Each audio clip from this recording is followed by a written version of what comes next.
conservative activist named Charlie Kirk has been shot at Utah Valley University. All indications are that that happened. We don't know how severe the situation is, but indeed a troubling thing to hear. We're going to take some deep breaths. We're not going to go too fast because of how little we know about this, but more information is coming in constantly. And we're hearing from people who were at the scene because he was on the campus of Utah Valley University speaking to students, and there was a big turnout. And so among those students is a woman named Sarah Toro. And Sarah, are you with me right now? I am, yes. Sarah, first of all, I understand that you were there as this happened. I'm sorry that you had to experience this. My own son was there, but real far away, and it's a traumatic thing to go through. So, Sarah, what did you see? What did you hear? Yeah, so Charlie Kirk had just started answering questions, and he'd answered a question about the difference between the Mormon church and the Protestant church, and answered that, and then moved to the next person, and the next person asked about the mass shootings that have been happening in America by transgenders, and the man asked how many had been by transgender, and Charlie Kirk answered too many, and the crowd erupted in cheers. And then the man asked, then Charlie asked if he should count gang violence in that number, and the kid who asked the question was about to answer, and right then we heard one shot. You know, your signal, Sarah, is breaking up a little bit, so I didn't hear those last few things that you just said, but you're talking about Charlie Kirk answering some questions, some of those questions getting into topics of school shootings and who does the shooting in those situations. Was there any sense that you had that questioning had something to do with the lead up to the shooting, or someone involved with that was involved in the shooting? Possibly. The question, Charlie was letting the guy answer the next part of the question when he asked, are we counting gang violence? And right then is when we heard the gunshot. Yeah. We saw Charlie get hit in the neck, and he fell straight backwards in his chair, and then it was just mass chaos, and everyone started running. Now, Sarah, we've been told that police do have the suspect in custody. I don't know if you know that, but I want you to if you didn't know that, because I know that must be reassuring to hear. So you were close enough, or watching closely enough, that you saw that he was hit? Yes, we were very close, just up like a level on the grass, and we saw him get hit and fall backwards. And this is for people who are familiar with Utah Valley University. There's that amphitheater area outside of the, I forget what it's called, but the complex with all of the student services and the food. Correct. It's that amphitheater that's there, and they have some raised levels as you go back. So you were on the first level close to him? Yes. And so he was down low in the bottom of, and kind of under the bridge that goes across, and it was full. There were so many people there, people on balconies across the way, people up above. The whole amphitheater was full of people. There was a huge turnout. You had mentioned that people cheered at his answer to one of those questions. Were there protesters as well? I imagine that happens at a lot of these campuses. Yeah, there were quite a few protesters. Not too many, but they were in a different section from us. They were up above us, up above Charlie's tent, and they were flying their flags and had signs. Did you have any sense from what you heard of the gunshot that it had come from far away or close up? I don't know if you have any experience with being around guns and what a pistol might sound like compared to a rifle. Yeah, it sounded like a pistol to me, and it didn't seem like it was very far away. Because it is down in that little cove, it kind of echoed off the buildings. People thought there were multiple shots, but it was only one, and it hit him straight in the left side of his neck, and he just fell backwards in his chair. Did, as you were there, I imagine you mentioned all the chaos. Were you able to see anything more about what was happening there on the dais? What we've seen from video online is that he was under a canopy and talking on a microphone, and it looked like sitting on a stool or something like that, and then fell backwards. Yes, he was on a stool and fell backwards because it didn't have a back on it. And did you see anything after that, after he had fallen? Any indication that he had gotten up? No, I didn't look back. I grabbed my daughter and my son's girlfriend, and we ran as fast as we could out of there. Oh my gosh, Sarah, I didn't realize that you were there with family. That's really scary. Yeah, it was terrifying. Yeah, and are you a student, or were you there in particular to attend this event? No, I went with my daughter. We're huge fans of Charlie Kirk, and we love him and love his views, and wanted to be there to support him and show him some Utah love. And just, I'm shocked that this happened here. Yeah.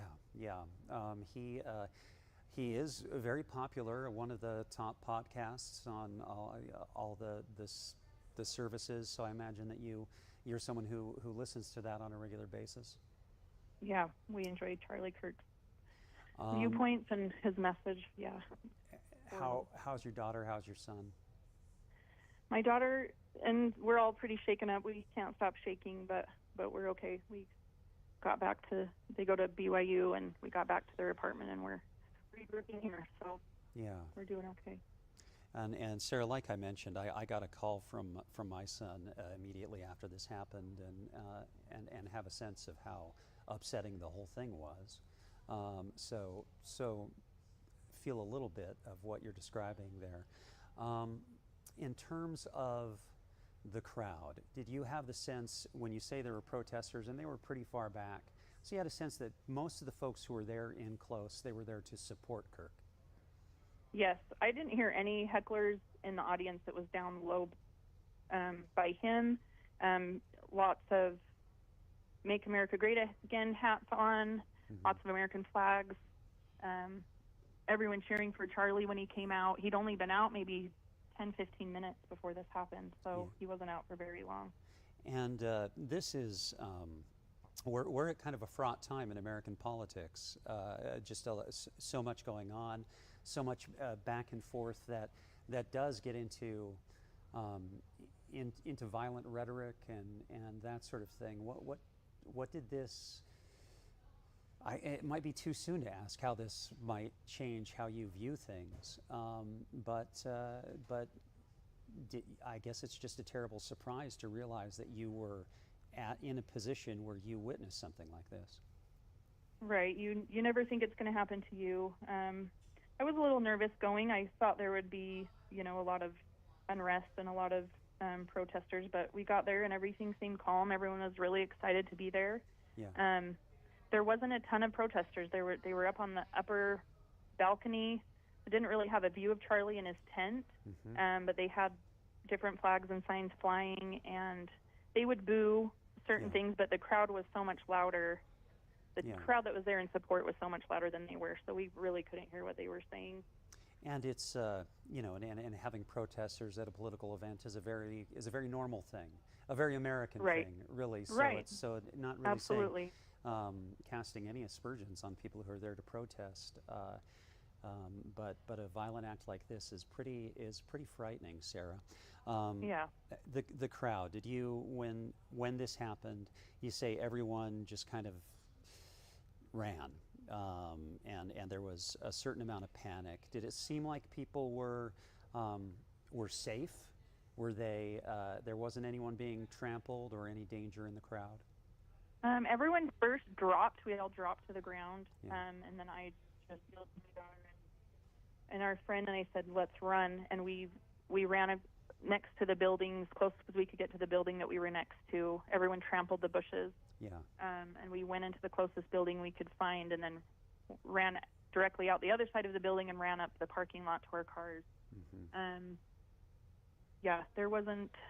I didn't see anyone getting trampled. I'm sure people did. It was a lot of people to move out of a small area really quickly. But luckily there were a lot of different routes people could run. It wasn't just one route out, so that was good.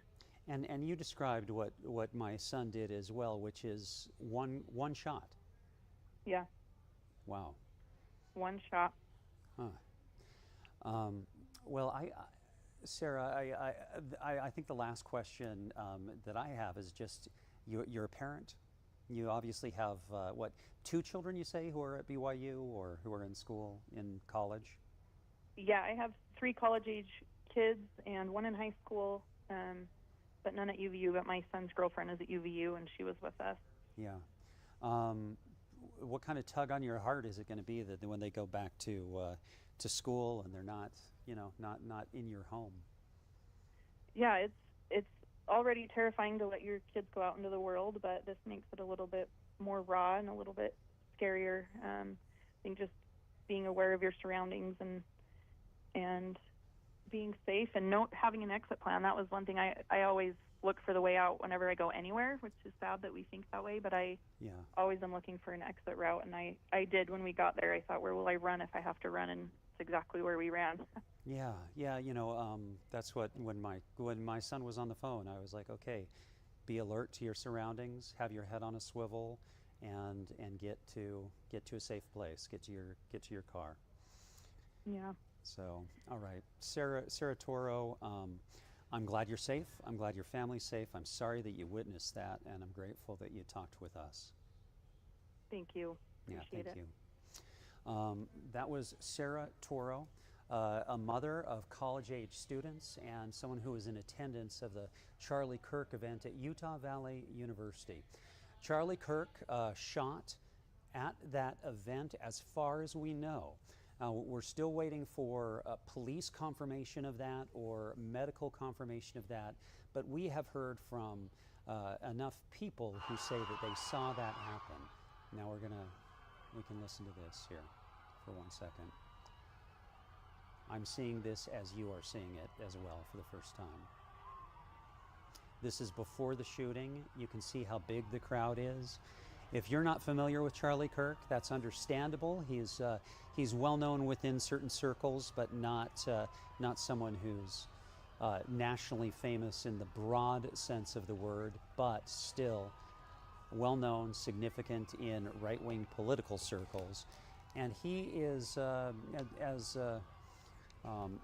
a speaker and as somebody who's on podcasts and the radio, I believe that Apple rated him or his podcast like the 12th or 13th most popular podcast on Apple.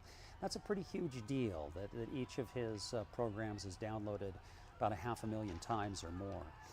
So a lot of people who like him, and there we go, people tossing out merchandise. That's him, I believe. I honestly, I've been aware of Charlie Kirk for a long time, but I haven't watched him.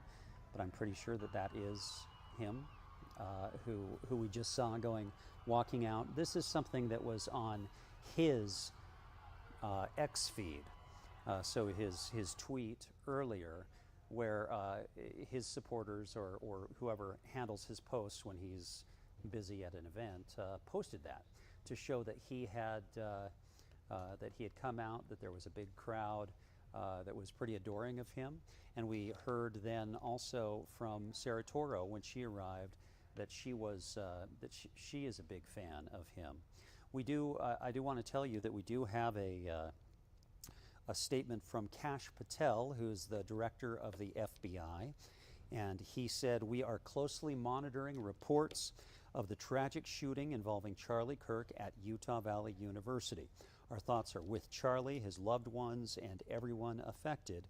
Agents will be on the scene quickly, and the FBI stands in full support of the ongoing response and investigation." We don't know if, as Kash Patel was writing that, if he had more confirmation than us about Kirk being shot, but it does seem pretty clear that that is the case, that happened. And what we heard from Sarah Toro, who was close to the front as that was happening, and she was simply a witness, saying that when he went down after it looked like he was shot, she did not see him get back up. We're told that the suspect in this situation has been apprehended by police. We don't know anything more about that person, and we know that that crowd there at Utah Valley University, if you're familiar with that area, that common area at Utah Valley University, that amphitheater is a beautiful location. Wonderful water features there. It's a place of peace during a school day usually. But it's also, it's a place that's enclosed, that's kind of walled in. Even though it's outside, there are buildings surrounding that area, and you really, it's not as if you're in an open field and you can just leave. There are buildings that you have to get around, and there would be some places where things would, where there'd be bottlenecks of people trying to leave. And so what we're hoping is that everyone's okay there. Now, I've been joined by a couple of colleagues. I want to let you at home know that Robin Aguinye is sitting next to me here on the desk. I don't know if we're going to be showing her right now, but she'll be joining us and talking as we go through this. And Ben Winslow is there at Utah Valley University. Ben, this is a startling event, something that you know is possible, but you don't think will happen. Where are you right now, Ben, and how did you hear about this and race down there? Well, we are across the street from Utah Valley University. I want you to see over here, you can see a massive police staging area. From what we've seen as we've approached this area, the entire campus appears to be locked down, and certainly a lot of people here for Charlie Kirk's event that was taking place, including some people joining us here. These young women, can you just tell me, first of all, your names and what brought you all here? Yeah, my name is Sarah. I had classes at UVU today and decided to go watch Charlie Kirk between my classes. So, my name is Paris. I just wanted to come and watch what I thought would be a civil conversation, and it turned completely different. What did you see?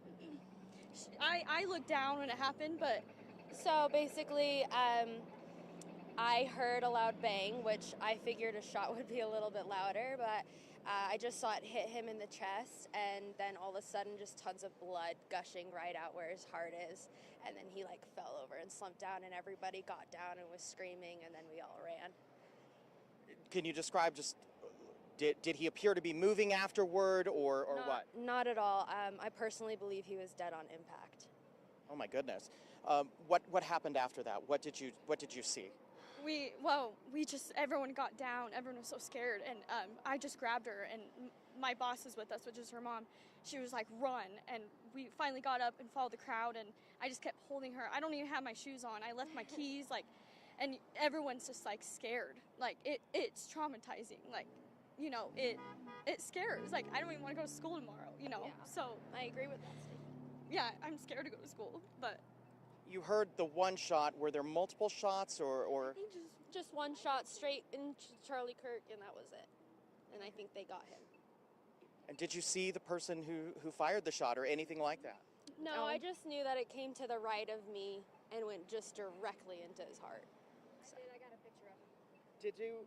What did you see as far as? I mean, was the crowd? How was the crowd reacting to him? I mean, he is somewhat known for being provocative. But what was going on beforehand? What was he talking about? So the first student got up and they were talking about religion, Mormonism, and Christianity. And the second student to get up was talking about transgenderism and how gun violence has been very frequent with that community. And that is when it happened. Pretty ironic. Yeah, right after, during, right on that topic. Yeah, it's when he got shot in the heart. Yeah. What did you all see? You're joining us. What did you see?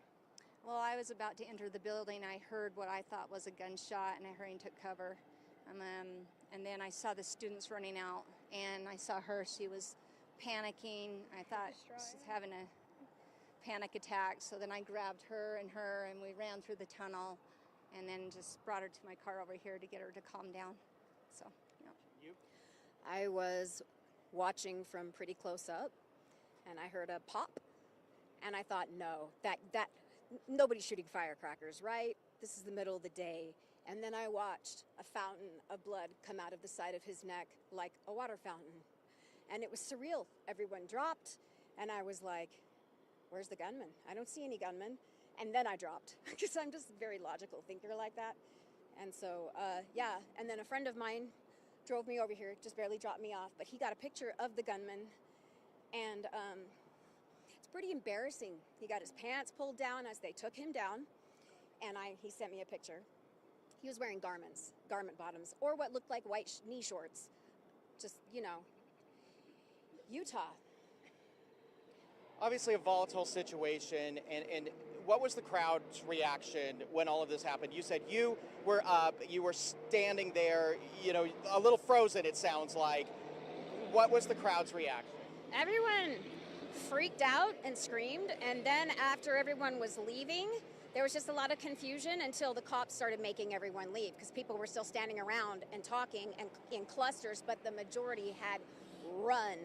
And so, you know, after that, the police forced everyone in, and they started roping off the courtyard in yellow police tape. And then as we were walking through the hall, policemen with large... The campus was being shut down. What did you all see with the police? Was there a police presence there from the beginning? You know, how did it unfold? Yeah, so there definitely was a police presence there. I saw some on top of the balcony above, and some below. And of course, you have Kirk's own kind of bodyguards around. But I will definitely say we saw a lot more after the shooting, of course. Of course. You said you may have seen something? Well, I'm just saying Charlie Kirk is a hero. All He right? is. Absolutely. Pray He's for absolutely him. a hero. We don't know if he's still alive. Everybody in there was very concerned for him. And all I could think of was go towards Charlie, because I just want to know if he was okay. You know, a lot of people like him. He's a very courageous man. What did you see? Can you just recap what you saw? Yeah, I saw him just go over to the side. So everybody then dispersed and ran into the buildings or all over. But so I went toward Charlie, and then pretty soon they got somebody. The police arrested someone. They were dragging him all the way down. Older man, white hair, blue shirt. You know, so I hope that was him. I hope they got him. And you all are physically okay? I mean, I know what you experienced was certainly very traumatic, but you're physically unharmed? Yeah, the man who, after they took him down, he yelled, "I'd do it again." Wow. I think his name Wow. All right, we're going to send it back to you. We'll continue to talk to people who witnessed this and update you as we get more information. Ben Winslow, thank you so much.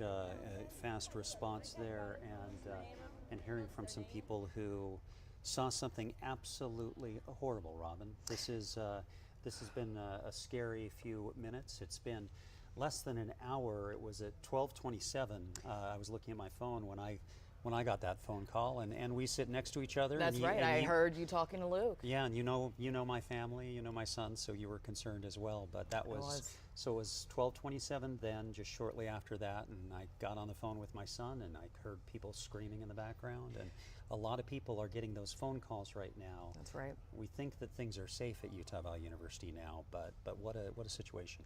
Absolutely, and as someone who has covered shootings, big shootings, mass shootings before, it is scary for everyone involved, whether you're there or whether you know someone that is there. It is not a good feeling at all. And I mean, I've just been seeing things pop up on social media and how quickly everything has blown up, and the response just came in within minutes of this happening. Yeah, and it was, and by the way, we're being really judicious with what we show. Absolutely, because it's this is a scary event. We are going to show some video now that does have some sound. I want to warn you, I don't know exactly what this video shows, but I've seen some video, and I just want... It is blurred. It's blurred, okay. But if this is something that might upset you, it's upsetting to me as well, so you can make that decision, and I'm just talking so you can make that decision, and let's take a look.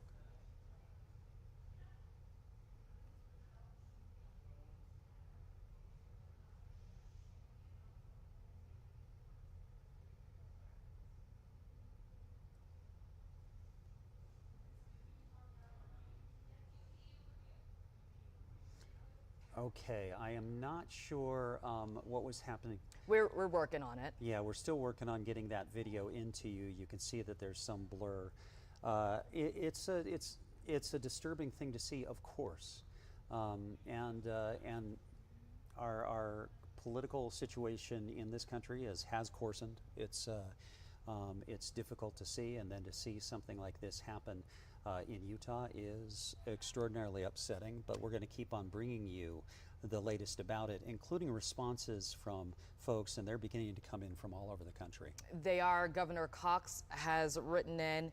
I believe we have what he had to say queued up. He did say, "I am being briefed by law enforcement following the violence directed at Charlie Kirk during his visit to Utah Valley University today. We will continue to share updates.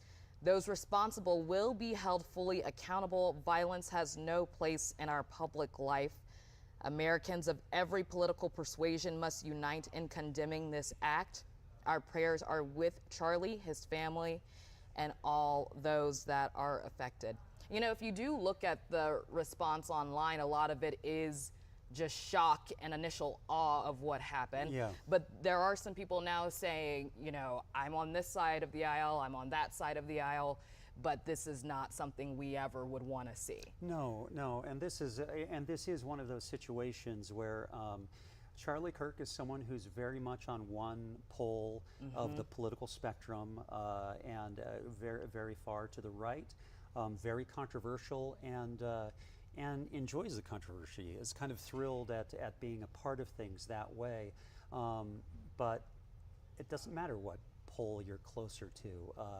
Violence, like the governor said, is it's upsetting. It has no place as a public statement in any way in a democratic society. Absolutely. And Vice President Vance has put out a statement on X as well, and he says simply, "Say a prayer for Charlie Kirk, a genuinely good guy and young father." One thing that you do see when you look at a statement like that is that Charlie Kirk is someone who, if you're unfamiliar with him, a lot of movers and shakers are very familiar with him. He is someone who knows personally the president and vice president and other significant figures in our country. That's right. The White House also responding. "We must all pray for Charlie Kirk, who has been shot. A great guy from top to bottom. God bless him." That is signed President Donald Trump. So, a difficult situation. Let's move back a little bit. This happened at Utah Valley University. It was an announced event organized. Charlie Kirk, he's the founder of a group called Turning Point USA that has organized conservative student conferences for all around the country at colleges. That's right. He's someone who's made his name on college campuses at events like this. Absolutely, and this is becoming more common. College campuses are grounds for places to have discussions about things that are happening in the world and about difference of opinions. So this would be the ideal place for Charlie to come, right? So obviously not surprising that he was here, and there were many people in attendance. We were talking about it in our morning meeting today. Oh yeah. And so we knew that it would be heavily attended, but obviously no one could anticipate that this is what would happen. And what you're seeing right now, you see the Turning Point USA logo there. They sponsored big events, including presidential campaign events for President Donald Trump. So this is something that will reverberate beyond just an event in Utah. It already is, as you can see. We do have a live video from University Parkway in Orem, and that's where Utah Valley University is. And what you can see there is those are a whole lot of emergency vehicles. Yes, heavy police presence. Yes, you do not see that every day, certainly. A situation that is still being monitored, even though the shooter, we are hearing, has been apprehended, but obviously a lot to be done, to be looked at in the coming hours and days. Yeah, this is, and so this event, it was at the amphitheater at Utah Valley University. It's a place where covering different events at the university, which is a terrific place and a beautiful campus. It's a wonderful part of campus, this amphitheater. Normally it's a place where you might see a few students scattered here or there on the grass doing their studies, enjoying the sun and some fresh air in between classes, enjoying some of the food from the nearby student center. And it's also a good place to hold an event like this, except when things got really scary. It's not an easy place for a mass group of people to leave. Exit, sure, It's surrounded by buildings on all sides. Certainly is a beautiful campus. I've done many interviews there. It is just wild to think that it happened in that space. I do believe we have that video we had been working to show you all earlier. This is of what happened. It is blurred. If we want to pull that up right now, do we have that?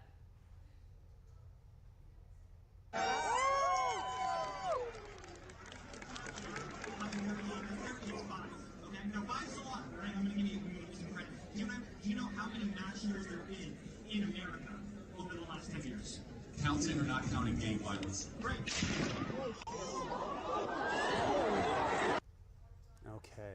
Yeah, so you could hear when that shot occurred. And such an intentional act, and someone who clearly had in mind what their goal was, because it was one shot. Absolutely. Just one shot. That's what my son said when he called me. It was just one shot.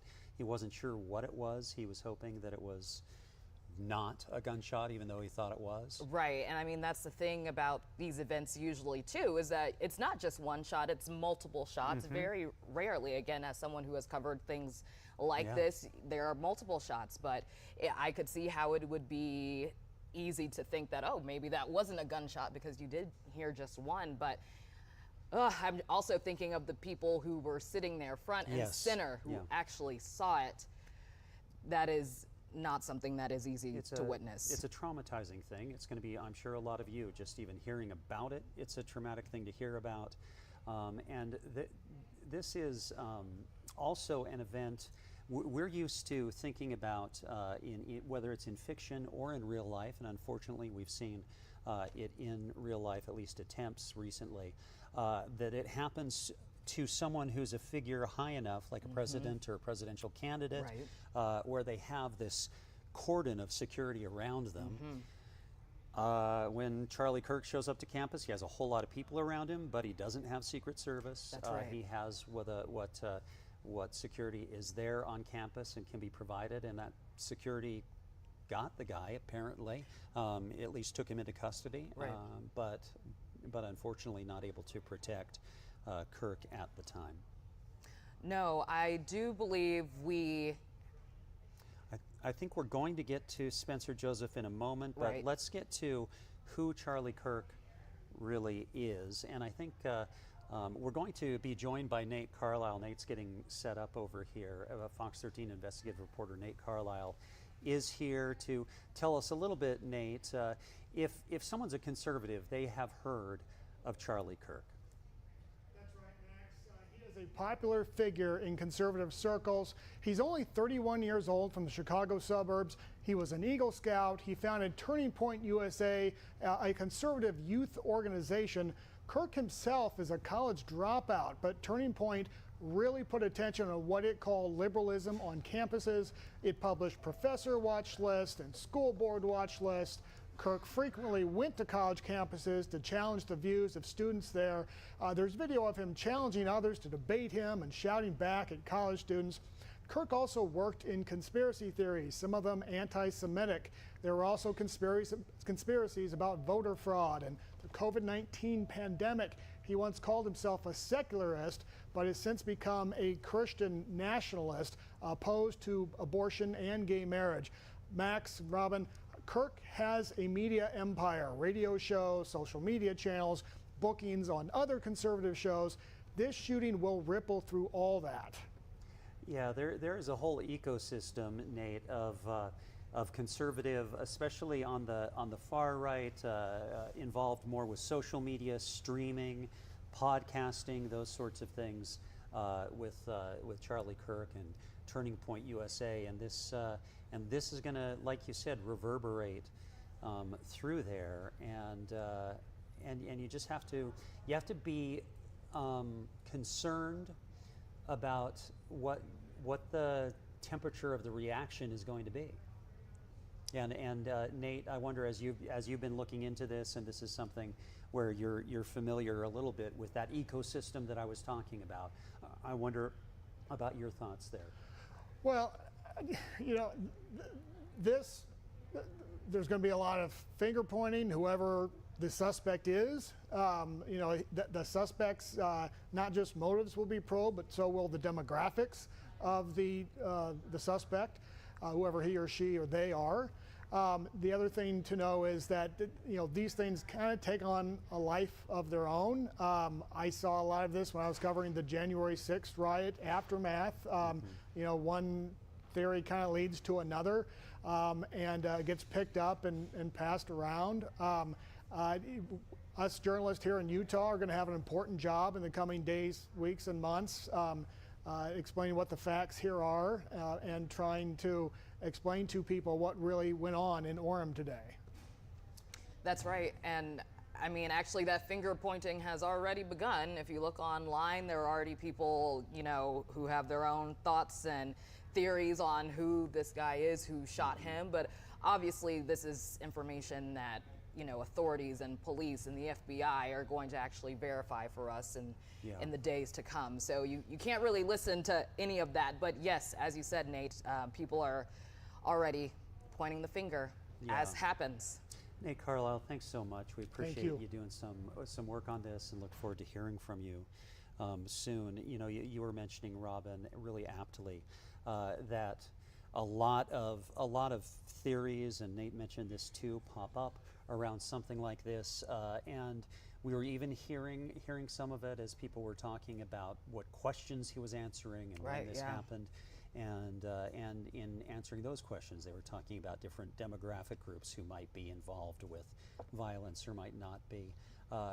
Here at Fox 13, that's not our job, dealing with theories, with conspiracy theories. Our job is to talk to you about what actually happened and listen to those things as they tell us something about the temperature of the situation, of the tone of the political conversation that happens and the personal conversations that happen after something like this. Absolutely. I think, you know, the smart thing to do is not to look at what is said right after an event happens. It's just to wait and really get the facts. But we do have several boots on the ground at the campus, including Spencer Joseph, who is there.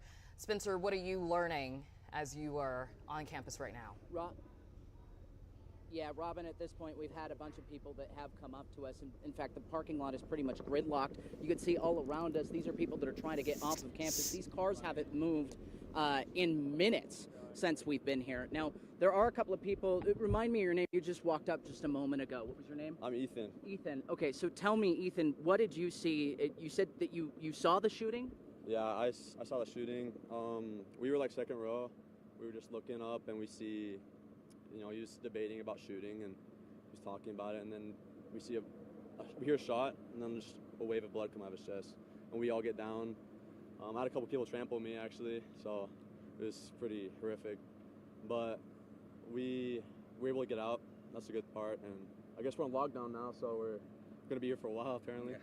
Yeah. But, so tell me about you got down in the moment. Did you realize it was a gunshot? Because from the video we've seen, it just was one shot, right? Did you realize right away what had happened? You want to answer that? The craziest part about it is I think we're all like super desensitized from like movies and stuff.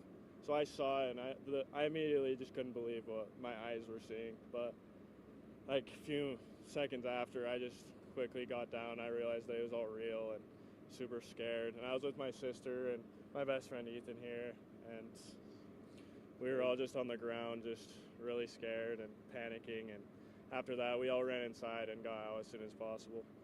Now, you and I were talking a little bit before this. You were walking into a building right as this happened. Tell me kind of your a little bit further away experience and seeing that wave of people come towards you. Yeah, so I immediately, as I walked in, I saw people coming my way, and you kind of would ask them, you were like, kind of, what's going on? And they were like, there's been a shooting, and that's all they knew. And so I didn't know whether it was an active shooter situation, whether it was targeted, whether it was just mass hysteria from a loud noise or something like that. So I turn around and kind of start walking slowly away, talking to more people, and they say, it's Charlie Kirk. Charlie Kirk just got shot. And I exited the building and tried to talk to more people, and that's what they had to say. I want to ask, Charlie has obviously been to what I would probably say thousands of campuses all across the country. Yeah. What's your reaction to this happening at Utah Valley University? Well, actually, the first question was about the LDS faith, and he was very open to it. He was very kind. It was a very nice interaction. And then the second question, the one he got shot on, was actually about shootings, about transgender shootings, and that's when it happened. So I don't think it has anything to correlate with Utah or the LDS faith or anything like that, because Charlie at the very beginning, he was very open how much he loves the LDS faith and stuff like that. So I don't think it has anything to correlate with that specifically. But it's very shocking that something like this would happen in Orem, Utah, because Orem's supposed to be really safe, right? But we live like 3 minutes that way. So it's just kind of crazy that like this would happen, you know? Yeah. It's unreal. Super conservative area too. It's unbelievable. I don't want to scapegoat anybody. This is a tragedy. And I don't agree with Charlie Kirk. I agree that he has the right to say what he says. I pray for him and his family. He's a father, he's a husband, and I hope and I pray he pulls through and he can recover from this horrific act by hopefully a lone actor and someone who does not represent our school or our faith or our state, and hopefully he doesn't represent our country either. And I'd like to jump on that. I feel like a lot of people should really embody and really take in how important freedom of speech is in this country. Yeah. And I think little by little, a lot of it is getting taken away. I really think that there's people trying to censor, you know, it doesn't even matter what movement it is. I think there's people trying to censor what people are doing, and as normal people, we don't think that's right, you know? Yeah. And I stand by freedom of speech. That's something I believe in. I think everyone should believe in that. Yeah. Let me ask about the event itself. How many people were in attendance? How big was that crowd? You said you were about second row, right? Yeah, we were second row. Before the event, I was actually looking at my friend right next to me. It wasn't him. And I was saying, you know, there's got to be security here. You know, he's at the bottom of this giant, like, Coliseum looking thing. And I'm saying there should be some security. Like, there's crazy people here. Yeah. There's tons of conservatives, tons of supporters, like, you know, a lot of us, but there were also a lot of people that you could tell didn't like him. And I'm saying, you know, this is crazy. I actually mentioned, like, what if something really, like, crazy happened right now? What if he got shot? I did say that, didn't I? He actually did say that, yeah. And sure enough, it happened. Yeah. What was your kind of perspective of everything as everything was happening? So I was with my brother and his best friend Ethan. I just thought it was gonna be like a fun event, and you know, you see Charlie Kirk all over social media, and man, just you hear the pop, and then you just see like hit his chest, and then just blood squirted out of him all over the table, and then he just fell over, and I just I'm shaking, and I didn't get to the ground at very first because that just wasn't my reaction. And then my brother pulled me down and he put his body on top of me, and then Ethan came and put his body on top of me, and everything just happened so fast, and everyone was running and screaming, saying get down, and it just didn't feel real in the moment, especially like the blood. I'm still really shaken up. I mean, it happened like 40 minutes ago, so. You were, if you can, pull out your phone really quick. I'd like to just, if you can, give me some highlights of the email that was sent out. We know the campus is closed right now, but that got sent out maybe 10 minutes ago or so? Yeah, so basically, I got a text, so I'm on their text chain. So about 15 minutes after it happened, they sent out an alert that said a single shot was fired on campus toward a visiting speaker. And then about an hour after that, they sent out the campus closed alert. And I think it should have been quicker, personally. I'm shocked it took that long to kind of send that out. Yeah, and we have, you know, as we've been standing here, heard some sporadic sirens of you know, we're not sure if they're police, if they're, EMS officials. We have heard some sporadic sirens. This is about as close as we can get to the campus, but, and we'll go ahead and show you again as we continue talking to these folks that, this is gridlocked. There is no getting out of this parking lot soon, is there? Oh, no. It's bad enough on regular days. On a day like this, it will probably take us several hours to get our cars out of here. If that. I hope I can go home and sleep tonight. Yeah. We'll probably be sleeping in the building. You can see all over your back where we got down. Like, oh, he has wow, yeah, stuff you all totally over his can. back. Yeah, you hit the ground really, really quickly. So you just essentially got down, and you said he got on top of you to protect you? He got on top of me, and then he got behind me. They were protecting me. Yeah. Which, I mean, when you're in a situation, you don't know how you're going to react. And honestly, I froze, so I'm so glad that they took care of me, and we were running, they just had their arms around me. Did you just think of that instantly? Was that a knee-jerk reaction, or did you have to think about that in the moment? Honestly, it was just kind of a natural reaction. Like, this is my sister. I love her very much, and I won't let anything happen to her. Yeah, absolutely. Same question. Yeah, I mean, I originally got down. I tried to get back behind the wall because, there was like a ledge where I was sitting, and I figured they wouldn't be able to shoot there. So I get down there, and then I see my best friend and his sister down, like, crying. So I went over and got on top of them, I love them, and, I didn't want anything to happen to them either. Yeah, so let me ask you about, did you see the shooter, and from what we're kind of seeing from videos, it seems like it was a very dynamic situation once everything happened. Did you see anything? Did you see an official, rush to some sort of shooter? It was really quick. We couldn't really see anything because it was from behind us, but we did see Charlie get shot, and he fell back.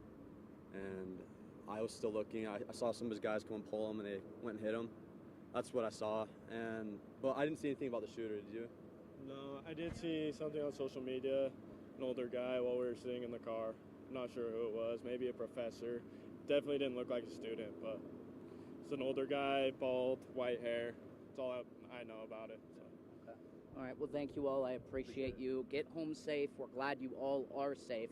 I want to kind of, if we can direct the camera over this way, you could see Orem police is actually going through the parking lot. We're not sure what's going on here, but individuals, in fact, just moments ago, we weren't really able to see any police officials in the area of where we are right now until maybe about 2 to 3 minutes ago. In fact, if my partner behind the camera, Aaron Kimball, can show, that's kind of how far away we are from where police are. This is pretty much as close as we can get to the campus, as we know the campus is closed. We have several individuals, here in cars. Would you mind real quick if I asked you, what did you see out there, and what has your experience been? When it happened, I was in a classroom, and everything was fine. I just got a text from one of my friends saying, "There's a shooter, get out of the building." No, I didn't really know if that was true, but I just could hear students running through the hallway, classrooms getting out. So a student in my class raises her hand and says, "Can I leave? I think there's a shooter on campus." And so my teacher dismisses everyone, and so I just see through the windows students pouring out of the building. So I just try to get to my car as fast as I can, and I have just been calling family members and just telling them that I'm okay, and I just feel terrible, like something like this should never happen, and prayers go out to Charlie Kirk and his family. What's your reaction to this happening in Utah? You said, that your hope is that this would never happen anywhere, let alone here. What's your reaction to that happening at your campus? I never believed something like this would happen. I like to think that Utah is a very safe space, a safe state, especially with like the religious faith. I think everyone kind of just agrees on the same thing. So this is like very shocking. I think from what I've heard that Charlie Kirk has gotten a lot of hate from this state specifically. So I think that this is just very shocking and crazy and unbelievable that it would happen at my own school. Yeah, absolutely. And you've been sitting here for, as long as we've been here, it's been about half an hour. There's no sign of movement, right? Yeah, I've been sitting here for half an hour more, and I've probably moved a couple feet. I don't know how long I'll be here for, but I really just want to go home. Yeah, absolutely. Well, we're glad you're safe. Hope you get home safe. Thank you so much for talking to us. So that is essentially what's going on here at UVU. I'm just kind of checking my surroundings to see if there's anything else to point out, as this is a hugely dynamic scene, Max and Robin. A lot of people very, very shaken up by this event. We just heard from those individuals that were second row and could see everything that happened. You know, those individuals actually covering fellow family members, loved ones, to protect them from what was happening, as this was an incredibly, incredibly scary situation here on the campus of Utah Valley University. We don't know yet what exactly has transpired, but we're going to stay here. We're going to find out the latest. We're going to be wherever we can to get that information as soon as possible. But for now, I'm going to go ahead and toss it back to you. All right. Spencer, thank you so much. Thank you for that. And again, to recap, Utah Valley University at about, what did I say, 12:27, 12:25, one shot. Charlie Kirk speaking to hundreds, perhaps thousands of people at an amphitheater at UVU. That shot did hit him, and we've heard from several witnesses now on the air who have said, one said the neck, several have said the chest. Right. And so it doesn't sound good, but a whole lot of our folks have scrambled there to UVU. Absolutely, including Ben Winslow, who has been there. Ben, we heard from you a little bit earlier with some witnesses. I hear you have some more. That's right. Yeah, you can see behind me, obviously, the entrance to Utah Valley University. Still a very large police presence. A few people who were there and saw what happened are joining me. Your name? Angie Martin. And yours, sir? Darren Brunson. And what did you see?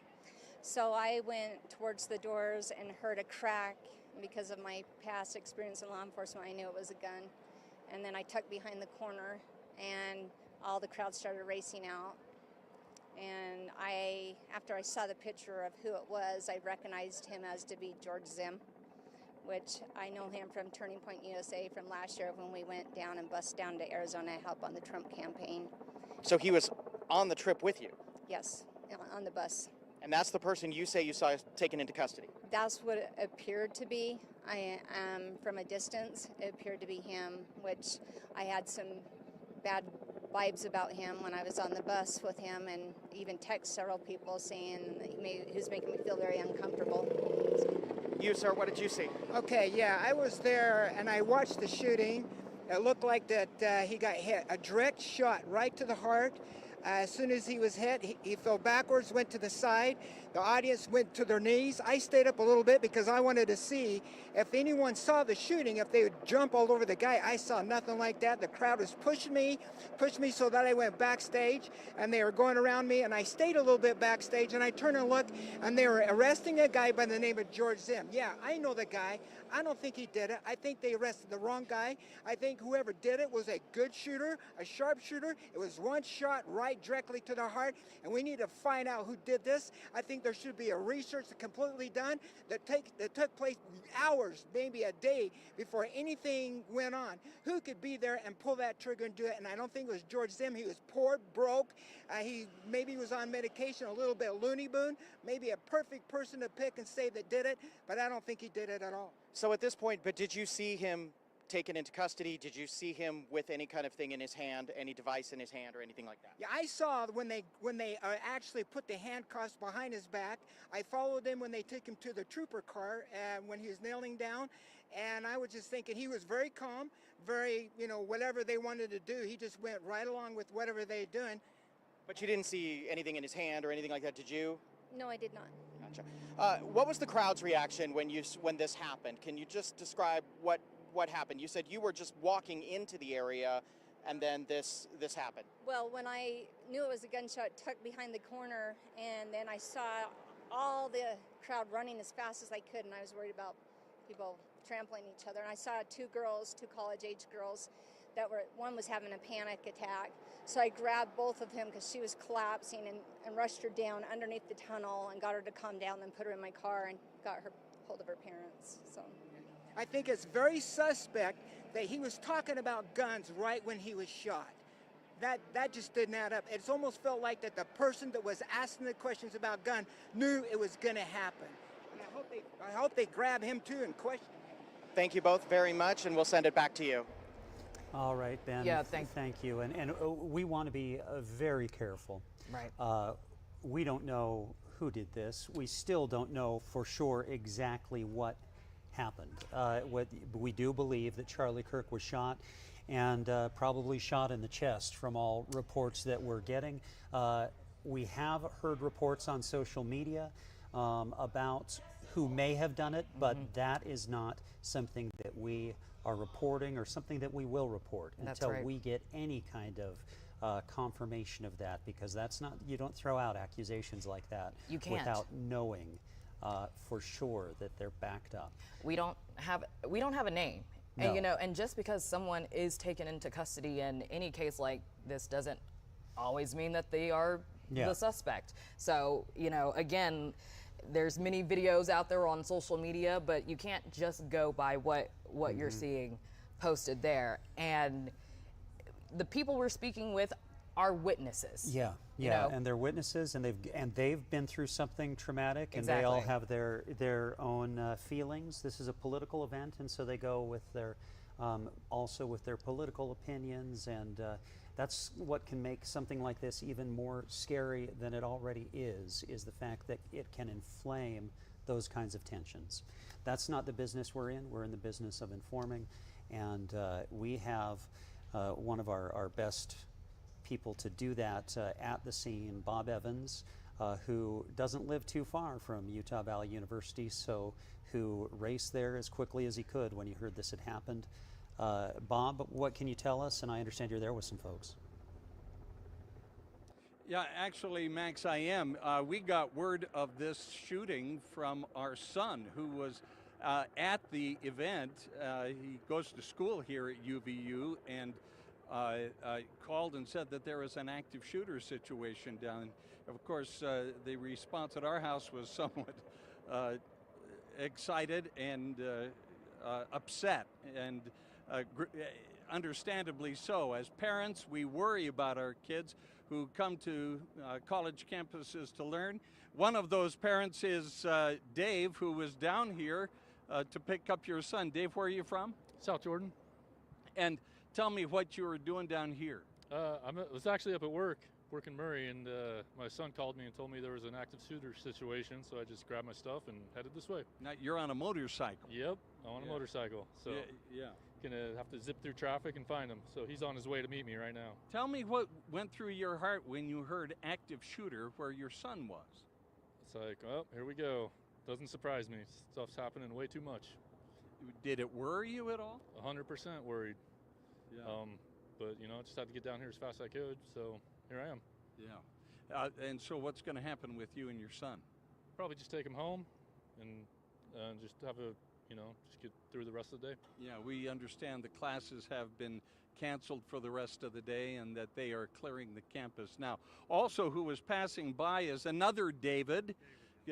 Come stand right here if you would, David, and tell us what you were doing here and what happened. What was your experience? I was just behind the lights trying to make a right turn. All of a sudden, unmarked police just stopped us.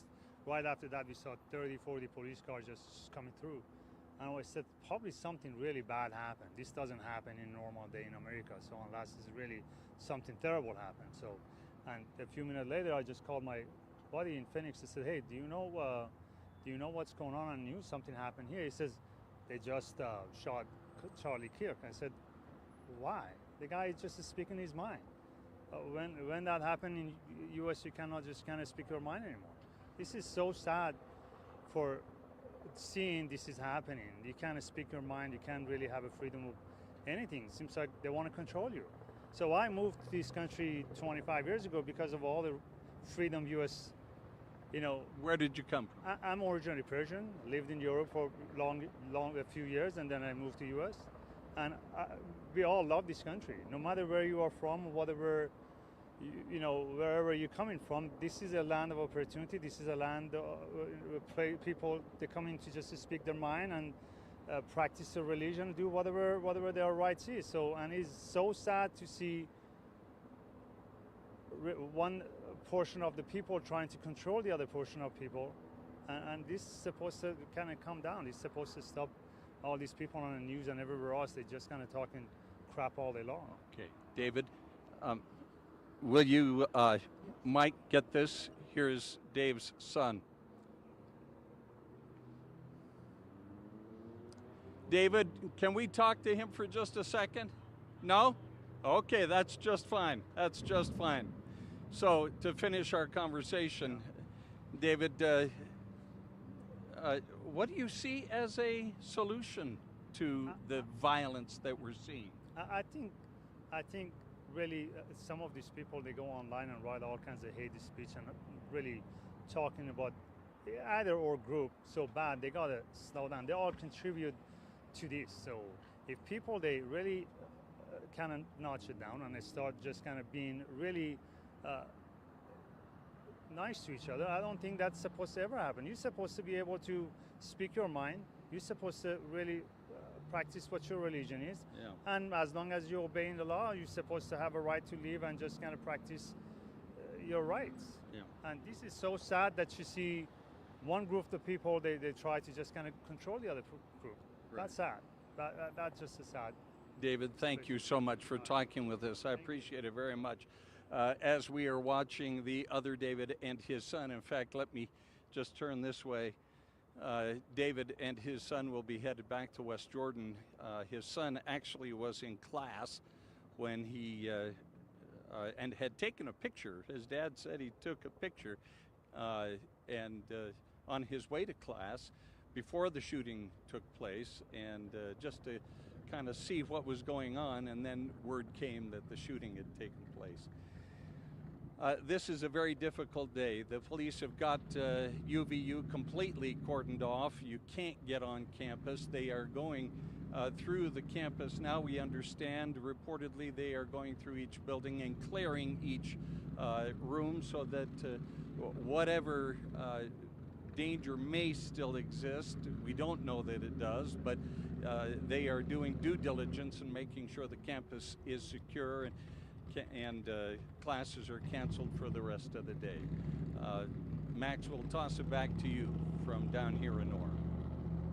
Hey, thank you, Bob. And to reiterate what Bob just said, we have seen the alert that UVU sent out that classes are officially canceled for the day, and obviously the premises have all been closed off while the police and other authorities perform their investigation and whatever else needs to be done to make sure that everyone is safe. So if you were planning on going to campus today or know someone who was, tell them not to, because campus is officially closed. Yeah, and this is Bob got the call that I got. That's right. And that Utah Valley University is the biggest college in the state in terms of student population, of undergraduate population. That's right. It is, those roads are a mess on any given day that classes are in session.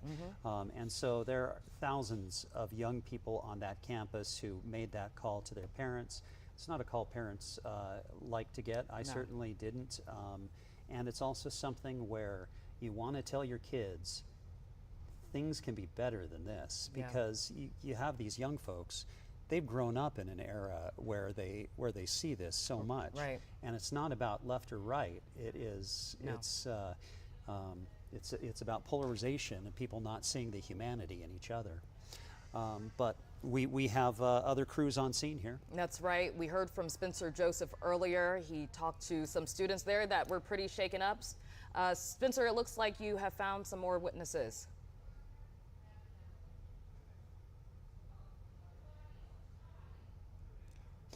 We are waiting for Spencer's mic to come up. We will work on that. Spencer, I think, solved the problem. Did he? Good. Now, my apologies. That was my technical problem. I want to get to the individuals behind me because you had a little bit different perspective from those that we've talked to before. You were up high and were kind of able to see everything that happened. So describe what you saw to our viewers. Just from the like that very top step of everything, we were like the second people, like we were behind like one like layer of people, I guess you could say with that, but like right where I was, it was shorter people below us. Like I just had like straight like direct shot down to the table, and he was just sitting back and he was just like, just listening to a question. He wasn't even speaking himself. It was at the very start of a question. He hadn't even responded to anything yet. And he was just sitting there, and yeah, and then out of nowhere you just saw cotton fly off his shirt and everything, slumped back in his chair, and then seconds later just like splurting out. It was yeah, not seconds, yeah, but like following that, yeah. What was the reaction of the crowd at that?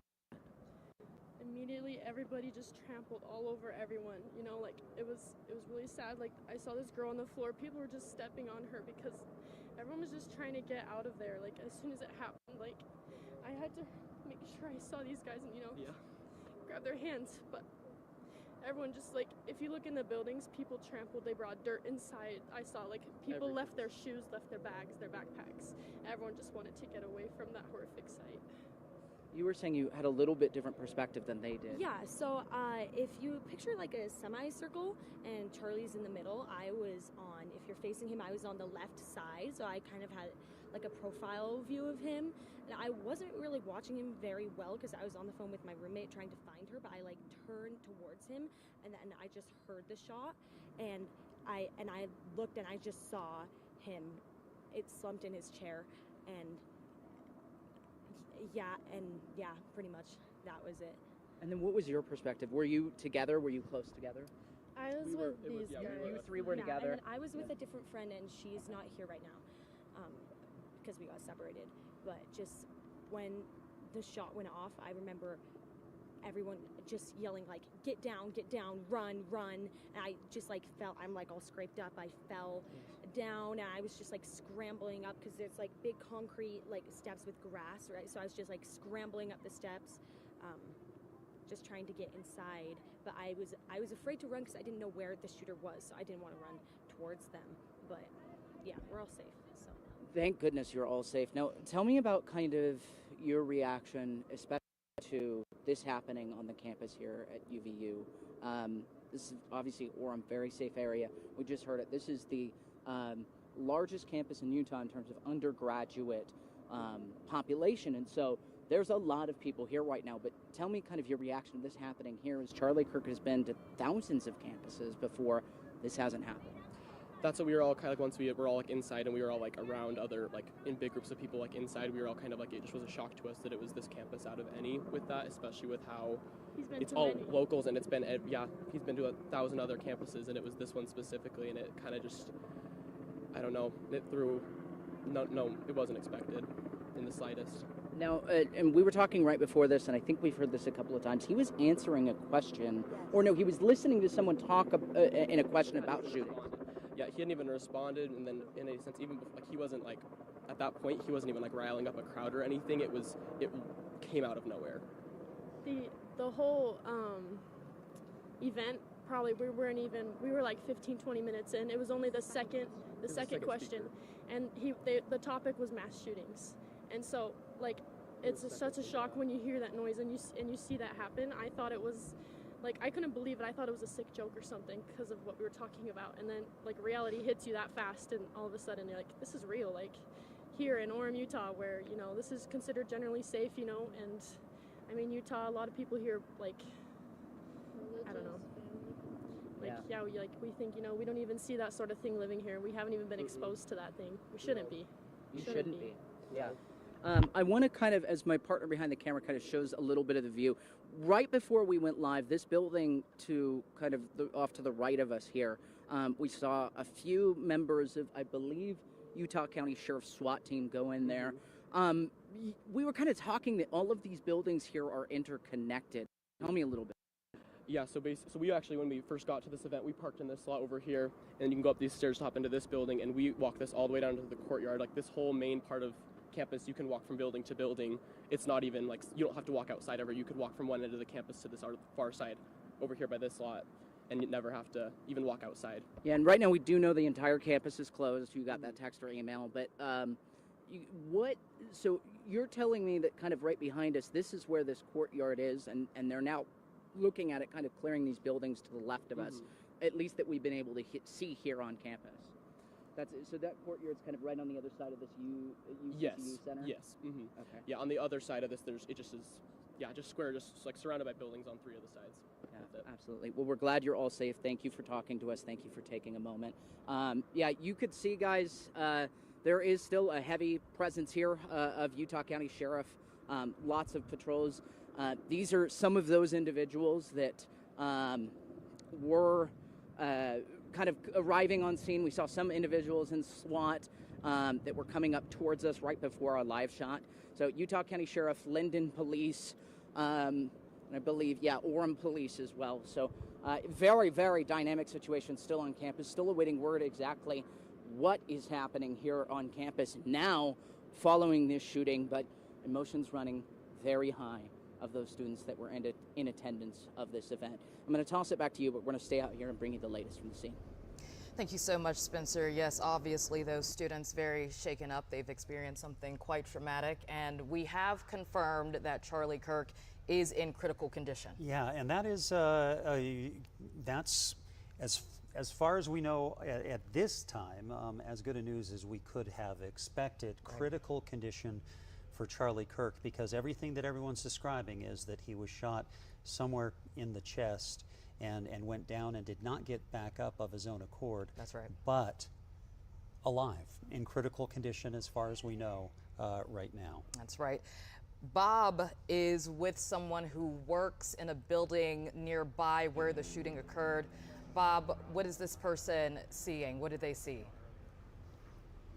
Well, I tell you what, you guys, as we've been saying, the campus is shut down now, and the police have got it all cordoned off as they go through it. But there are buildings surrounding campus that are attached to campus, and there are people working in those buildings. Ilya is one of those people. Ilya, tell us what you do in the building that's close by. Yeah, so we're a software company, startup in the building, the UVU BRC, they call it, Business Resource Center. And when I was in there, one of our employees, well, we were having lunch, and one of the employees was on Reddit and said, hey, Charlie Kirk has been shot. And then we started looking at X. And then I went to the front desk, which is, there's UVU students that work there, and they confirmed that there had been a shooting at UVU, and so. You're right across the street. Yeah, we're right across the way, yeah. And your thoughts and feelings for your own safety at that point? I mean, we feel pretty, I didn't have any feelings for myself personally, because we were so far away. I didn't feel like I was threatened in any way, but I was definitely thinking about what was going on at campus. Was it one shot? Was it multiple shots? What's going on? So. Yeah, we're getting word that he is in critical condition at this point, which is as good as news as we could possibly get at this particular juncture. But to have this happen so close to your place of business has got to be unsettling. Well, it's crazy because my son did a semester just last semester, was there at the school. We have employees who, are graduates of UVU. We were just at UVU in January for the Silicon Slopes conference. So it's crazy to think that that happens here in Utah, but then let alone across the street from where we work. Ilya, thank you so much. CJ, step in here, will you? CJ works for Ilya at the software company and graduated from UVU. How long ago? It was 2 years ago. 2 years ago. This happened at your alma mater. I know. I can't believe it. I'm still in shock. It's gotta be unsettling to be this close to something so tragic happening. Absolutely. I can't even believe it. Nothing but prayers for Charlie Kirk and his family and everybody that was at UVU when that happened. I can't even imagine. I'm still in shock. We still don't know the motive behind this. We still don't know who the suspect might be. But to have this happen in Utah and at Utah Valley University, arguably one of the most conservative places in the country, has got to not be lost on you. No, it's very unsettling, and it's hard to feel safe. It's just a scary situation, and like I said, I just hope everybody's okay, and it worries me for the future. There's no room in our country for this. It makes it hard to speak your mind anymore. Absolutely, it does. All right, CJ, thank you so much. Thank you. Appreciate it. Anybody else want to talk? No, we've got no takers here from the software company, but I got to tell you, it is unsettling. And Max and Robin, as we contemplate what this shooting means overall, we are grateful to hear that Charlie Kirk is in critical condition as opposed to any other situation. but it does give you pause as to the opportunity to speak out. I mean, it's a difficult thing.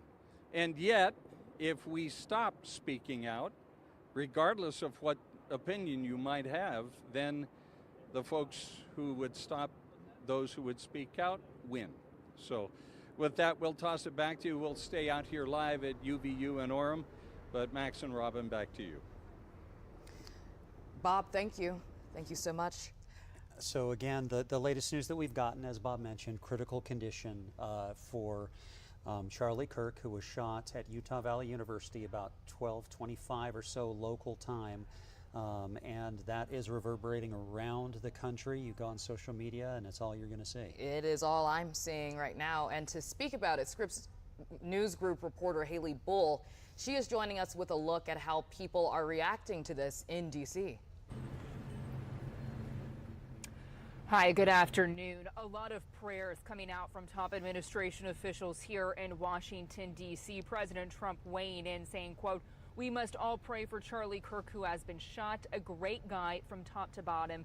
God bless him." Vice President J.D. Vance also offering prayers, calling Kirk a good guy and a young father. We are also hearing from Secretary of War Pete Hegseth, who calls him an incredible Christian American and human being, saying, quote, "May the healing hand of Jesus Christ be upon him." Secretary of Homeland Security Kristi Noem also offering her prayers, as well as White House Press Secretary Carolyn Leavitt. The list of officials here in Washington doing the same, certainly a lengthy one. Attorney General Pam Bondi noting that both the FBI and ATF agents are on the scene assisting, while the FBI Director Kash Patel saying that the agency stands in, quote, "full support of the ongoing response and investigation." Charlie Kirk is, of course, the founder of Turning Point USA, a self-described conservative youth activist organization. Kirk is a major conservative voice, not only founding that youth-focused political organization, also hosting the Charlie Kirk Show and making a number of media appearances. He is someone President Trump frequently recognized and thanks. Trump spoke at a Turning Point USA rally in Phoenix just past back in December, where he called the organization a, quote, grassroots army, and expressed his, quote, tremendous gratitude to Charlie Kirk, calling him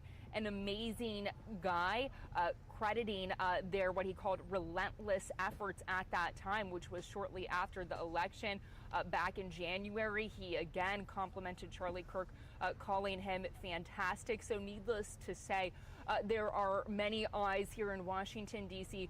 closely following this news, news that I think is safe to say is felt very deeply here at the White House.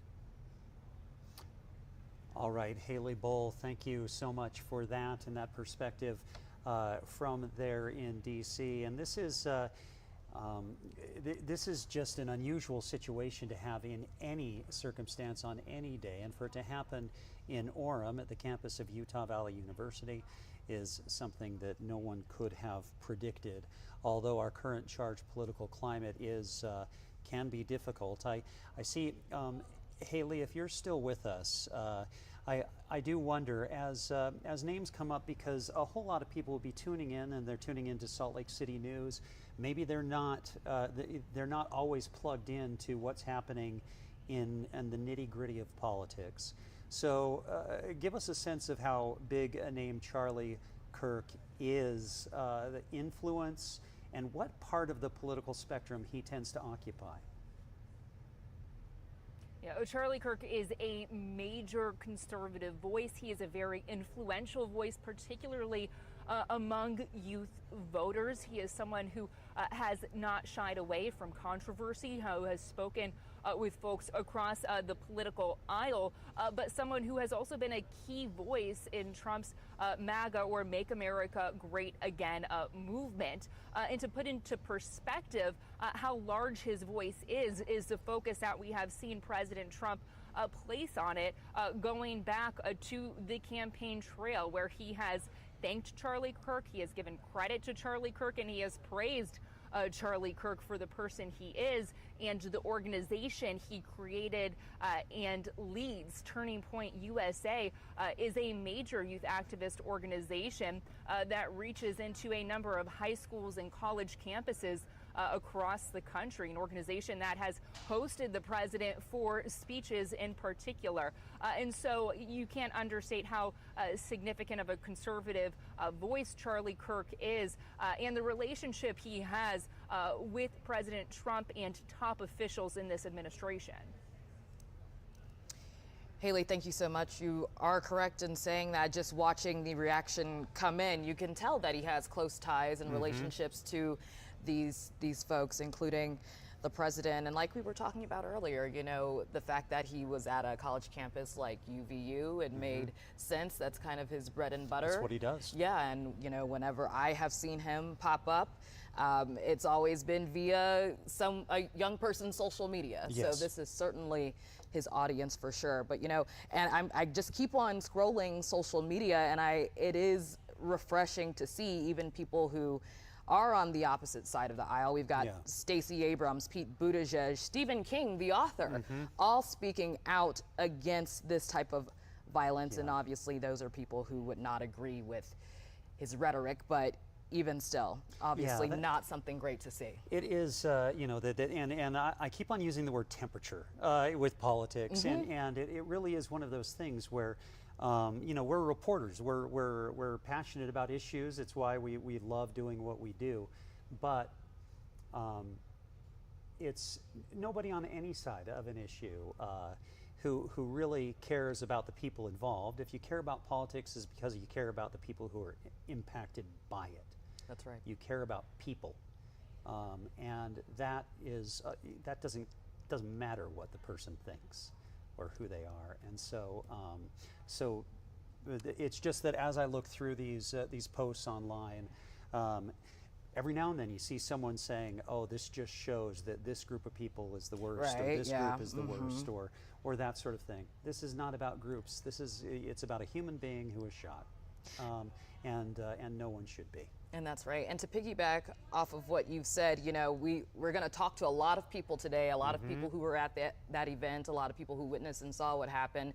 And we've already heard some people who have speculated. But again, we want to emphasize that it is just that, speculation. People already have their own thoughts and theories. And so you will be hearing some of those thoughts on our airwaves. And that is not representative of things that we have confirmed necessarily or things that we know. But we do want to give people the space to share what they have experienced today. Exactly, and we want to hear from them, and well put, Robin, because it's important that people are able to express what they've experienced regardless. We did also notice, as Robin was mentioning, the influence that Charlie Kirk has.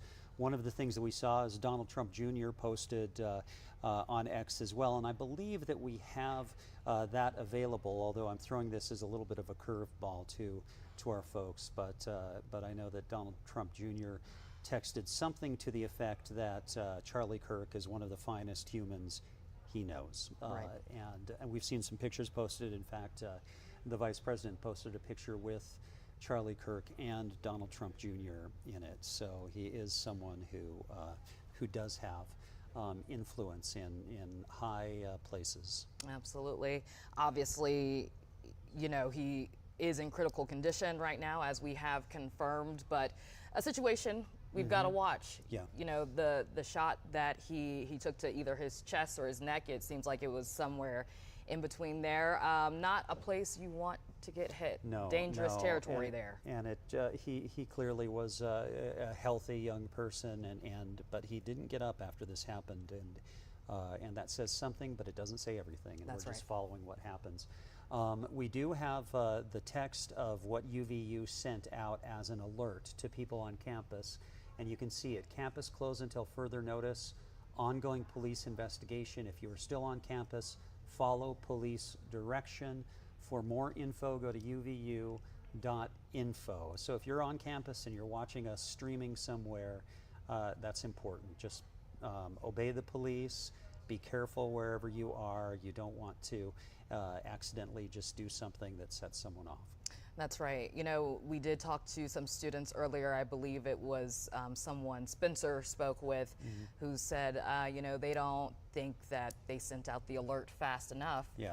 Which, fair, but also in situations like this, sometimes when you're getting the information second, sometimes third hand, it's hard to disseminate it as quickly as possible. But it seems like they have the situation under control. We don't know everything yet, but students are still trying to get out of campus, and they will be for a while.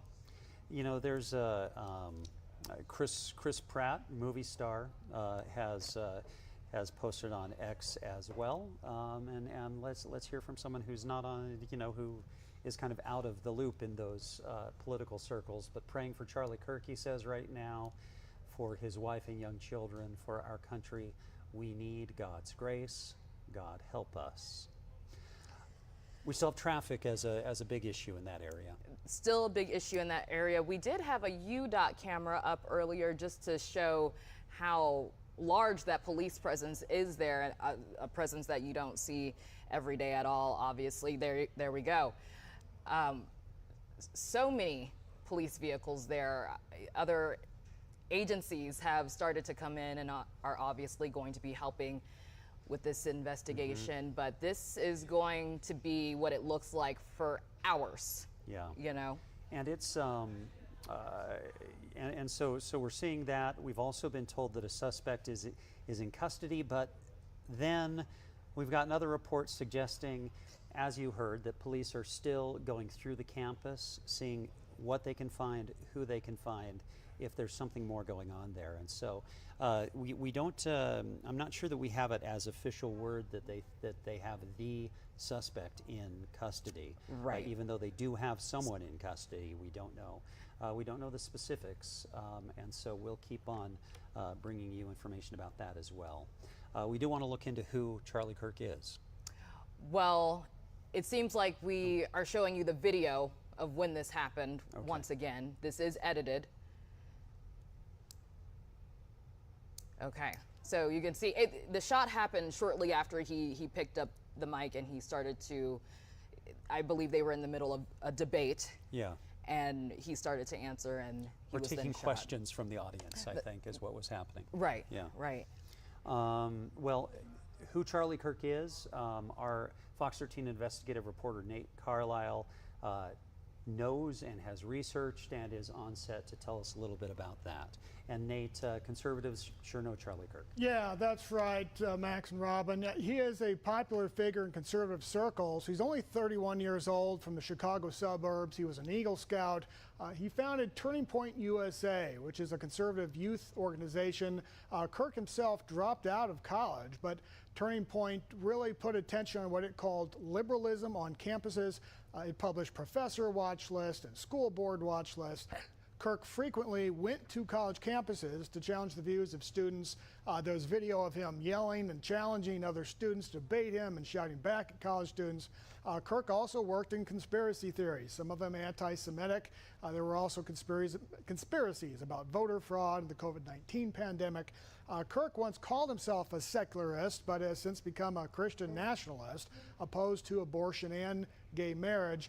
Max and Robin, I printed this out. This was the form you could upload to Turning Point USA's website to get near Charlie Kirk, pardon me, and get a table next to him. You know, you put your name in here, a little bit about who you are, and then the fine print warns you it was going to be recorded and shared, you know, across multiple media platforms.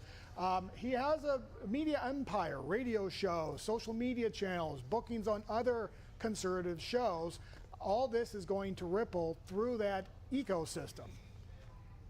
Yeah, and Nate, one of the things that I'm seeing online is that a part of that ecosystem that it ripples through are some of the darker corners of the web where you fear that people who might want to react in the wrong way to something like this are going to be hearing him. Yeah, I mean, not just the suspect's motives will be probed, but also the demographics of the suspect or suspects, whoever it turns out to be. Those will be probed and challenged as well. And you know, it's going to be up to all of us journalists here in Utah to report on what the facts are. That's right, and as we mentioned earlier, and we continue to see what's been popping up, the finger pointing has already begun. People, when this happens, people always come up with their own ideas and thoughts and theories, and you do have to be careful of those. We have to be careful of which ones we share. And I want to make sure that I'm saying correctly what I think I was just told in my ear from our producer, that Utah Valley University has confirmed that the person who was detained there is not the suspect. Is that right? I'm correct. Okay. Thank you to our producers. Sometimes you don't hear everything so clearly, but that is a very important thing to note, is that the person who apparently was detained on scene is not the person who they think fired that shot. And again, what happened is a single shot, one shot from a gun. This is everything that we see of this says it's a very intentional act, a very focused act, an attempted assassination, basically. Absolutely, and like I said earlier, Max, I've covered events similar to this, and it's never just one shot. No, it's usually one shot means that either someone was confident of what they were doing or of what they had done. Exactly. So yeah, it really is something. Now, we're looking at a statement from, I believe, Jenny Wilson, who's the mayor of Salt Lake County, and she says she's deeply concerned for everyone impacted by the shooting of Charlie Kirk today at UVU. Our thoughts are with him and his loved ones. As Salt Lake County Mayor, I implore all Utahns to respect freedom of speech and to resolve conflicts through civic engagement, not with violence. Exactly. And we are going to go back to, and there's that statement right there on the screen. I do believe we have Bob. Bob, if you can hear us, tell us who you're with now. Yeah, Max and Robin, we've as we have been standing here across Utah or University Parkway from UVU, we continue to hear law enforcement arriving here on scene with sirens going. Here it is several hours after the shooting, and they are still arriving here with sirens going. We just saw police arrive and change into tactical gear and enter into the campus. And we don't know exactly what's going on. However, we do have, Ilya, you were talking to us a moment ago. You've got your brother here who also works with you. Ilya works in a building owned by UVU. Come on in here. Tell me your name. Yeah, I'm Brane Brajec. Brane? Yeah. Okay. Tell us what you were told in your building. Yeah, so we were, one of the administrators of the building came by and told us that that the shooter that they thought they had caught, they didn't actually catch them. They feel like that they were wrong and that we were being evacuated, and that we had. Your building was being evacuated. Correct. Yeah, the UVU Business Resource Center, and she said that we are going to be closed for today and possibly tomorrow. And what did she say about the shooter? She just said that the person that they thought they caught, they got the wrong person. So. Which indicates that they may not have the shooter in custody. Correct, yes. I don't know why they'd be shutting down the building. Yeah, I mean, it could be that, they're unsure and so they just wanting to be safe. It could be that they absolutely know it's not the shooter, so it's, kind of up in the air. But guys, thank you very much. Also on scene with us here is Fox 13 News reporter Ben Winslow. Ben, let's toss it over to you. Hey guys, I just want you to see what's going on here. You can see a massive police presence here that just built up here.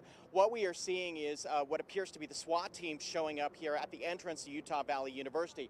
As you can see all around us here, there is a significant amount of police presence. We have been watching as students have been evacuated from some of the buildings, coming out with their hands held up.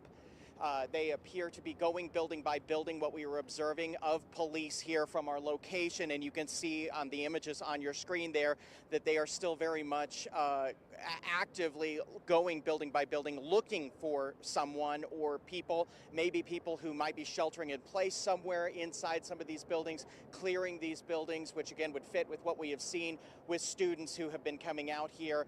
But as you can see there, the SWAT team getting ready with some heavy equipment.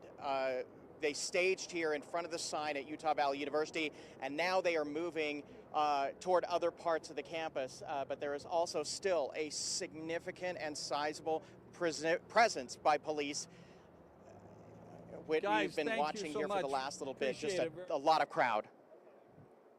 And we appreciate that report, Ben. And I don't know if you've heard what we've been told here, but the suspect or the person who they took into custody, they say is not a suspect in the shooting. And so what you're seeing is, it's not confirmation of that, but it goes along with that. And it also says for folks who are there on campus, be careful. Be careful, because whoever did this could still be on that campus. And so just keep your head on a swivel, stay alert if you're there. That's right. Thank you, Ben. Obviously an evolving, developing situation. And, you know, we even noted earlier that just because they have someone in custody does not mean it's necessarily the person who did it. And that is what we are seeing right now. Yeah, and that's as those SWAT team members were assembling there and getting on that vehicle.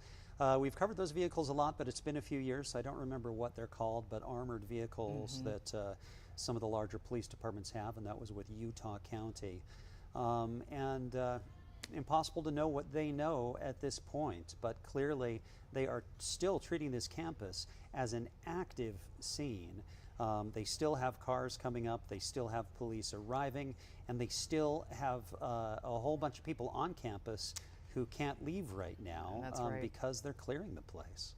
Yeah, I mean, this imagery is stunning to see, just all the law enforcement going in, you know, and this is another reason why you close campuses or you close whatever premises after the fact, because there's still a lot that needs to be investigated and done, and we aren't even at the tip of the iceberg yet. We don't even have the shooter in custody. So obviously, you know, students or faculty, whomever is on campus, just know that, you know, everything is closed now, and it is for your safety, as we're seeing here. And pay attention to those law enforcement officers, be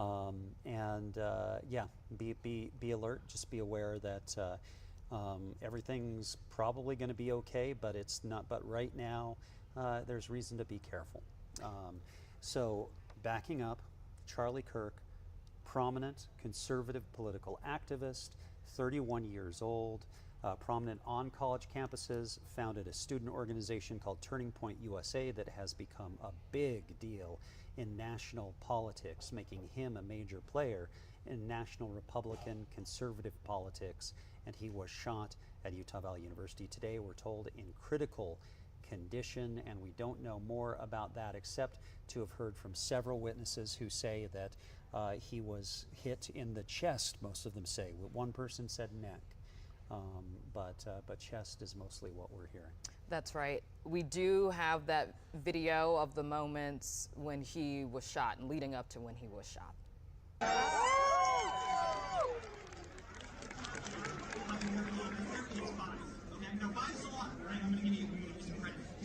you know how many mass shooters there have been in America over the last 10 years?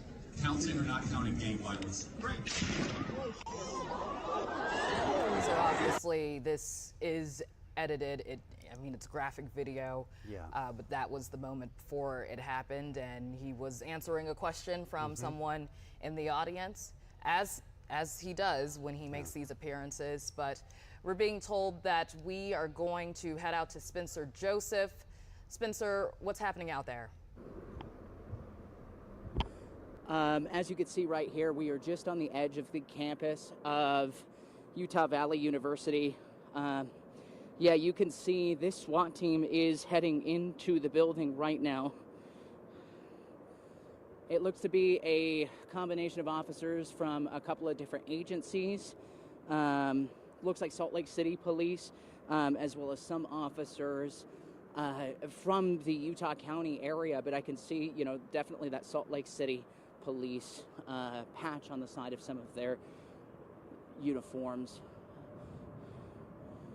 But yeah, you can see this here.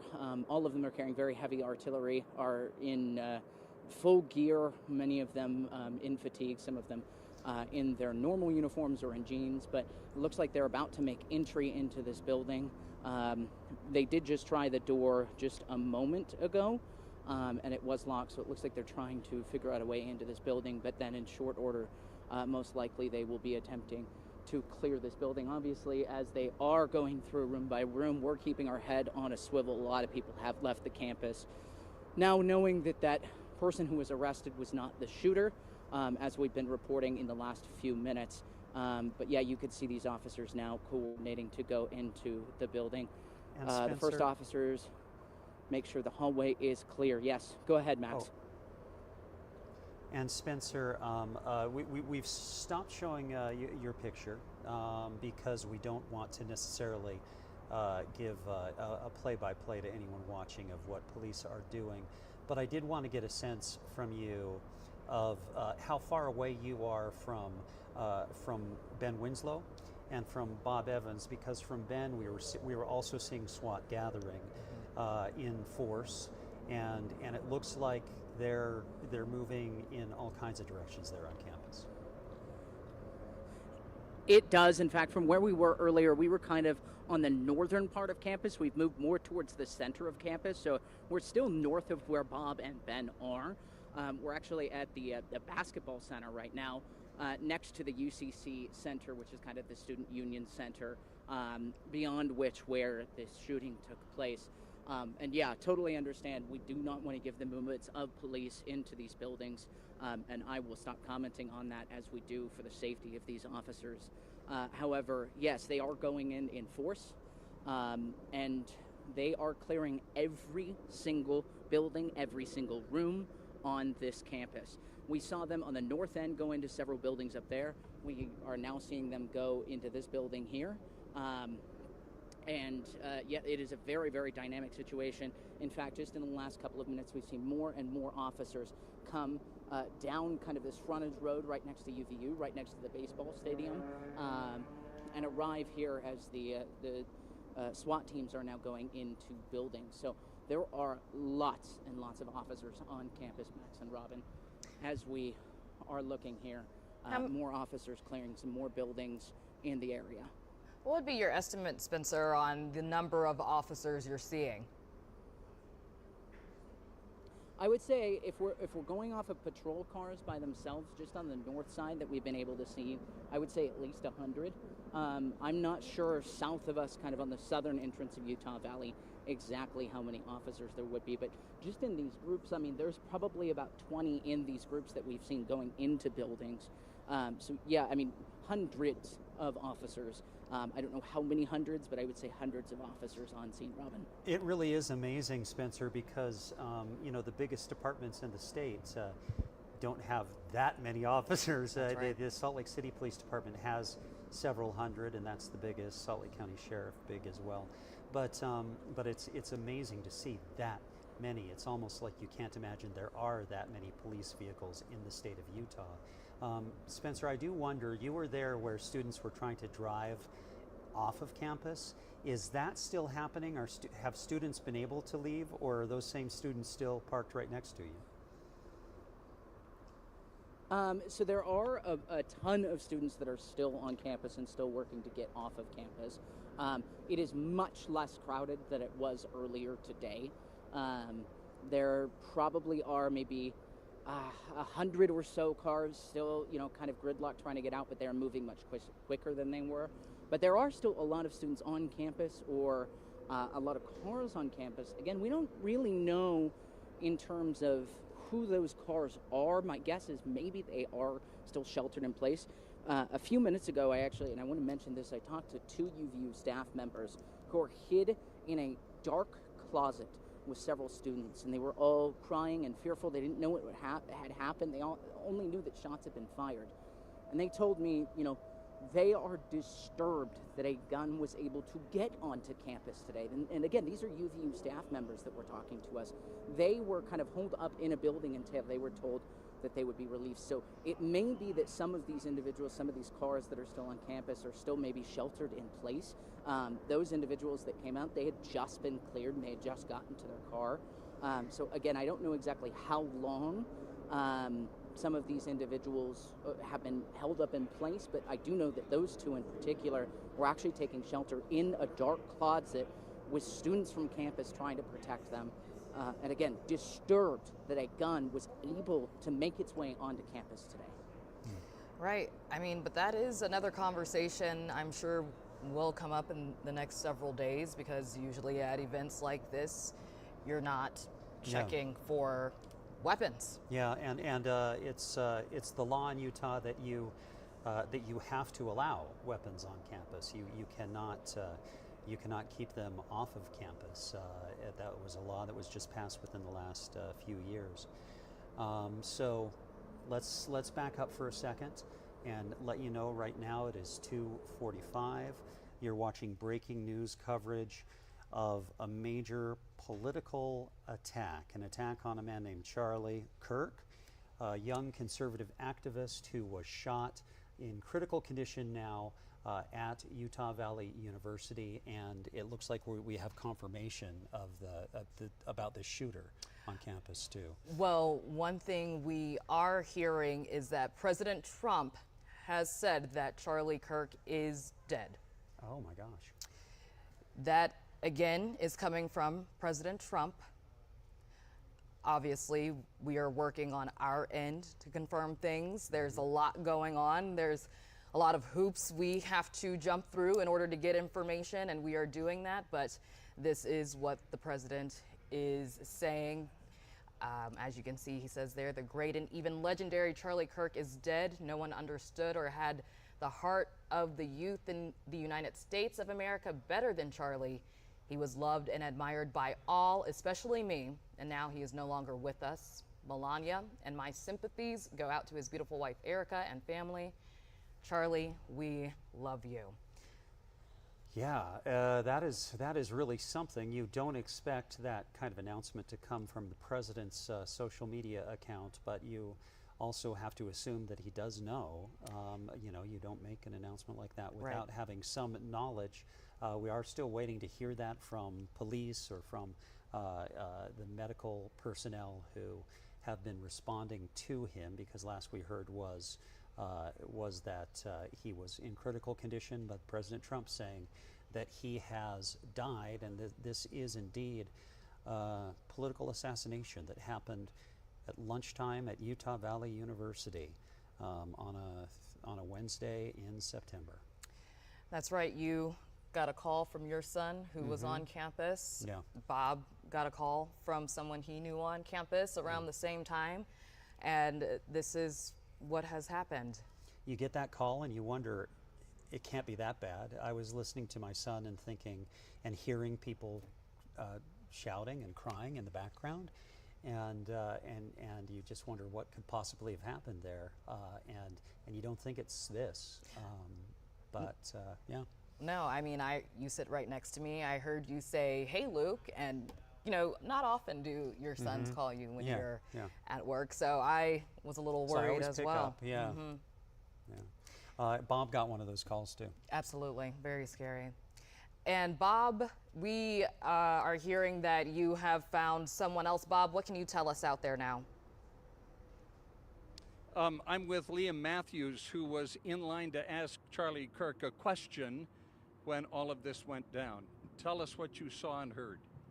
Well, I was on my way. I was trying to find the line, where the line started, because me and a bunch of other people kept going back and forth around the crowd of people trying to find where the line was.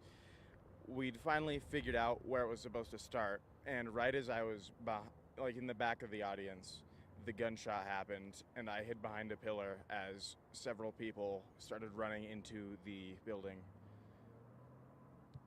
Did you see him get shot? I didn't see him get shot. I saw a video afterwards, but that's all. Where did you go? What did you do? So I hid behind the pillar and tried to contact my mother and father. I eventually went inside the building and just tried to figure out what happened before eventually finding my father, who turned out to be on the other side of the venue. at which point I went back outside and went over to him. We are getting word now from President Trump's social media post that Charlie Kirk has passed away. Your thoughts? Well,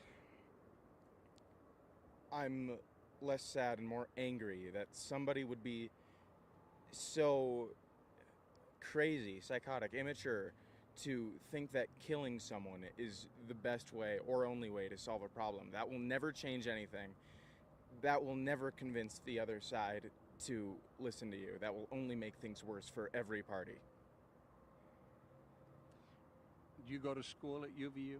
No. I may enroll there at some point, but I currently go to high school in Salem Hills. This has got to... your life going forward from this time will be measured before and after this shooting, I would think. I wouldn't be too surprised. It's definitely a life-changing thing. Yeah. Thank you for talking to us. Is this your mother over here with us? Mom, come on over, would you? Tell us your name. I'm Carrie Bartholomew. Carrie Bartholomew. To have your son so close to this tragic event must have just stopped your heart. Yeah, he was standing in the line and I couldn't find him, and we were trying to pull like younger children kind of under us if we could, and I couldn't find my son. And then all of a sudden I get a text from him and he goes, "Mom, if anyone needs CPR, I can come out and help." So you were at the event too? Yeah. Oh yeah. I'm the leader for Moms for America, and so we had a group of us there. You know, Charlie Kirk, all his messages is let's come back to the table. Let's have civil discourse, and let's come back to the table and be able to talk about our issues instead of hate each other. And I'm really concerned about that because we've been teaching kids, young people, to hate for quite a while now, in my opinion. And this is kind of my issue, and this is why I love Charlie Kirk, is because he can change people's minds by having conversations with them. And we've lost it, yeah. And now we've lost him. Yeah, we have.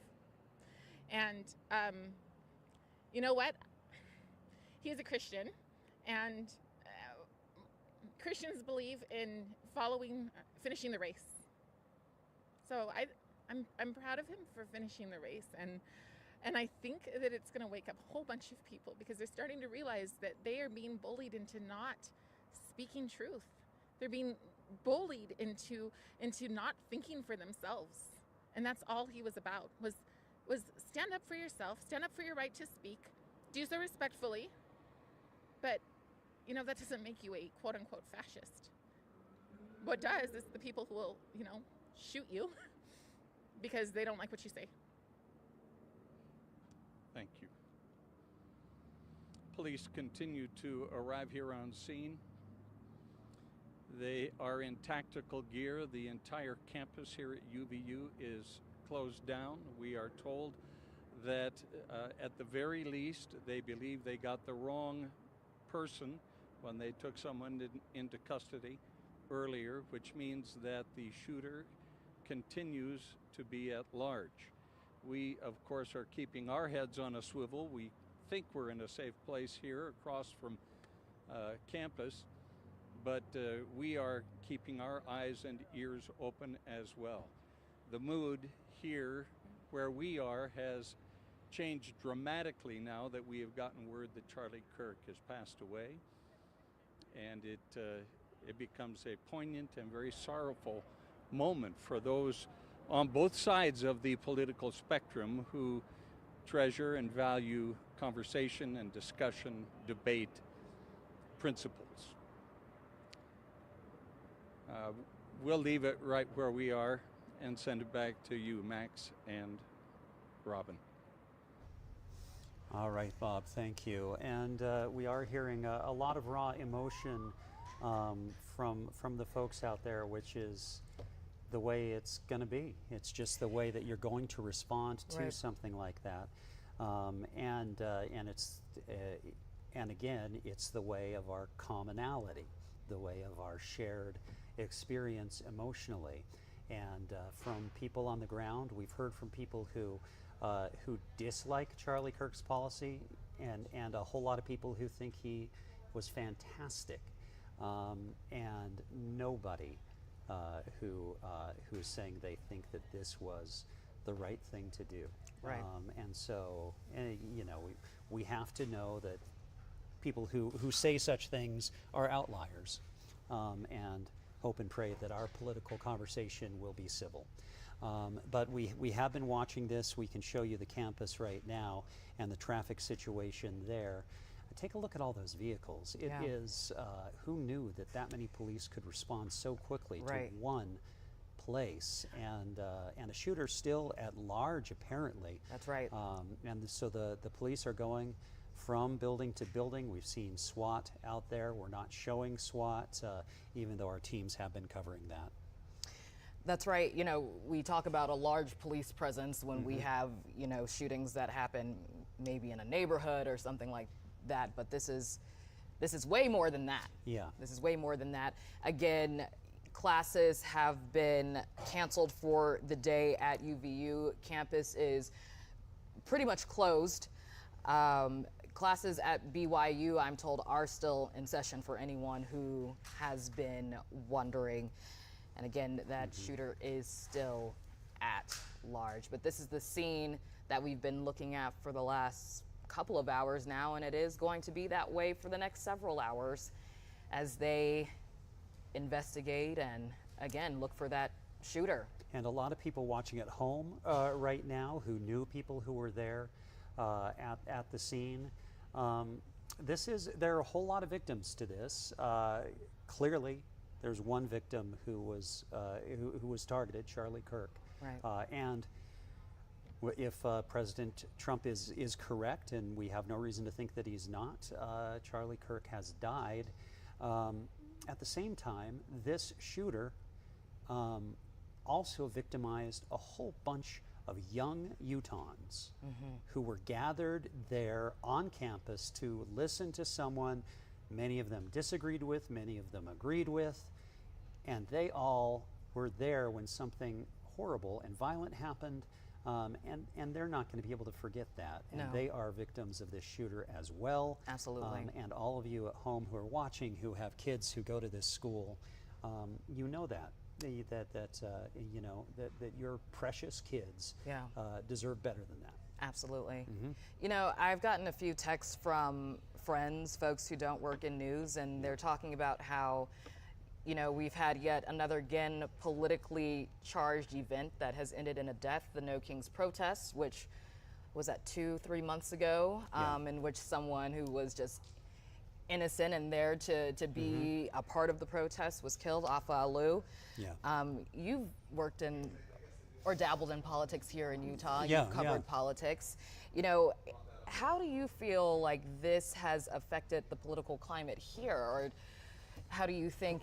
Well, the rhetoric in general. I mean, this is who knows what happens from here, and this is a national story. This is going to affect American politics, because we had President Trump shot and injured, but this is a prominent person shot and killed, and that's something.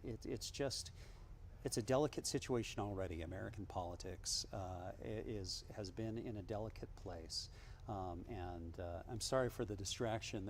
We should probably switch our picture back here because there's a wasp who's hanging out on our camera. But this is the thing that concerns me the most when we talk about young people is that this is the politics they've experienced. Yes. Someone who's younger than 25 years old doesn't have a political memory that goes earlier than this era. Right. You know. Yeah. And I talk to people who are, I'll say, older than me, and they talk about, back in the 70s and 80s when there were lots of people who were on very different sides of the aisle, and there were lots of things going on at that time, but it was never quite like this. And I hear people keep saying, you know, I can't believe this is happening in Utah. This isn't Utah. But that's the thing, you know, everyone, everywhere. We've all got emotions. America. Exactly. Utah is exactly. America. Yeah.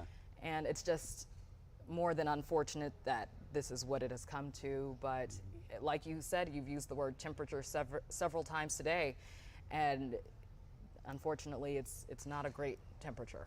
And it's time to step back and hear from people who are not trying to make us angry.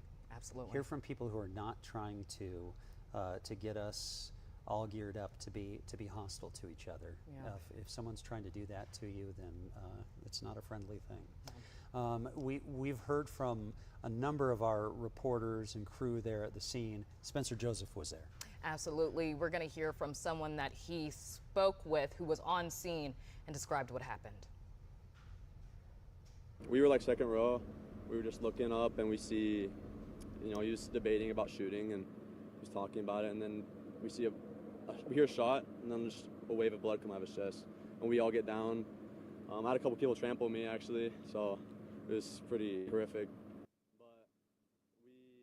All right, so you're hearing from one of the students there. He was with a group of friends we heard from earlier about their experience at this event. And, you know, honestly, while I was watching him talk, I kept on looking to the left and to the right with his friends who are pretty distraught. Absolutely. Having experienced that.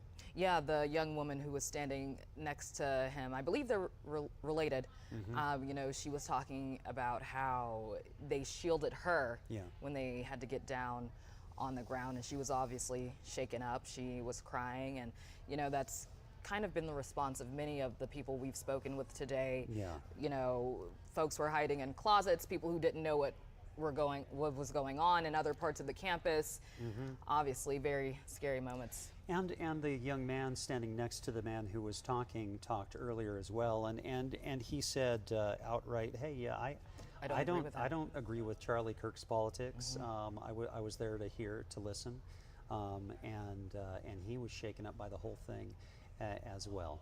Again, not a liberal conservative thing. Absolutely. I'm hearing that we have more reaction from Governor Cox. Did I hear that correctly? Yes, there you go. As you can see, I just got off the phone with President Trump, working with the FBI and Utah law enforcement. We will bring to justice the individual responsible for this tragedy. Abby and I are heartbroken. We are praying for Charlie's wife, daughter, and son. And then this from Senator Mike Lee. Charlie Kirk was an American patriot and inspiration to countless young people to stand up and defend the timeless truths that make our country great.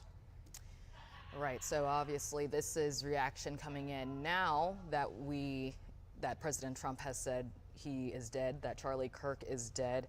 We were getting lots of reaction earlier when the reports were that he was in critical condition, so obviously now things are different, that we are learning he has passed, according to President Trump.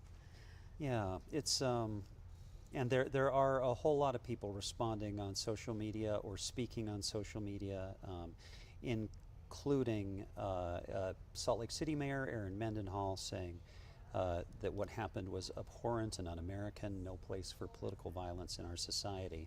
And there was also a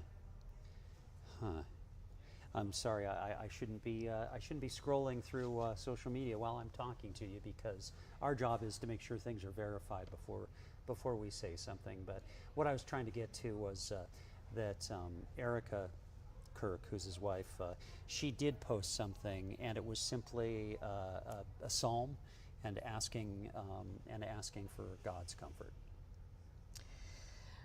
You know, and Governor Cox said in that statement there, he made mention of how he is a father. Mm-hmm. He's got 2 young kids, and that is something to think about. Yeah. You know? Well, and this is something, Robin, you've unfortunately you were in I believe the San Antonio area. That's covering right. When there was the Uvalde shooting there, and we've all covered you know, horrible events, horrible in different ways. Yeah, I can tell you, for everyone involved, when you cover something like that, you just realize the magnitude of it, and that whoever was there will forever be changed and will not be the same. It is very traumatic, and obviously we've heard from many people there on the UVU campus today who saw what happened. And and I was just going to say, I understand that we do have some comment from students who were there and who talked with Spencer, I believe, earlier today. I just thought it was going to be like a fun event, and you see Charlie Kirk all over social media, and man, just you hear the pop, and then you just see like hit his chest, and then just blood squirted out of him all over the table, and he just fell over, and I just I'm shaking, and I didn't get to the ground at very first because that just wasn't my reaction.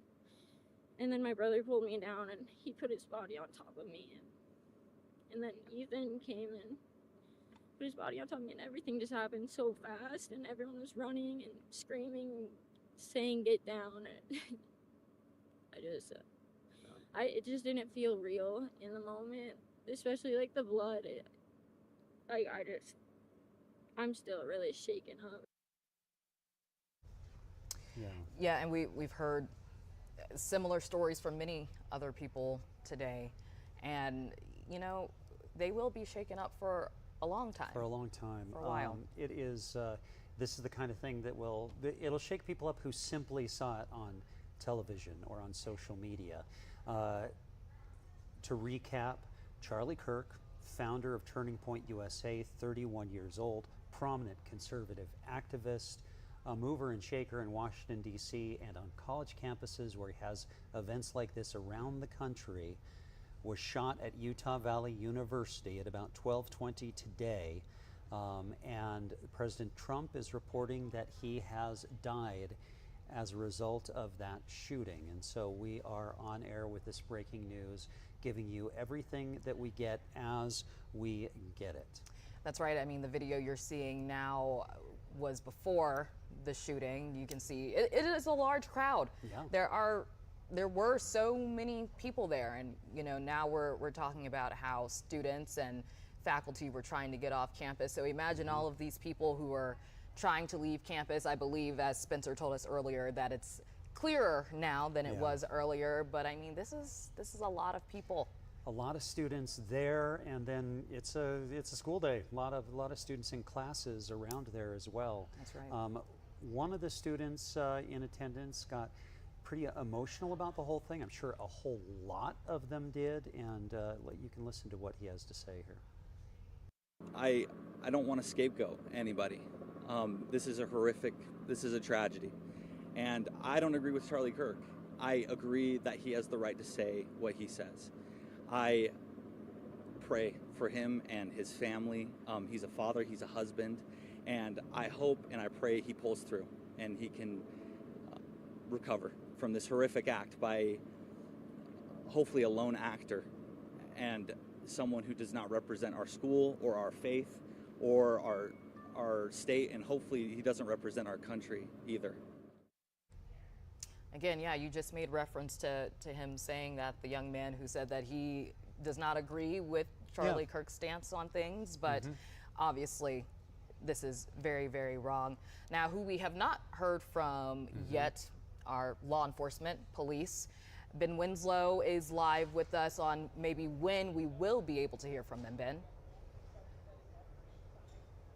Yeah, that's right. We understand the Department of Public Safety is planning a 4 o'clock news conference where they will update us on everything we have. You can see still very much a dynamic situation. Look at this right here on this campus here, this Utah County Metro SWAT unit pulling up here again. What we've been observing is they have been going building by building, clearing them. In the past, we have seen some students who have been leaving the buildings with their hands in the air as what we assume is law enforcement who are clearing the scene here. But I'm by the entrance to Utah Valley University. We have seen some police officers leave the scene here, while again you see units like the Utah County Metro SWAT team coming in again in force, and we've been watching them certainly as they have been going in and coming out of a lot of these buildings centered around where the shooting was.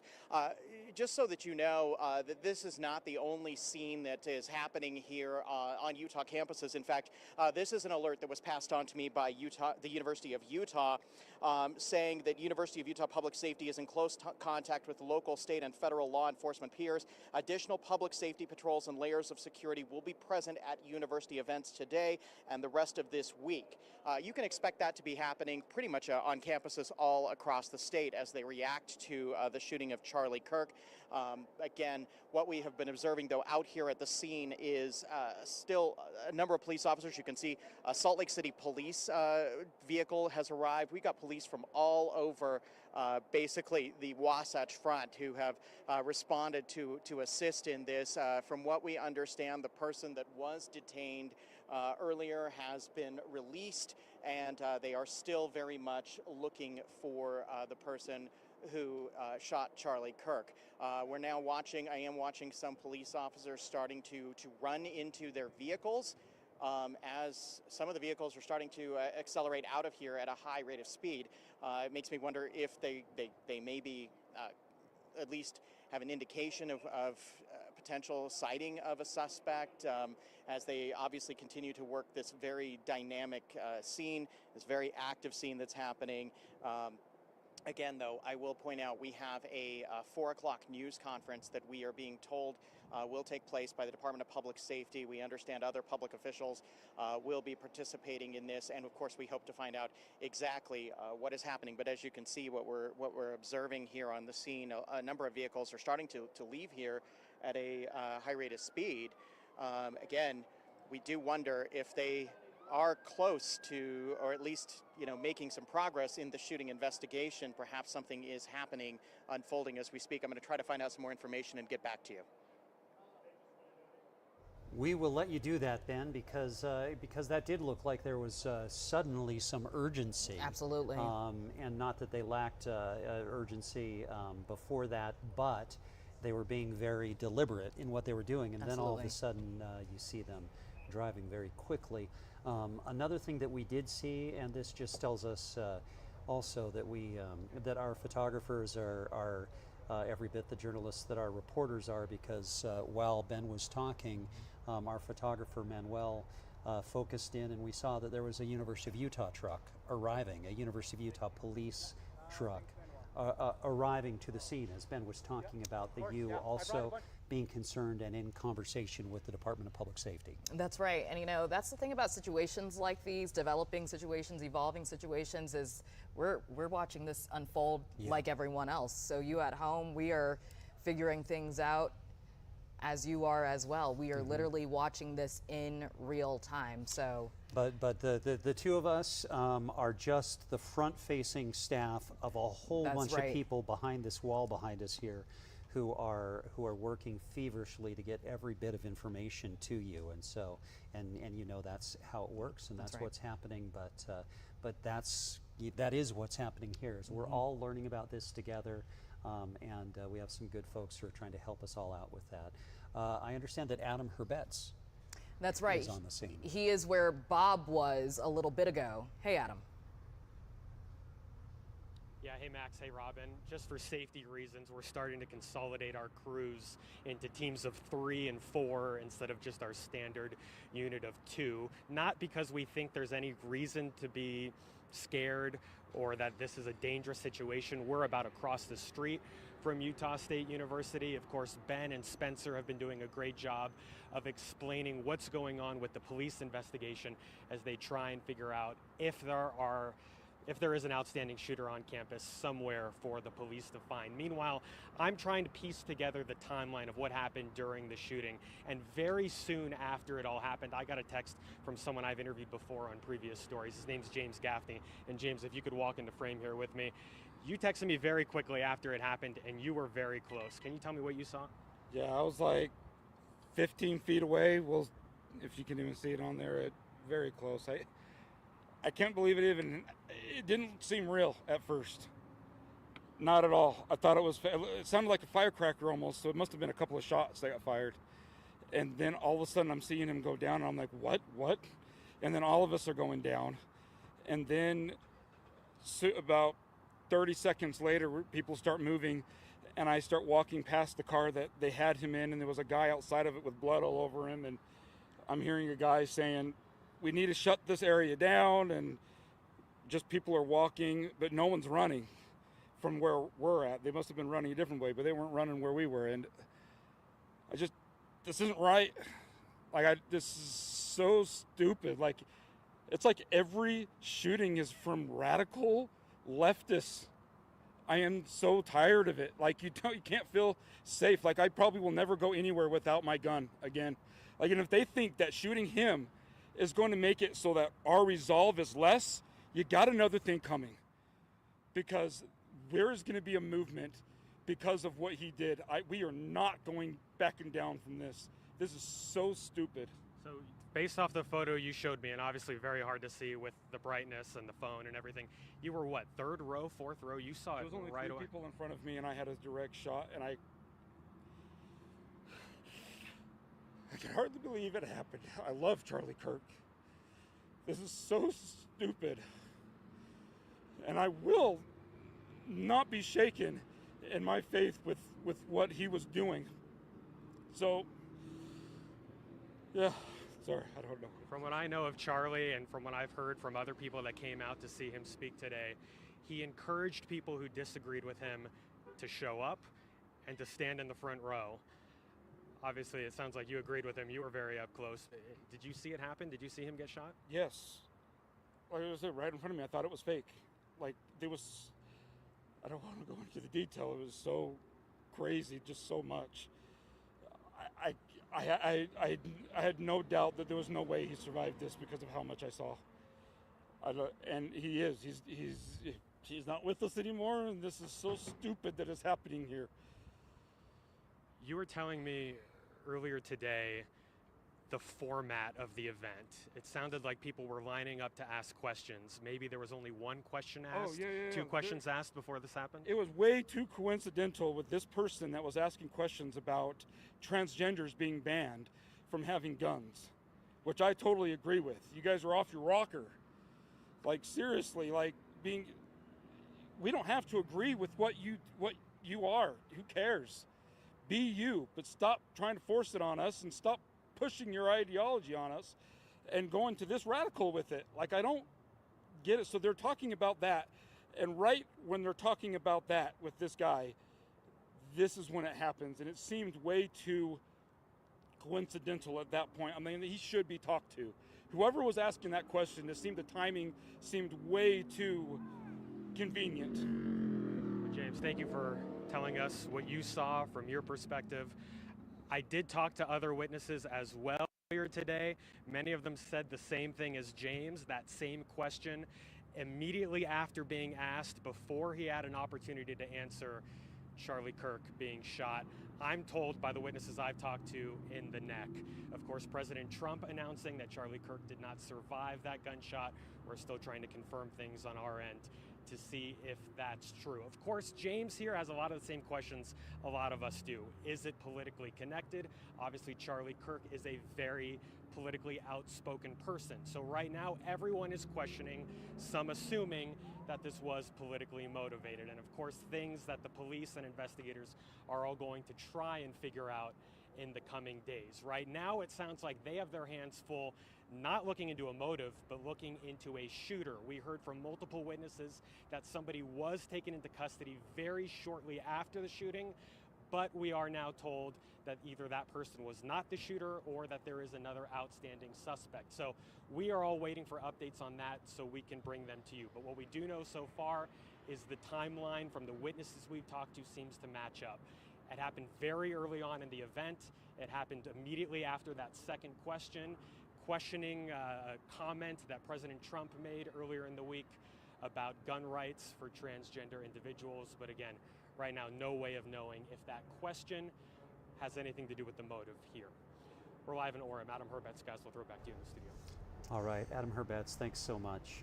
And just as we recap, something to say: one bullet, right, one shot, right, one shooter. And as we look at all of our crews out there and we see the people behind them, hundreds of police officers. That's right. Thousands of students, thousands of parents wondering how their students are. We can't draw conclusions about how the world is because of one person doing one thing, and we don't know who that person is or what their motivation was. And That's so right. we want people to be able to say and share their emotions. We just want to make sure that we're not reporting that this is who the shooter was. We don't know who the shooter was. We and don't. hopefully police are able to track that person down and we'll learn more. That's right. Well, yeah, you do want to give people the space to share how they are feeling after something traumatic like this happens. And that is our job. Yeah. But again, to reiterate what you said, we are not reporting it as fact. There's a lot of facts that need to be checked out over the next several days. Earlier, we were joined by Scripps News Group reporter Haley Bull. We're going to go back to Haley to get reaction out of D.C. Anything new since the last time we spoke to you, Haley?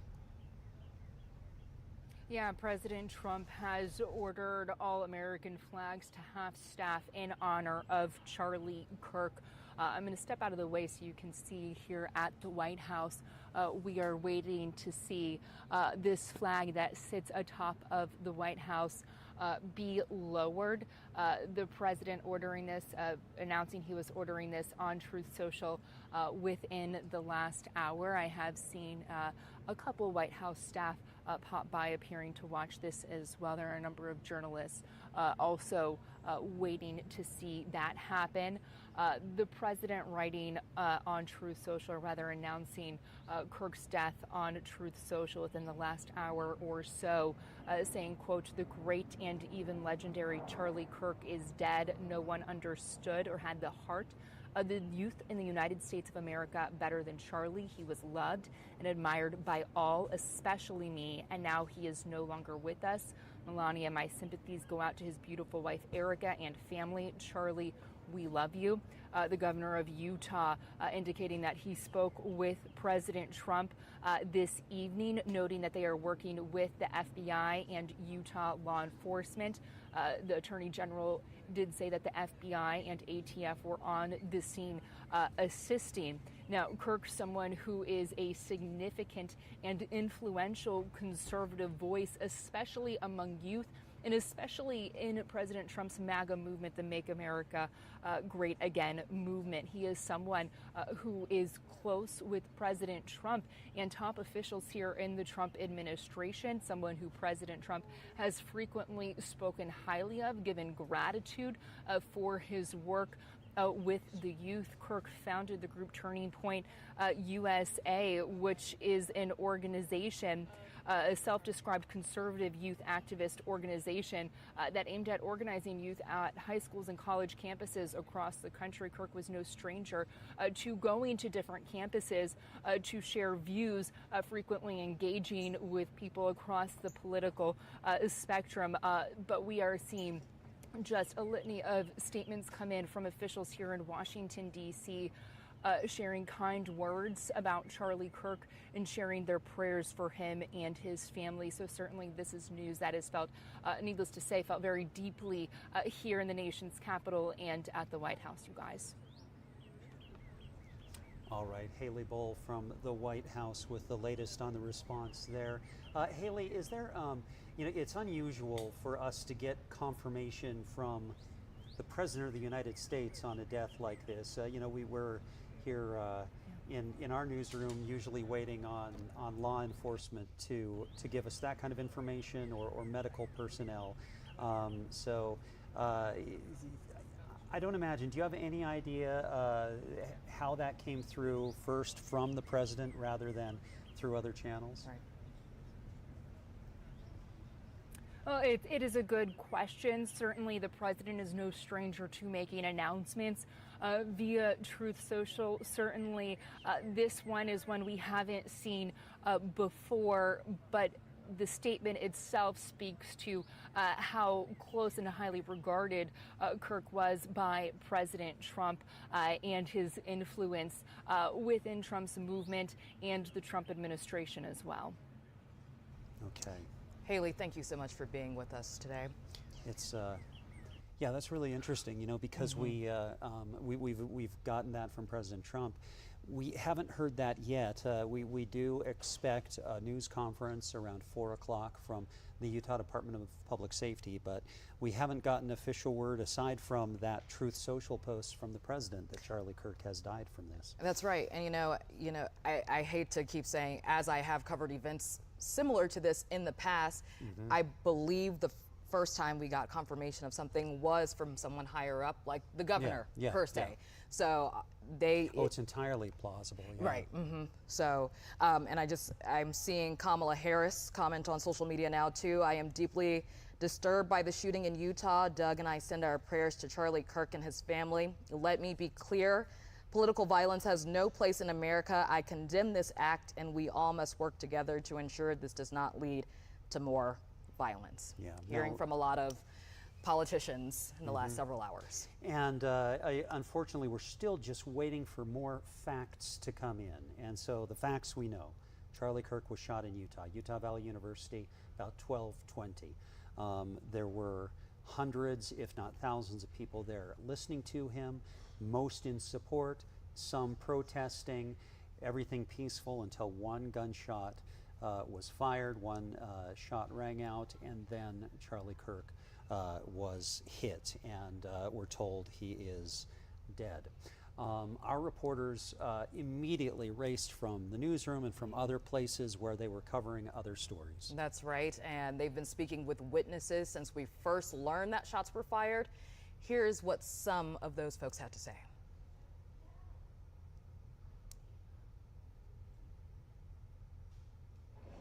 I heard a loud bang, which I figured a shot would be a little bit louder, but I just saw it hit him in the chest, and then all of a sudden just tons of blood gushing right out where his heart is, and then he like fell over and slumped down, and everybody got down and was screaming, and then we all ran.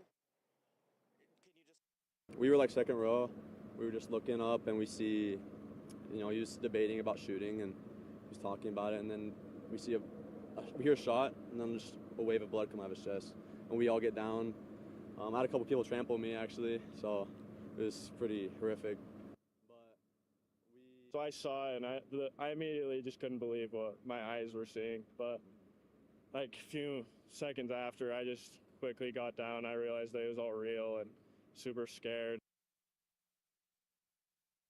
We just thought today was another Wednesday, working on campus, doing what we're supposed to do, and then someone comes in running frantically saying, oh my God, there's been like a gunshot. We didn't believe it at first because Utah County is pretty safe. UVU has been a safe space for me and her and my coworkers. I've been here for like 4 years. Nothing of that sort has happened. And so seeing this all together tie up, it's very crazy. It's very surreal.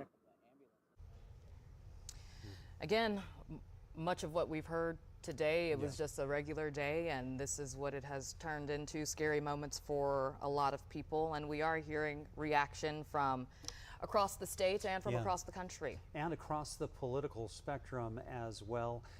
Here's what the governor had to say. I just got off the phone with President Trump.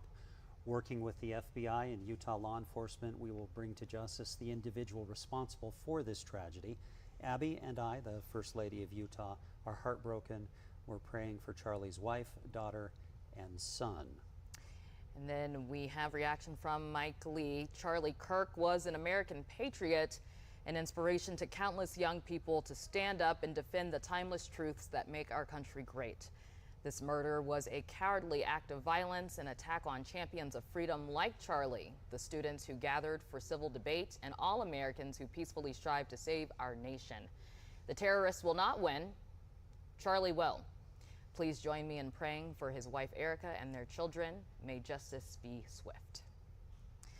So yeah, and then I understand we have a statement from the Salt Lake County Democrats. That's right. These are the folks on the Salt Lake County Council who are Democrats, got together and sent this out. The Salt Lake County Council Democratic Caucus unequivocally condemns political violence in all its forms. Our thoughts are with Charlie Kirk and everyone affected by today's tragic shooting at Utah Valley University. Regardless of political affiliation, every Utahn and every American has the right to express their views freely and safely. It is our shared duty to engage our differences with respect and civility, not with violence. All right.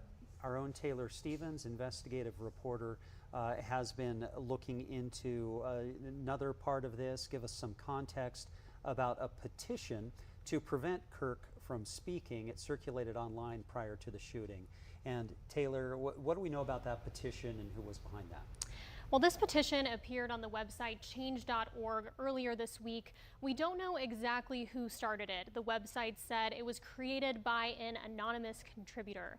The petition said Kirk had become known for his divisive rhetoric that often supports policies and laws which aren't inclusive and can marginalize various communities, end quote. That platform is inconsistent, they said, with Utah Valley's university's ideals of, quote, inclusivity and diversity. The petition called on the university to reevaluate the decision to allow Kirk to speak, saying that a reconsideration would champion, quote, a campus environment where every student feels welcome and respected. The petition had nearly 1,000 supporters and more than 50 comments as of just a few minutes ago. Many of the comments raised support for the petition, with one calling Kirk an alt-right influencer and another saying that hosting him is despicable. Max, Robin. Thank you for that, Taylor. That does give us additional context. Some context, and it shows part of what civil debate looks like. Right. Right. A petition, you show up, you protest, you don't shoot. That's right. And obviously there were many students there to do just that, to protest, as we heard from many today, some who were big supporters of Charlie and others who were there to, be there in the spirit of debate. And I know that a lot of folks watching, they're not so familiar with Utah Valley University, right? Because they're watching us from St. George or Blanding or somewhere distant and haven't been there in a while. Utah Valley University it's a massive school. Yes, beautiful campus. Beautiful campus. You can see from above there that courtyard where this happened. And you see those steps of the amphitheater. It's a beautiful place. It's a place where when you're in the student center, which from our perspective is immediately above and behind that dot, that's where you get food from the food vendors, and you can walk out onto that plaza and just enjoy that atmosphere and study and read. And every now and then there's an event, and a whole lot of students went to this one. Utah Valley University is not a place that anyone would consider radical in any way, and a place where a whole lot of students feel welcome and get a chance to get an education. Yeah, I mentioned to you earlier, I've done interviews for different stories there, and the students are always so nice and bubbly. It's a great go-to, isn't it? It is. They're always open to sharing things with you. Yeah. We're continuing to follow this, obviously a developing situation. The shooter is still at large as far as we know. Heavy police and law enforcement presence there. We haven't taken a look at what's been going on, a live look at what's been going on there for a while, but we know that just more and more officers had been arriving at the scene, many of them wearing tactical gear. Obviously, the goal is to find whomever did this as quickly as possible. Yeah, I'm just noticing online that former President Barack Obama has issued a tweet on X saying we don't yet know what motivated the person who shot and killed Charlie Kirk, but this kind of despicable violence has no place in our democracy. Michelle and I will be praying for Charlie's family tonight, especially his wife Erica and their 2 young children. That's right. That very sentiment coming from so many others today as well. We do want to send it out to our reporter Julia Sandor. We were just saying we haven't had a live look at the scene in a while. Julia, what are you seeing out there? Yeah, we're actually in front of the UVU Fountain Courtyard, which is where that event was held. I'm going to just step out of the way so you can get a look at kind of the mess that's left over right now. You can see behind the caution tape their tent where Charlie Kirk was set up originally is still out there. You've got a bunch of trash and people's belongings on the steps where they were lined up earlier. And again, there were hundreds of people out there. And some people I actually spoke to one student who was in a classroom at the time that she said was really close to this courtyard, near the fountain courtyard. And they were shocked when they heard the noise. They heard a bang, hid under their desks. It was just kind of a moment of shock, and they were scared, but they were able to keep calm and get out of there. And again, we've talked to several students on all different parts of campus just about what they're seeing and what they're doing. And again, with the campus being closed, they really, some students don't know where to go, but all they want to do is make sure they're safe along with their friends. I heard some people making phone calls earlier, checking in with their parents, just to let them know that they're okay, because again, there's still some unanswered questions. But right here, a few hours ago was filled with hundreds of people. Now it's empty, and all we see are cops going back and forth. I could actually see earlier some cops going through the building that's behind me, all their gear on, and again, it's just an interesting sight to see right now, empty except for cops and those flashing lights. I know we brought up that there was a bunch of different agencies here. I've seen Salt Lake City Police, I've seen South Jordan. Really all people from all over the Wasatch Front are here to help. Again, we're going to continue to talk to people and find out more as soon as we do, but I'll send it back to you guys in studio for now. Before we let you go, Julia, I did want to get a sense from you of what we're seeing, what's behind you, and that is, it really does bring it home to see that everybody just left their stuff. Absolutely. And yeah. leaving stuff is not something that modern people tend to do. No, we love stuff. Our phone, our whatever. I'm sure there are still laptops in those backpacks Right. that are left there at that scene. But Julia, I don't know if Julia is still with us, but I was wondering about the police presence in front of you, and just hope that you're staying alert and safe. If they've given you some indication that you can go to where you are, and safely you can be where you are, because that shooter's still at large as far as we know. Yeah, definitely. And we're safe where we are right now, kind of in our spot. We're behind that caution tape, but like you were saying, people don't typically leave their belongings behind. One of the students that I saw a little while ago, he had to use one of his professor's cell phones to make a call to his family because he had left it in the classroom. So it's just interesting to see what people do during this time, how they get from point A to point B, and kind of how that all happens in a moment of stress and a crazy time like that. Thank you, Julia. We'll talk to you in a little bit. Fox 13's Tina Giuliano is live with us in studio. Tina, we understand that you've spoken with Pro-Life Utah about what's happened. Yeah, that's right. Charlie Kirk is a prominent pro-life advocate. He's talked about abortion many times during his speeches and rallies. So I spoke with the director of Pro-Life Utah, Deanna Holland, who says she was there with her kids. She wanted to show her kids the movement that Kirk was creating. As a pro-life advocate, she wanted to show her kids that someone else with the same beliefs as them was also speaking out. And she also told me how the crowd was very friendly and respectful. And during the event, one of the questions that was said was about religious context, and he talked with respect for other religions.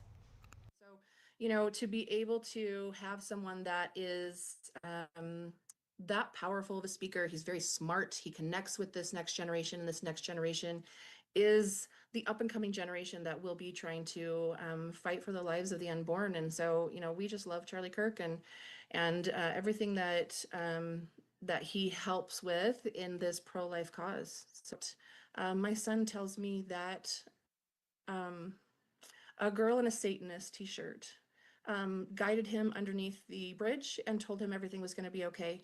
And that to me is where we need to be, right? So not only can we have conversations, but someone that I don't know, that we don't have the same political views, helped my son today.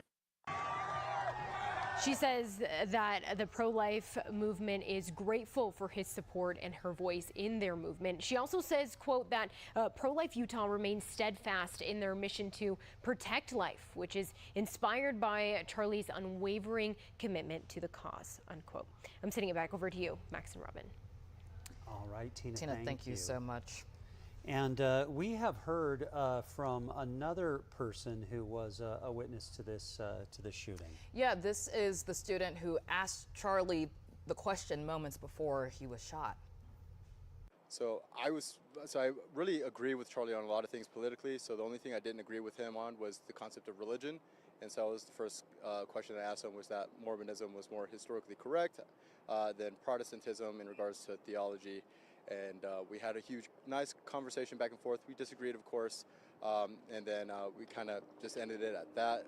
With the historical evidences, he tried to hold to the Bible a lot more in regards to archaeological evidences, which is not really what I was asking. But after I got done talking to him, I really couldn't exit because there's such a big crowd. So I turned around, and like 10 to 20 seconds later, after I got done talking to Charlie, I saw that he was shot in the neck and that he was squirting blood everywhere. But I was piecing things together, and it was really weird because the second guest that I talked to, before I went and asked him the question, what I was going to ask him, he was talking to him about how he was going to ask about transgenderism or something like that, but nothing about shootings. And this is the irony that came to me, which was like, right when he asked that, not like 5-10 seconds later, he was shot. Well, right, yeah, and that's not the first time we've heard that today. Many people said that was kind of the topic of discussion moments before he was shot. But as you can see there, we have heard that there will be a vigil for Charlie Kirk at the Utah State Capitol Rotunda tonight at 7 p.m., and that will be hosted by members of the Utah House of Representatives. All right, so hearing from folks from all over who were there at this event, largely hearing from folks who support Charlie Kirk, because that's who showed up to be a part of it. There were protesters there as well, and one shooter, and we still don't know who that person is. We hope police do, but we have yet to hear from that. We do expect there to be a press conference with the Utah Department of Public Safety sometime around 4 o'clock. Hopefully that indicates that they do know something more about what's happened, because that's a press conference a whole lot of people all across the country are going to be looking to. Absolutely, a national story indeed. I mean, this happened around 12:20 today, and I remember getting online right after, and everyone already knew. Huge national story. Eyes will definitely be waiting for this press conference for sure, and hopefully we will learn more, and hopefully, like you said, the authorities know more about the potential shooter and their whereabouts, but we do not know who that is. Not confirmed. That is the biggest question that remains out there. Who was the shooter? And then, of course, once you know who, that gets you a whole lot closer to knowing why. That's right. We also don't know how this happened. We don't know if it was from a great distance or if it was from up close. I asked the first person we interviewed when we came on air today about whether she was familiar with firearms and what she heard. She thought she heard something that sounded like a pistol, but other reports that I've seen online suggest a rifle. That's right. So it could have been from a distance. If it was from a distance, it's someone who was confident in what they were doing. I mean, absolutely. One shot. Yeah, just one shot. One shot. That's it. Well, it seems like we are going to send it out to Adam Herbetz and Bob Evans. They're together across the street from campus. What can you guys tell us? Well, we are just south of UVU across University Parkway. The police presence out here remains strong, but from time to time we hear and watch police units with sirens and lights going. One most recently, a Salt Lake City unit that, well, we can hear more sirens now, that headed north on I-15 from this location. I'm not sure if you can hear those sirens right now,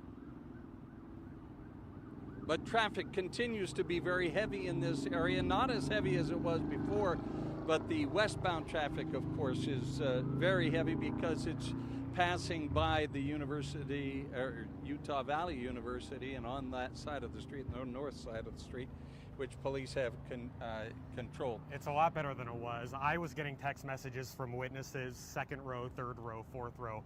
They were trying to get out as soon as they could, but they couldn't. I mean, When something like this happens, immediately the first thing police on site are going to do is call everyone in. Yeah. That's why we're seeing officers from Salt Lake City PD, seeing people all the way. I think I saw someone from Weber County. Yeah, Spanish Fork is here, Harriman is here, everybody is here. So they couldn't get out, we couldn't get in. That's kind of why we're set up across the street, meeting people here at local businesses, trying to piece everything together.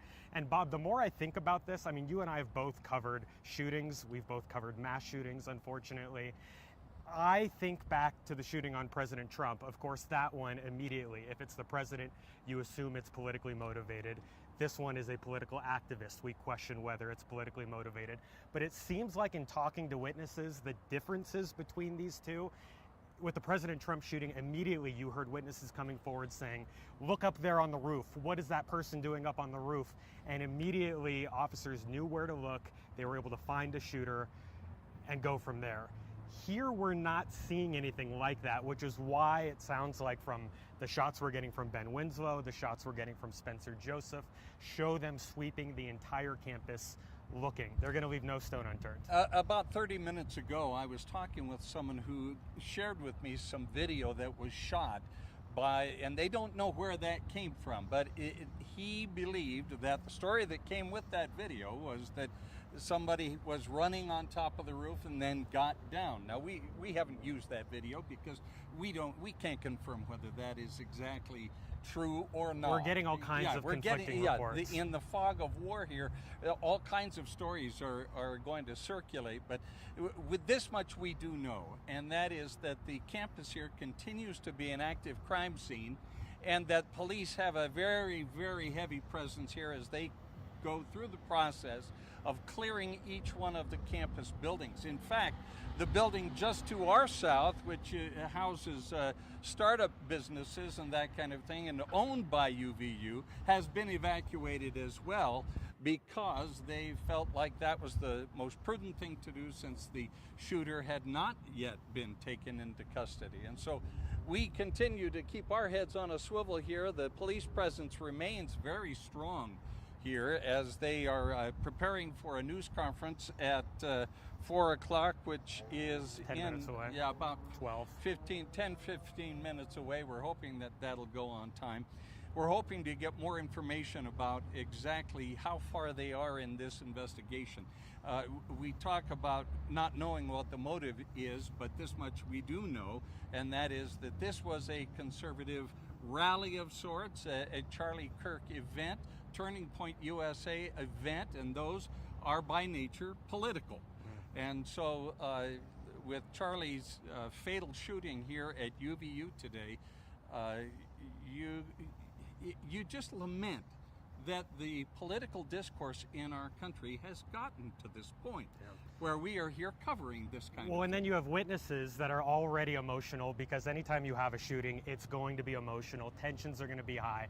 People aren't going to know exactly what it is that they necessarily just saw or heard. And then you add the political element on top of it, and then you have those biases that police and investigators also have to sort through, because anytime you bring politics into the situation, that's also going to influence people's emotions, make people upset, immediately say, you know, maybe it was this side of the political aisle that did it versus that side. Yeah, they're going to lean into things, and that isn't what police can do. They have to look at the facts, they have to look at evidence, they have to say, where did the shot come from? And you were saying something about a witness that thought they might have seen something on the roof. One of the witnesses I talked to said the same thing, that some people were pointing up to a roof.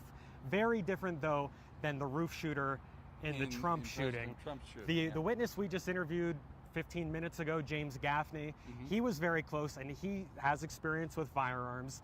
He said that he thought it was a prank, and that based off of what he heard, not necessarily what he saw, but what he heard, it sounded like the gunshot was right next to him. In fact, he thought it was a prank, like maybe it was part of the show, like maybe it came from the stage, and that this was all, you know, for dramatics. Obviously, very quickly, once people started screaming, we found out that was not the case. Sadly, it was no prank. It was a fatal situation for one of the nation's most outspoken conservative voices, Charlie Kirk.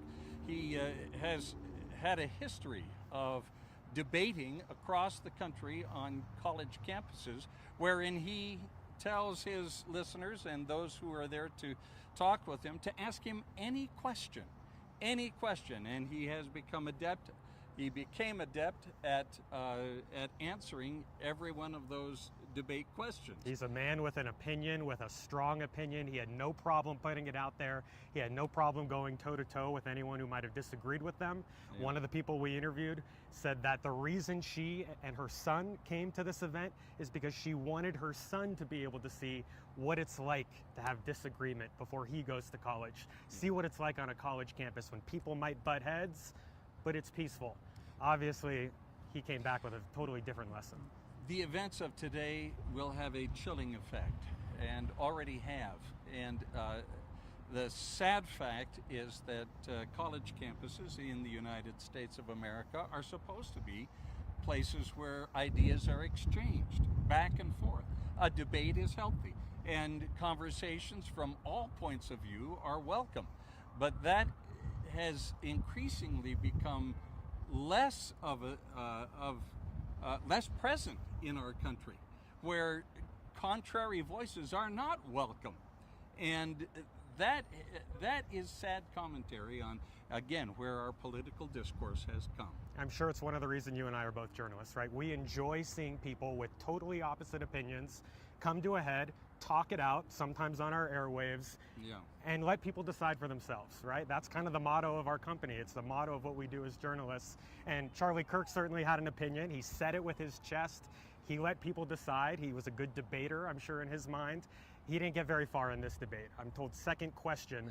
He wasn't even able to answer the second question before that shot was fired. One of our sons goes to school here at UVU, and we learned of this tragic shooting from him.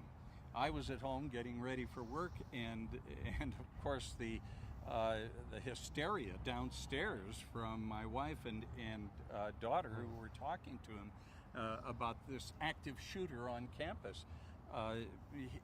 Our son was at the event. He didn't actually see the shooting, but he headed to the LDS Institute building, and that got locked down, and they were in there for several hours before they were released, and gratefully now he's off campus. But parents all up and down the Wasatch Front with children here going to school at UVU have been terrified by what happened today. And it is a cautionary tale. It is a cautionary tale that we live in this environment where this kind of thing can and does happen.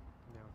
Second political shooting, or at least what seemed like a political shooting in just a few months. We were at the No Kings protest not long ago. The reason we were working that day is because we thought there was a possibility for something like this because emotions were high. It turned out in that case, an innocent bystander was shot. In this case, the political activist Charlie Kirk, very outspoken, clearly targeted, clearly hit up close, and President Trump announcing that he is dead. Bob and I are live at Orem, just across the street from Utah State University. We have crews up. Oh, I'm sorry, Utah Valley University. This is why I have you here with me.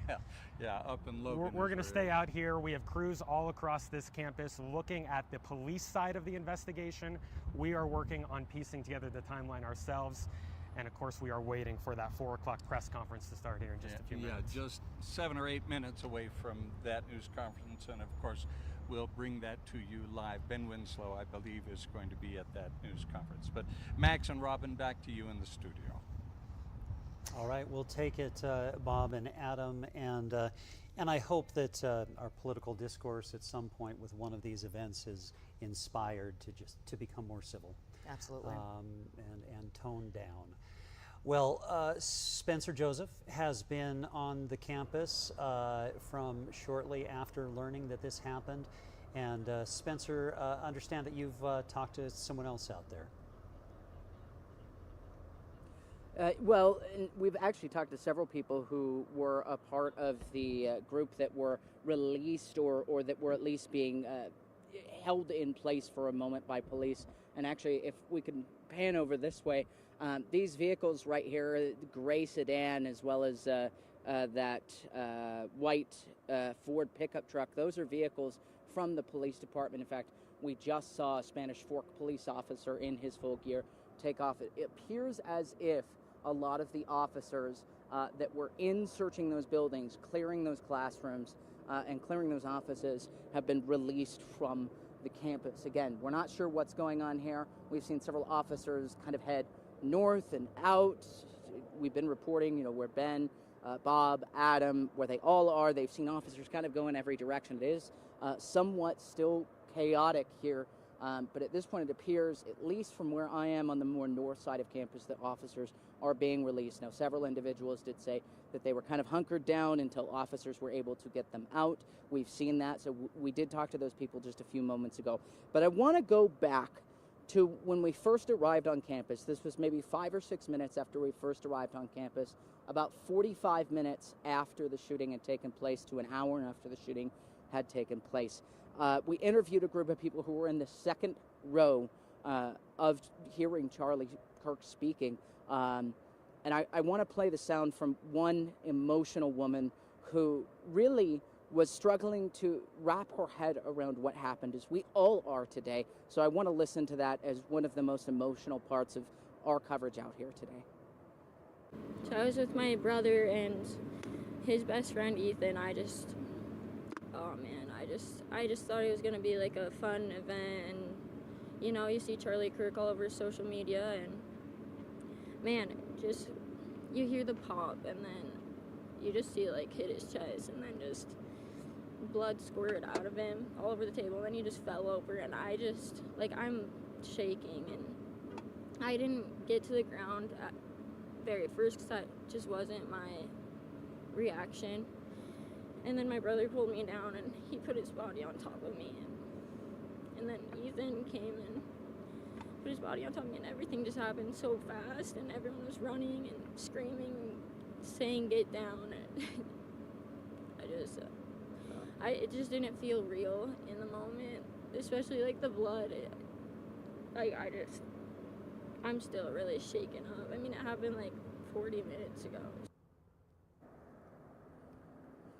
Yeah, those are emotional words. I think there are so many students on the campus of Utah Valley University that are feeling that way today, that were in attendance, that saw what happened. And a lot of them were there to either hear somebody who agreed with them, disagreed with them, for that civic discourse that has now turned into incredible tragedy. Several of the individuals we've spoken to, it's hard. They're feeling like it's hard to wrap their mind around what happened. We're hearing stories of people running in every direction. Unfortunately, we're also hearing about students who got trampled in the exit of this event. Several people, showed us all their scrapes on their knees, and that their backs were completely dirty as, people, either, pushed out of the way, and, they fell to the ground. But we're also hearing, and in fact, that woman that you just heard from her told us a story of how the two people that she was with actually covered her, instinctually went to cover her. Her brother kind of made a human shield over her, and the other man that she was with made sure that behind her was safe and was looking around to make sure that she was okay.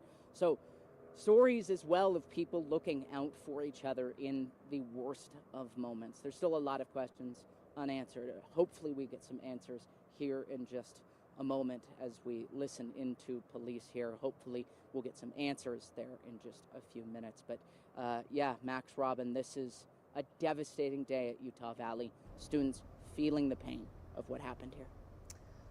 That's right, they are. Thank you, Spencer. And I do want to share the latest tweet or comment on X from Governor Cox. He says, I have ordered the flags of the United States of America and the great state of Utah to be flown at half staff. So earlier we heard from our Scripps reporter, Haley Bull, about how President Trump had ordered them to fly at half staff. Now, Governor Cox doing the same thing here until Sunday, September 14th. All right. And I believe we're going to go to Maithili Gooby briefly. Maithili, we may have to break away from you if that press conference begins while we're talking, although a press conference starting right on time is an unusual event. So let's go to you. You're there at the hospital. Which hospital? Max, I'm at Timpanogos Regional Hospital in Orem. Now, we don't know if this is where Charlie Kirk was brought to by first responders after that shooting at UVU earlier today, but we're just here in case there is activity here, which there is. We've seen a lot of police cars going in and out. There's Utah Highway Patrol, Provo Police, Orem Police, other departments across Utah County here, and even this crime scene tape that you're kind of seeing right now all went up in the last few minutes. So we don't know what could be happening in this area. We are seeing a lot more police activity that is ramping up. You're hearing sirens every few minutes. So there is some sort of presence here, but we're not sure exactly what is happening. I do want to tell you about people that have been coming by though. So you'll see people kind of walking around now with these American flags. We saw some people at the intersection that were just standing there holding signs. One said, "Pray for America," and some people wearing MAGA hats, but others just, here they say that even though they didn't agree with Charlie Kirk's beliefs and what he would say, they just don't think this should be happening in our country, that violence isn't the answer. They just want to kind of have more peaceful discourse like you and Robin were talking about earlier, Max, but just, hoping that we can all come together differently in this country at this moment in time. People that have been honking as they go by, cars with flags on them too. So a lot of community gathering here. People that I was talking to said, they just heard that this happened. They wanted to come out. They don't know if he is in fact at this hospital, but they're just here in case he is, or just to, show their support for more peace around all of us right now. So again, we don't know if this Timpanogos Regional Hospital is where first responders brought Charlie Kirk. We don't know any of those locations or those details right now, but we are here in case we do learn any more information. There's crime scene tape going up. Police have been just increasing their presence around here. A lot of Utah County different agency cars and personnel out here controlling traffic, letting people know to get out of the roadways, that type of thing, and people just gathering, wanting to, express their support to Charlie's family, and just more peaceful discourse and agreements all around us now. So yeah, we have crews all over. We don't know if this in fact is where Charlie is, but we are here in case something does happen, and there is a ramped up police presence for now. But we will stay here for a little while longer. We'll keep an eye on what's going on, talking to people that have been coming out just about, their feelings, their thoughts. Even though they weren't there, this is it's hitting pretty close for a lot of people. It feels deeply personal, just that this happened right there in their own backyard. So we'll keep you updated with the latest details as we get them, but for now, we'll send it back to you guys. Maithili, thank you so much for your reporting. We'll check back in with you later. And we are monitoring that press conference. They do have things set up, but there's nobody there to give the conference just yet. We will get to it as soon as it begins, and likely even before, because we do have Ben Winslow there. But let's give a quick recap of what we know. It is the top of the hour, 4 o'clock. That was the scene. That was actually the scene as shared by Charlie Kirk's own media, That's right. Own social media accounts. Before this all happened. Before this happened. A huge group of people there to listen to the conservative activist. They're throwing out T-shirts to people in the crowd right there. It was 12:20 shortly after that, that one shot rang out, and that shot hit and killed Charlie Kirk. It did, and at first we were hearing reports that he was in critical condition, and about maybe an hour and a half, 2 hours ago, we heard from President Trump that he was dead, and we've confirmed now through our own sources that he did in fact die. And and so police responded from all over the Wasatch Front, a massive presence. Initially, one person was taken into custody. That person is not the suspect, police say. And so they continued to work on the campus, and we don't know what's happened since then or if they found anything. But we've heard from a whole lot of witnesses who saw something extraordinarily traumatic. And so we are waiting for that press conference. There's, one thing that came to mind for me, Robin, as we were hearing folks talk about how political discourse has gotten and that sort of thing. I was a U.S. history major. That's right. And I do think that it's really important for us to remember we've been through a lot. And so when we talk about discourse being tough now, Martin Luther King Jr. was assassinated in the same year as Robert F. Kennedy. That's right. And John Kennedy assassinated several years before that. The civil rights movement with Emmett Till and any number of people being assassinated. We've gone through President Reagan being shot. Our parents went through Vietnam and the Kent State shootings. And we've been through world wars. We have been through incredible divisive times in this country. And so this is very present, and we have phones and video everywhere, but it doesn't mean that now is worse than what we've been through and that we're not going to get through this and get to a better place. Max, I was literally watching a video this morning where a history professor was saying the exact same thing. Oh, wow. Absolutely. There we go. Yes, we have been through a lot as a country. I think Ben Winslow, I think Ben Winslow is ready at that news conference. Don't know if it's started yet, but we are going to check in with Ben. Ben, what are you hearing and seeing there? Well, we are waiting this news conference that is expected to begin very shortly. You can see, of course, flags behind me, the official state seal. Governor Spencer Cox is expected to speak to the crowd.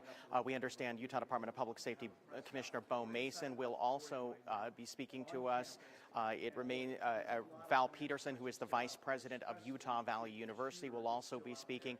The FBI is here, but we do not know at this point if they will be speaking or participating in this news conference. But this is where we will get our first official information about what exactly happened earlier today. Obviously, we've all seen the videos. We've heard from eyewitnesses, but this will be authorities telling us, if they have anyone in custody, if they have made any kind of arrest in this situation, and exactly what happened. I'm looking around the room.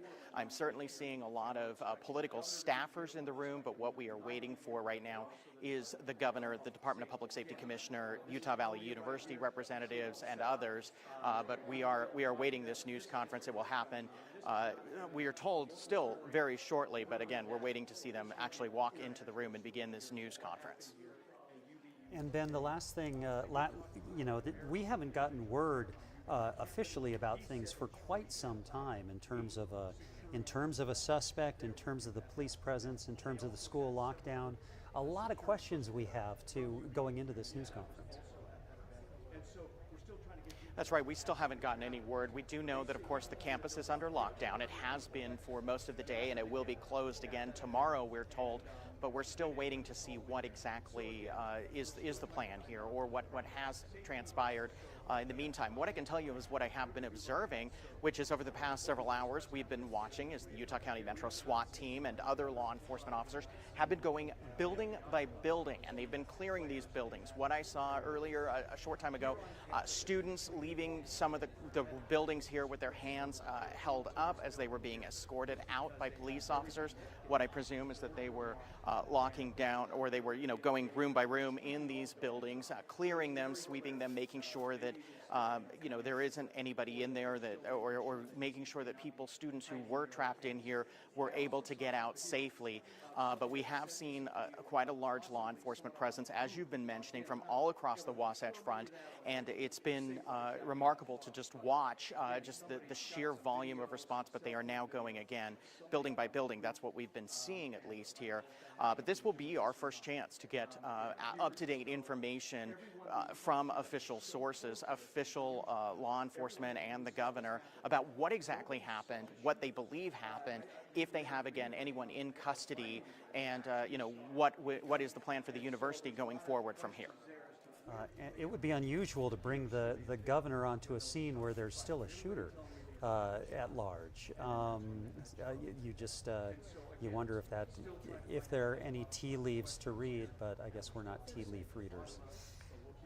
I don't know about that, because what I would say is that this is a very secure building. Even getting into the building that we are in right now, we were greeted by an officer who was very nice but had an AR-15 strapped to his chest. So, you know, this is heavily secured. And of course, the governor, it should be pointed out, travels with his own security detail. We are surrounded outside these doors. There are hundreds of law enforcement officers, at least in the area of campus where we are. It is very much in a lockdown setting where we are, which, you know, certainly presents its own challenges. We are limited in where we can go. We are in this auditorium where this news conference will take place, and that's where we are limited to.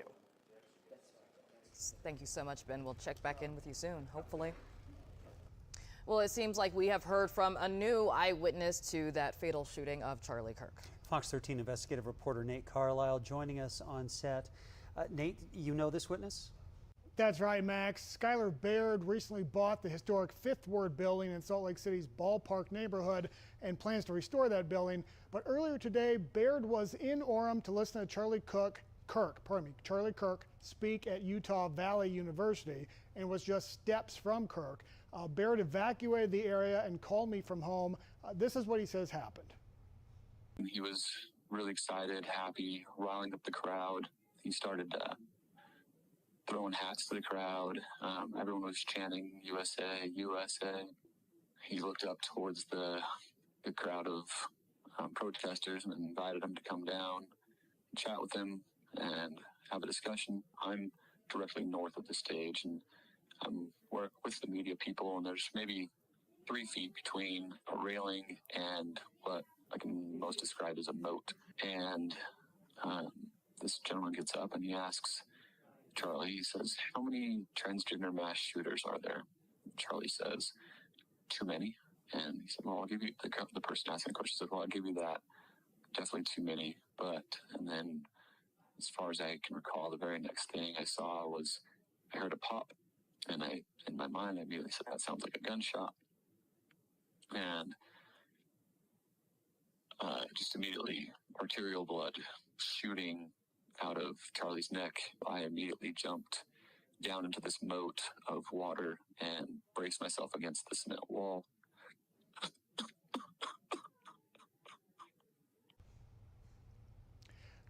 And Baird did make it home okay. He called me from home. He was one of the people that evacuated. He did clarify he never saw the shooter's face and doesn't know who the shooter is. That's one of the things we're hoping to learn at this press conference that will start any minute, Max and Robin. Lots of things we're hoping to learn at that press conference. Yeah, and thank you so much, Nate. And every now and then you may see us just kind of looking over this way, and that's because we can see the location of the press conference on a screen close to us, so we know if it's going to be happening or not. And they haven't come out yet. It was going to be at 4. That's right. It's 4:11 right now. It's understandable. We don't expect these things necessarily to start like clockwork because there's a lot going on. A lot of information to gather, a lot of answers that we anxiously await, but we have many boots on the ground, including Julia Sandor, who is there on campus. Julia, you're in the same spot you were about 45 minutes ago when we last spoke to you. How's the scene looking now? Yeah, again, it's still very quiet over here. We're in front of that fountain courtyard where the event was taking place. And again, there was hundreds of people here earlier, just a few hours ago when this event was happening. Now it's completely empty. I'm going to step away again so you could take a look at that. Again, that tent where they were set up, where Charlie Kirk was standing and talking and taking questions, that's still up there behind that caution tape. And those seats, those where everybody was standing and sitting, hundreds of people left their belongings, left their stuff behind as they ran away from the scene as those gunshots rang out. And we've been seeing through the little tunnel up above lots of officers walking through, and again, like Ben and many others have been saying, we've been seeing officers from all over walking through campus, securing these buildings, making sure everything's okay. And again, lots of students still trying to figure things out, walking off campus, walking across the streets, just trying to find their friends and make sure that everybody's safe. But again, this is an active scene, a lot of caution tape, a lot of police, just making sure that others are safe. But it's a crazy time. I think a lot of things that we've been seeing and people have been saying is that this type of violence should never happen at any political thing. Freedom of speech, we've had people come out just saying whether they agree with his viewpoints or not. They wanted to make sure that this was peaceful, but it's an interesting scene, seeing things change so quickly. But again, some of the people we spoke to just are glad that they're okay, glad that their friends are okay, and we'll continue to bring you more. For now, here in UVU, I'll send it back to you guys. Yeah, Julia, and looking at that scene behind you, you know, there's that phrase, a picture tells 1,000 words, and you look at that picture and you see the backpacks, all those things that are set down there that are, you know, that are the things that a student needs. You know, it's their phone, it's their computer, it's their books. And they were, you know, left there. That's right. We're going to check back in with Maithili Gubi. She is at a hospital in the area.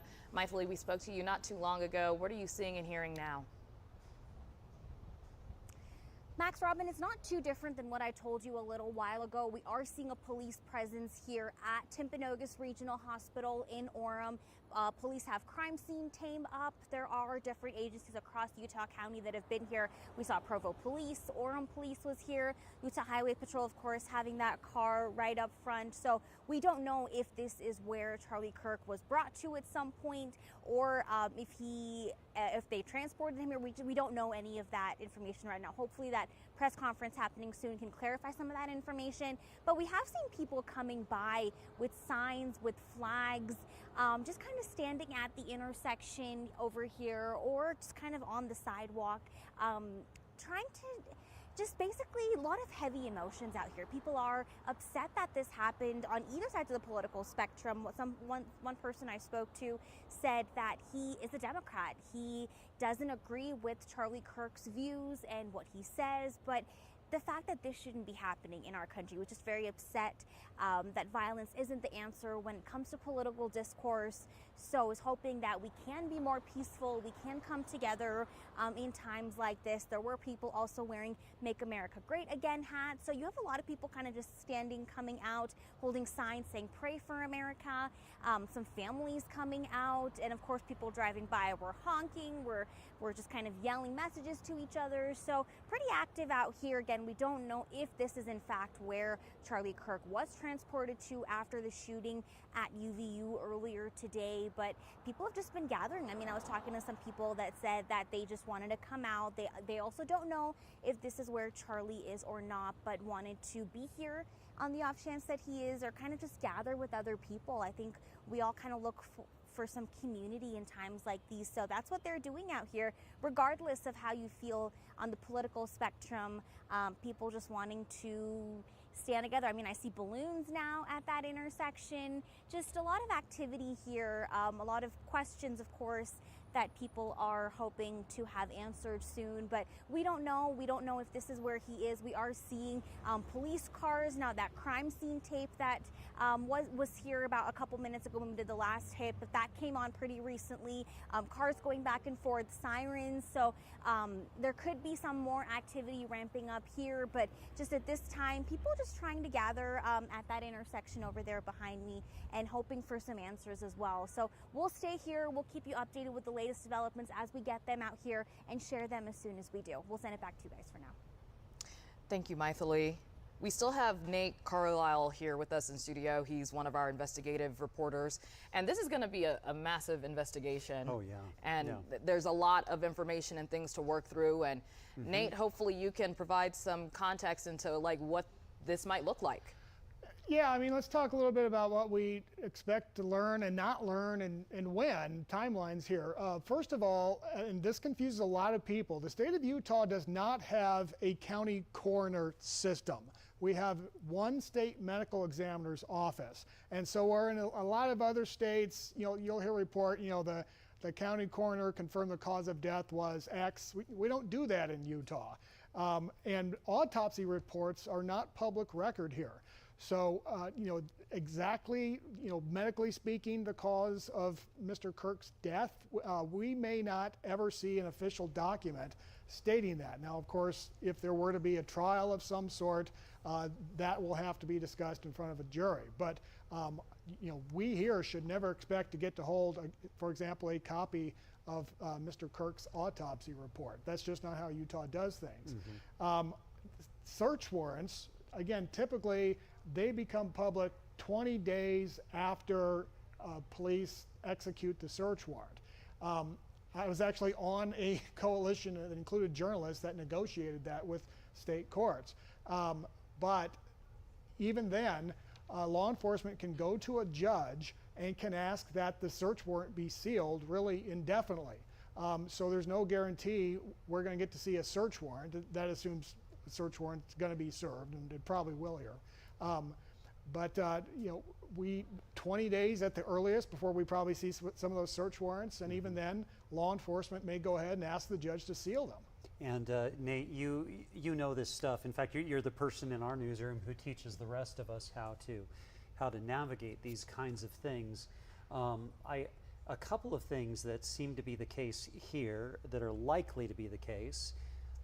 We assume the shooter's alive, and so that would mean an investigation, prosecutors, police looking into putting a case together. We also can't assume that the shooter is from Utah, and so we don't know where this will go. Yeah, that's right. And before we get too far in front of our skis, if there is an arrest made in this case, it may be state charges, you know, Utah County attorney filing criminal charges. It could be federal charges, depending on what the circumstances are. You know, if someone did come in from out of state, you know, that could constitute crossing the state lines, federal offense, that sort of thing. Depending on how the firearm was purchased, you know, that could wind up being a state charge or a federal charge. There's a lot here, of course, we don't know. There's a lot of ways this could go. Excellent context. Thank you so much, Nate. We do want to give a recap of what has happened for people who might just be joining us. It's 4:20 now. That press conference giving us more details has yet to start. It was scheduled to start at 4, but we would typically be doing our normal 4 o'clock newscast right now. So Charlie Kirk, conservative commentator, debater, the creator and founder of Turning Point, has been shot dead at an event on UVU's campus around 12:20 p.m. today. The shooter, we have not confirmed that they have been taken into custody. We're hoping to get some of those answers at this press conference that was supposed to be at 4 o'clock that we are waiting to start. And so Ben Winslow is at that press conference, and so we've been hearing from him and waiting for the conference to start.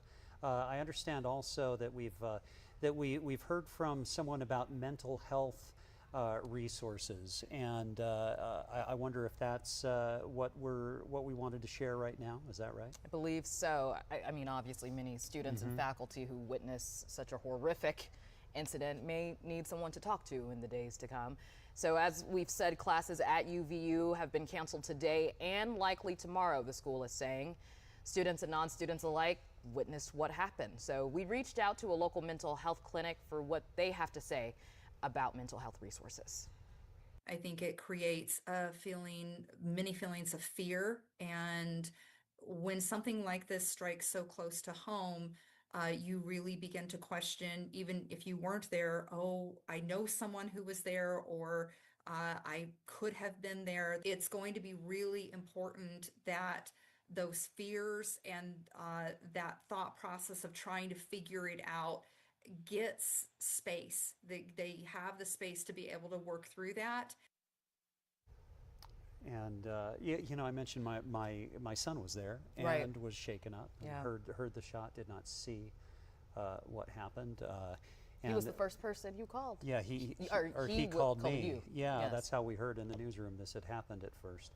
The last that I heard from him, he's hanging out with Chaco, with our dog. Perfect. And that's therapy in itself. Absolutely. And I encourage anyone who's gone through this to seek something out.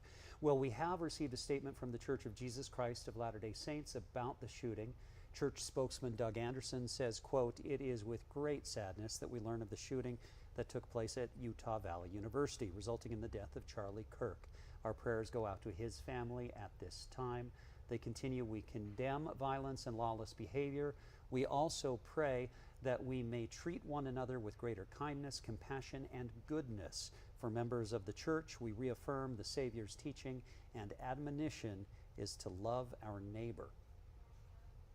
We do want to send things out to Ben Winslow, who is awaiting the press conference to start, but he's with a Salt Lake Tribune reporter. They are our content sharing partners. We often work hand in hand with them. I'm curious as to what she has to say about how today has unfolded, Ben. Yeah, that's right. Any minute now, we do expect Governor Spencer Cox, the Department of Public Safety, and Utah Valley University to have this news conference. Meanwhile, I am joined by someone who was there covering this event, Emily Anderson Stern, a reporter with our content sharing partners at the Salt Lake Tribune. You're on the State House watch desk. Tell us what you saw. So I was standing in the crowd of people as he was speaking. It was about the second question that was asked, because the format's typically that attendees ask him questions, he answers, debates them. In the second question, essentially the person was asking about mass shootings, and as he was answering, we heard one gunshot ring out. Everyone dropped to the ground. People were screaming, and then we saw police officers come and start evacuating people. As soon as I looked back at the table, Charlie Kirk was gone. There were people who dropped their bags, their keys, and had just left and ended up being stranded on campus for a little while. Some people formed prayer circles, but it was generally chaos for a little while afterward. Was there a large police presence just at the university for this event itself? Yeah, there was plans that were made. You know, there was campus police, Utah County sheriffs were on site. And there were, Charlie Kirk himself had his own security team there. It was just one gunshot we heard, and he was hit. Did you see anything or any commotion from where the gunshot came from? No, in fact, initially I thought it was a prank. I didn't know it was real.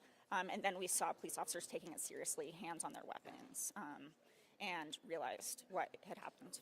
Just describe for me sort of what you saw unfold afterward. And I know that, you know, there's certainly, this has an emotional impact for you too, having witnessed a homicide, but also just you have reporter mode and you have to sort of cover this. Right. You know, it was interesting. I was standing in the grass. I dropped down with everyone else. I actually have grass stains on my knees. People were running, stepping on each other. I was stepped on. There was a mother behind me who yelled out, "Where's my son?" Yeah, a lot going on. All right, the news conference is beginning and we'll go to it. Thank you for being here. At this press conference, we will first hear from Utah Department of Public Safety Commissioner Bo Mason. Then we'll hear from the FBI Special Agent in Charge, Robert Bowles. We'll then hear from Utah Valley University Vice President Val Peterson, who's been in touch with President Jimenez. And then we'll hear from Governor Cox. I'll turn the time over to Commissioner Mason.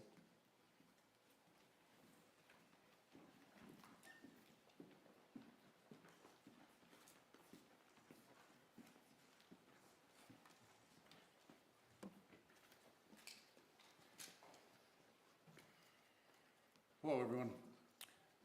I'm Bo Mason, Commissioner for the Utah Department of Public Safety. Today at approximately 12:20 Mountain Standard Time, political influencer Charlie Kirk was shot at an event at the Utah Valley University.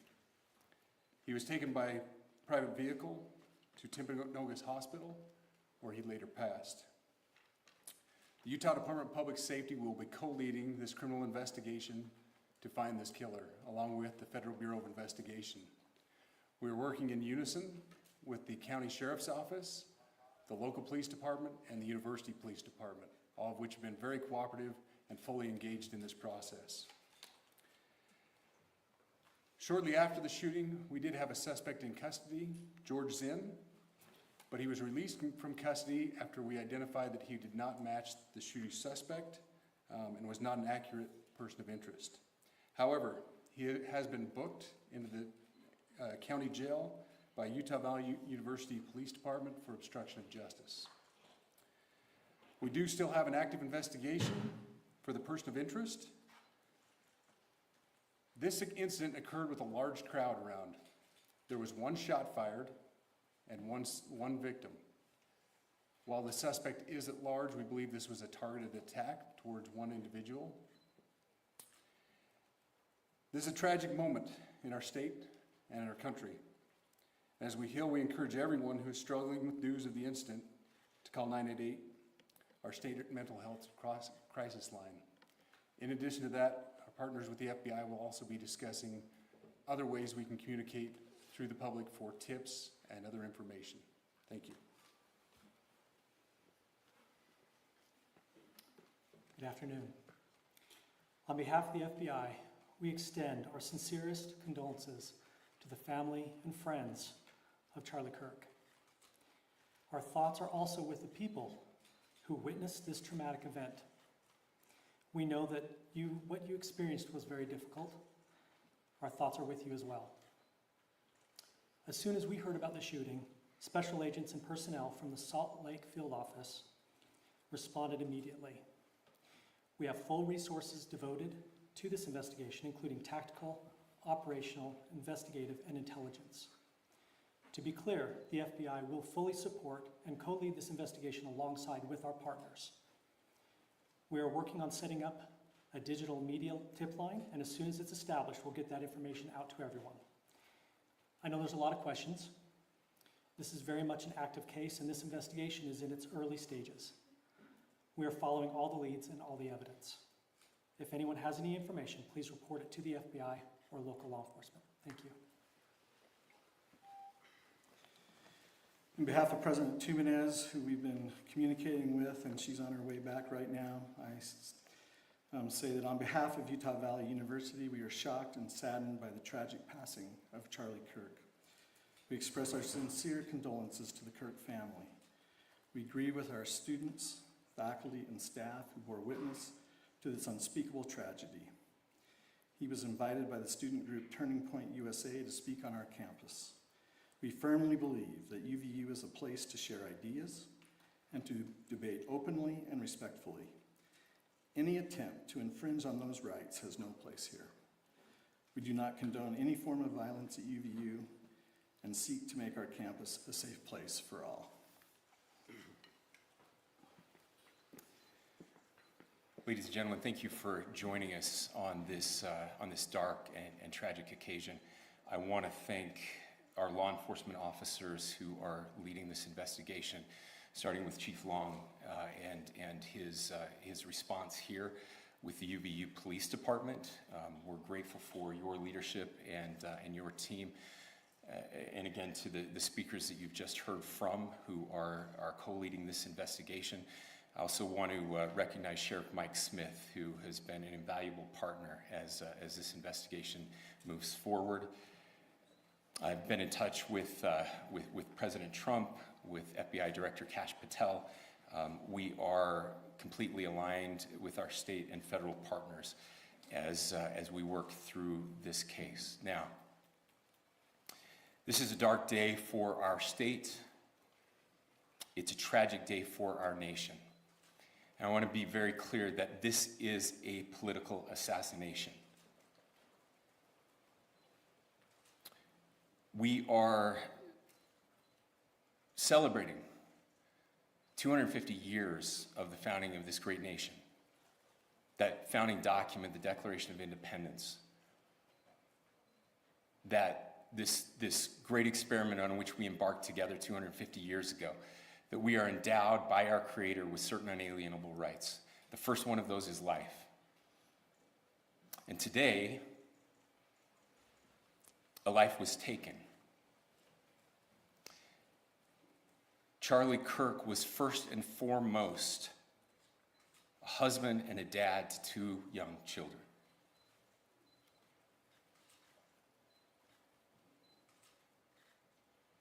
He was also very much politically involved, and that's why he was here on campus. Charlie believed in the power of free speech and debate to shape ideas and to persuade people. Historically, our university campuses in this nation and here in the state of Utah have been the place where truth and ideas are formulated and debated. And that's what he does. He comes on college campuses and he debates. That is foundational to the formation of our country, to our most basic constitutional rights. And when someone takes the life of a person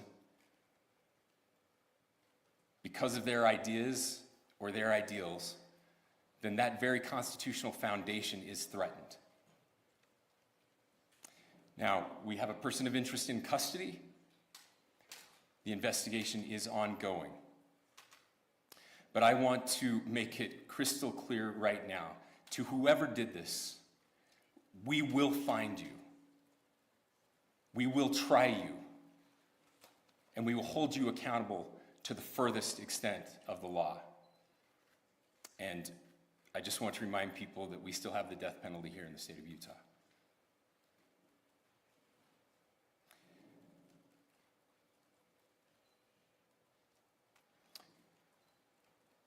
Our nation is broken. We've had political assassinations recently in Minnesota. We had an attempted assassination on the governor of Pennsylvania. And we had an attempted assassination on a presidential candidate and former president of the United States, and now current president of the United States. Nothing I say can unite us as a country. Nothing I can say right now can fix what is broken.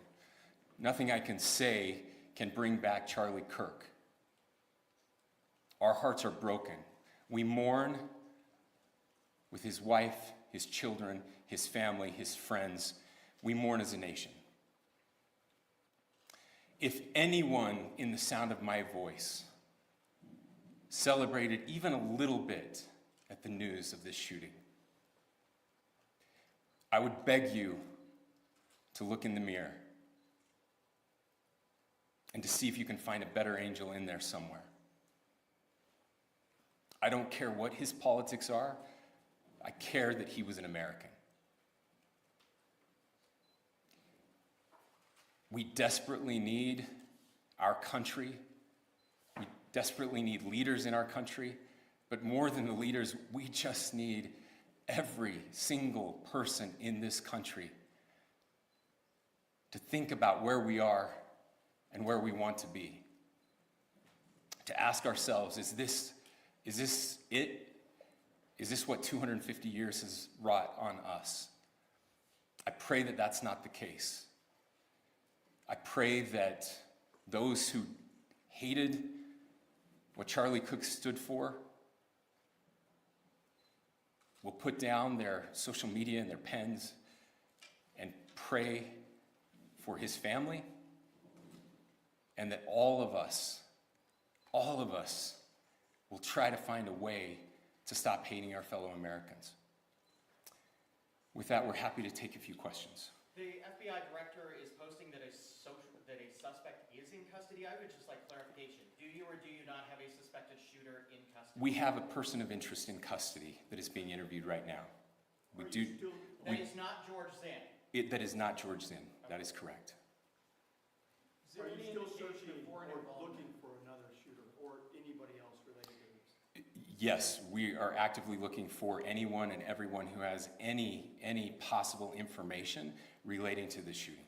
Can you tell us details about the suspect being taken into custody? Where? How long ago? We cannot at this point, but we will get you that information when we can. Is there believed to be a second individual involved in the shooting? At this point, there is no information that would lead us to believe that there is a second person involved. Can you guys talk about the possible shooting?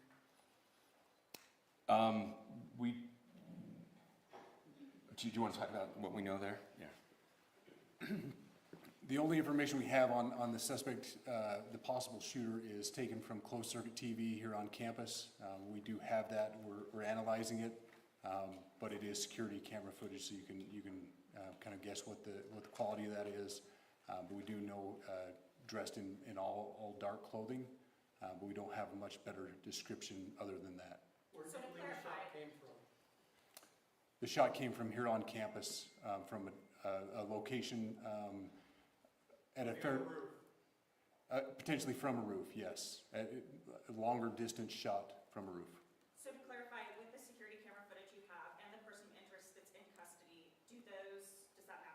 That's what we're trying to decipher right now. So did FBI or DHS have anything on the threat board this morning? I can't speak to that. I'll just say that the investigation's ongoing, and as soon as we have further information, we will be sure to release it. Any indications of foreign intelligence involvement? As of now, I can't comment on any of that. Thank you. Can you talk a little bit about the security of the event itself? Who was there security-wise, and what happens on these kind of events? Chief Long. So my name is Jeff Long. I'm the police chief here at UVU, and I'll tell you right now, we are devastated. We're a small police department. We have a very large campus. We have over 40,000 students, and we love our students. We love our visitors, and we're devastated by what happened today. This is the police chief's nightmare. I'm very saddened for the Kirk family. I know his wife and parents found out about this. You know, obviously he's away from home. He's here in Utah. They find out by a police officer that visits their home. That's tragic. Nobody wants that. But I can tell you about our venue today. This was an open venue. This was outside. We did have 6 officers working that event. We had probably over 3,000 people that were in attendance. It sat down in kind of a bowl area here on the central campus. We have a waterfall area. And so he was kind of in a lower area, surrounded by buildings. You know, we had some plainclothes police officers that were in the crowd as well. You know, we train for these things, and you think you have things covered, and you know, these things, you know, unfortunately, they happen. You try to get your bases covered, and unfortunately today we didn't. And because of that, we had this tragic incident. So we did have officers there. We had Charlie Kirk's team. He has a security team that travels with him, and they were here with him when he was shot. Was the gun recovered? I'm sorry, see? Was the weapon recovered?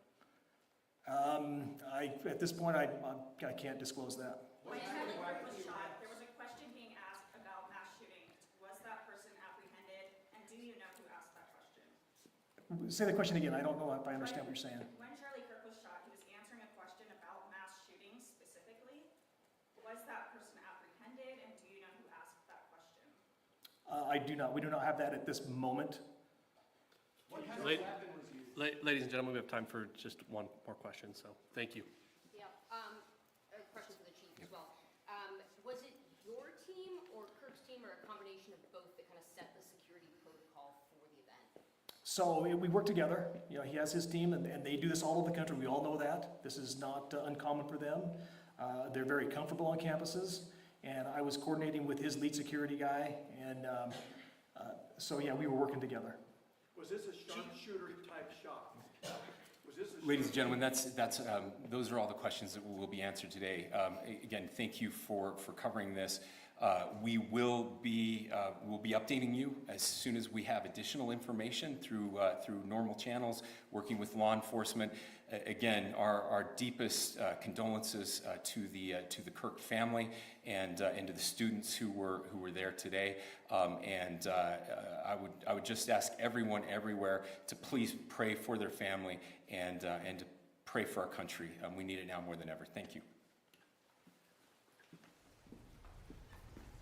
All right, that was the press conference. Governor Spencer Cox, the last speaking, but the special agent in charge of the FBI field office here in Salt Lake City that covers much of the western U.S., and Bo Mason with the Department of Public Safety. That's right. So a few things to unpack there. They do have a person of interest in custody.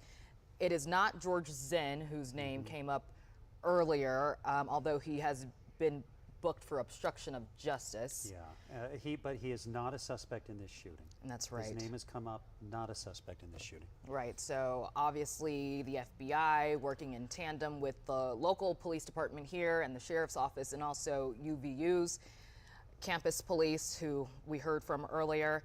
There were 3,000 people in attendance at this event, which I thought was interesting because earlier we said hundreds and maybe thousands. Yeah. So quite a few people there for sure. They're currently working to set up a digital tip line, and they say they are following any lead they get. So yeah, and Ben Winslow is standing by to talk to us right now. And Ben, this press conference, we did learn quite a few things, but also, Ben, I appreciated your questioning because it was an unusual circumstance in this press conference where immediately after we heard from the people at the conference, including the FBI special agent in charge, that they did not have the shooter in custody, we got a we got a tweet from the director of the FBI, Kash Patel, that they did have the shooter in custody. Yeah, that's right. We certainly did get at least confirmation of what was happening there when I did ask the governor and the Department of Public Safety Commissioner, the FBI, just asking them that the FBI director is posting on social media that they do have someone in custody. Do you or do you not? We did get confirmation there that a person of interest is now in custody. This is not the man that you heard the name George Zinn. I should point out, I've seen him around Capitol Hill. He is what you could describe as a local gadfly. He shows up at a lot of different events, political events and things like that. And so he was someone that we had seen in various videos posted to social media, that's videos that had been shared with me, what eyewitnesses had told me that they saw him being taken into custody. But as you heard the governor and others say, he is not. He has, however, been booked into jail on suspicion of obstruction of justice, but authorities wanted to make it very clear that he is not the person that they have taken into custody as a person of interest in connection with the shooting. What we also did find out is that this shot that was fired was from someone in dark clothing. It was from a distance away on a roof, which again, as the governor called it, a political assassination that took place here. And you saw a very emotional Governor Spencer Cox as he was expressing a lot of frustration with the state of the nation right now. Certainly the hyper-polarized politics that we have been experiencing, calling obviously for some of the temperature to come down and people to engage. You know, he certainly spoke in defense of Charlie Kirk, who is a controversial figure in and of himself, saying that, you know, he would go to campuses which are the places where ideas are formulated and debates take place and people defend their viewpoints and come to these, you know, to at least, you know, an exchange of ideas, as you heard the governor pointing out there. But obviously when it comes to the actual investigation into the shooting, we still have a lot we do not know. But we once again did get confirmation that a person of interest in connection with this shooting is now in custody. Whether or not that person of interest becomes elevated to a suspect to become charged and ultimately tried for this, you know, we will have to see as we get more information from the Department of Public Safety, as we continue to look into this and try to find out what we can about this. So at this point, we do know that 2 people are in custody. 1 person is being held in suspicion related to the shooting of Charlie Kirk, the other person on obstruction of justice. Again, the full details of both of those we still do not know. This news conference very abruptly ended, but we do know also that the Department of Public Safety, the FBI, are working jointly on this investigation. A couple of things we learned, Ben and Robin. Also is that the reason that they found this suspect, or the evidence that they have right now, is from security cameras. Yeah, what we also know is, speaking of security, is that obviously this was a coordination between Utah Valley University, which has its own police force, and Charlie Kirk's own private security detail, which the UVU police chief did say that they coordinated with, and that Kirk is known to travel with his own private security detail. Emily Anderson Stern, right before the news conference was on with us, she is a State Watch reporter for the Salt Lake Tribune. She was describing Charlie Kirk's own security detail for us, what she observed. And again, we do know that he does have this, and obviously there was, you know, whether or not they had advanced information that there were credible threats against Charlie Kirk going into this event, we do not know. Obviously, you heard the special agent in charge of the FBI field office here saying that, you know, that they're looking into a lot of different things here. So we're just going to have to wait and see what we can find out here about exactly if there were lapses in security, if there were other problems, if this was an area that was maybe not considered and left exposed. But what we did hear, at least for confirmation, is that the suspected shooter, wearing dark clothes, it is believed to have fired from a rooftop, killing Charlie Kirk. Still many questions left to be answered. Thank you, Ben. We want to go to Julia Sandor, who is still there on campus. We talked to Julia about 30 minutes ago last. Julia, it seems a lot quieter now than when we first spoke to you a couple of hours ago. Yeah, that's right. It is a lot quieter. Again, we're still in the same spot where the event was taking place, at Turning Point event. I'm going to step out of the way again just to set the scene and show you again what it looked like, where they were. This is where they had Charlie Kirk speaking, and in that press conference they had talked about the shooter being somewhere on a roof. Again, we don't know exactly what roof, but you can see this is the back of his tent where he was, so it could have been on the other side that we're not seeing right now. But all of these seats, those stairs, were filled with people. Like you said, we were saying hundreds of people before. Now it's known that there were 3,000 people there, and it was open to the public, so lots of people were coming in. We had talked to people on the street about what they saw, what they heard when they heard that gunshot, hiding and running. And again, it was a crazy scene for a lot of people as they didn't know what to do at the time, but we're still learning details, and a lot of people we spoke to were just happy that they were able to get out of that situation safely. But again, looking at that viewpoint, not many people here now, just officers staying at the scene and making sure that it's secure. But we'll continue, to bring you details from those people and from the people we talked to. But again, a very quiet scene right now. All right, Julia Sandor, thank you so much for that. And it's nice that things are quiet out there and that people have been able to get home. We're going to go out to Maithili Gubi, who's at Timpanogos Regional Medical Center. And Maithili, what we learned in that press conference confirms that is where Charlie Kirk went. And they also said that he was rushed there in a private vehicle. I imagine maybe a security detail, just getting him there as quick as they could. You're right, Max. So we do know now that Charlie Kirk was brought here to Timpanogos Regional in Orem. We didn't know that earlier before the press conference, so that kind of gave us a little more clarity. He was brought here in a private vehicle, is how officials described it. Don't have any more details on who brought him or in what condition or what exactly happened, but that's what we do know, that he was brought to this hospital. Now, we haven't heard about anything else since then, so we'll stay here for more updates. But yeah, there is crime scene tape up still. We have seen a lot of police cars going in and out from this area in the past couple hours. A lot more people also gathering here. When we were here initially talking to people, they didn't know if this was in fact where Charlie Kirk was brought. They just wanted to gather here, hold American flags, hold signs up for thoughts and prayers for his family, but also for the country. This is a really difficult time. I mean, Governor Cox spoke earlier, Ben, explaining that it was a pretty emotional conversation also when he was talking about what happened. So it's definitely hitting a lot of people close to home, especially people that live here in Orem. This happened in their backyard. So they've been coming out to this intersection near the hospital just to kind of stand together, stand with others. I've met people on both sides of the political spectrum that have been here, Democrats, Republicans, just wanting to express their thoughts and feelings that violence isn't the answer, that this hurts everyone.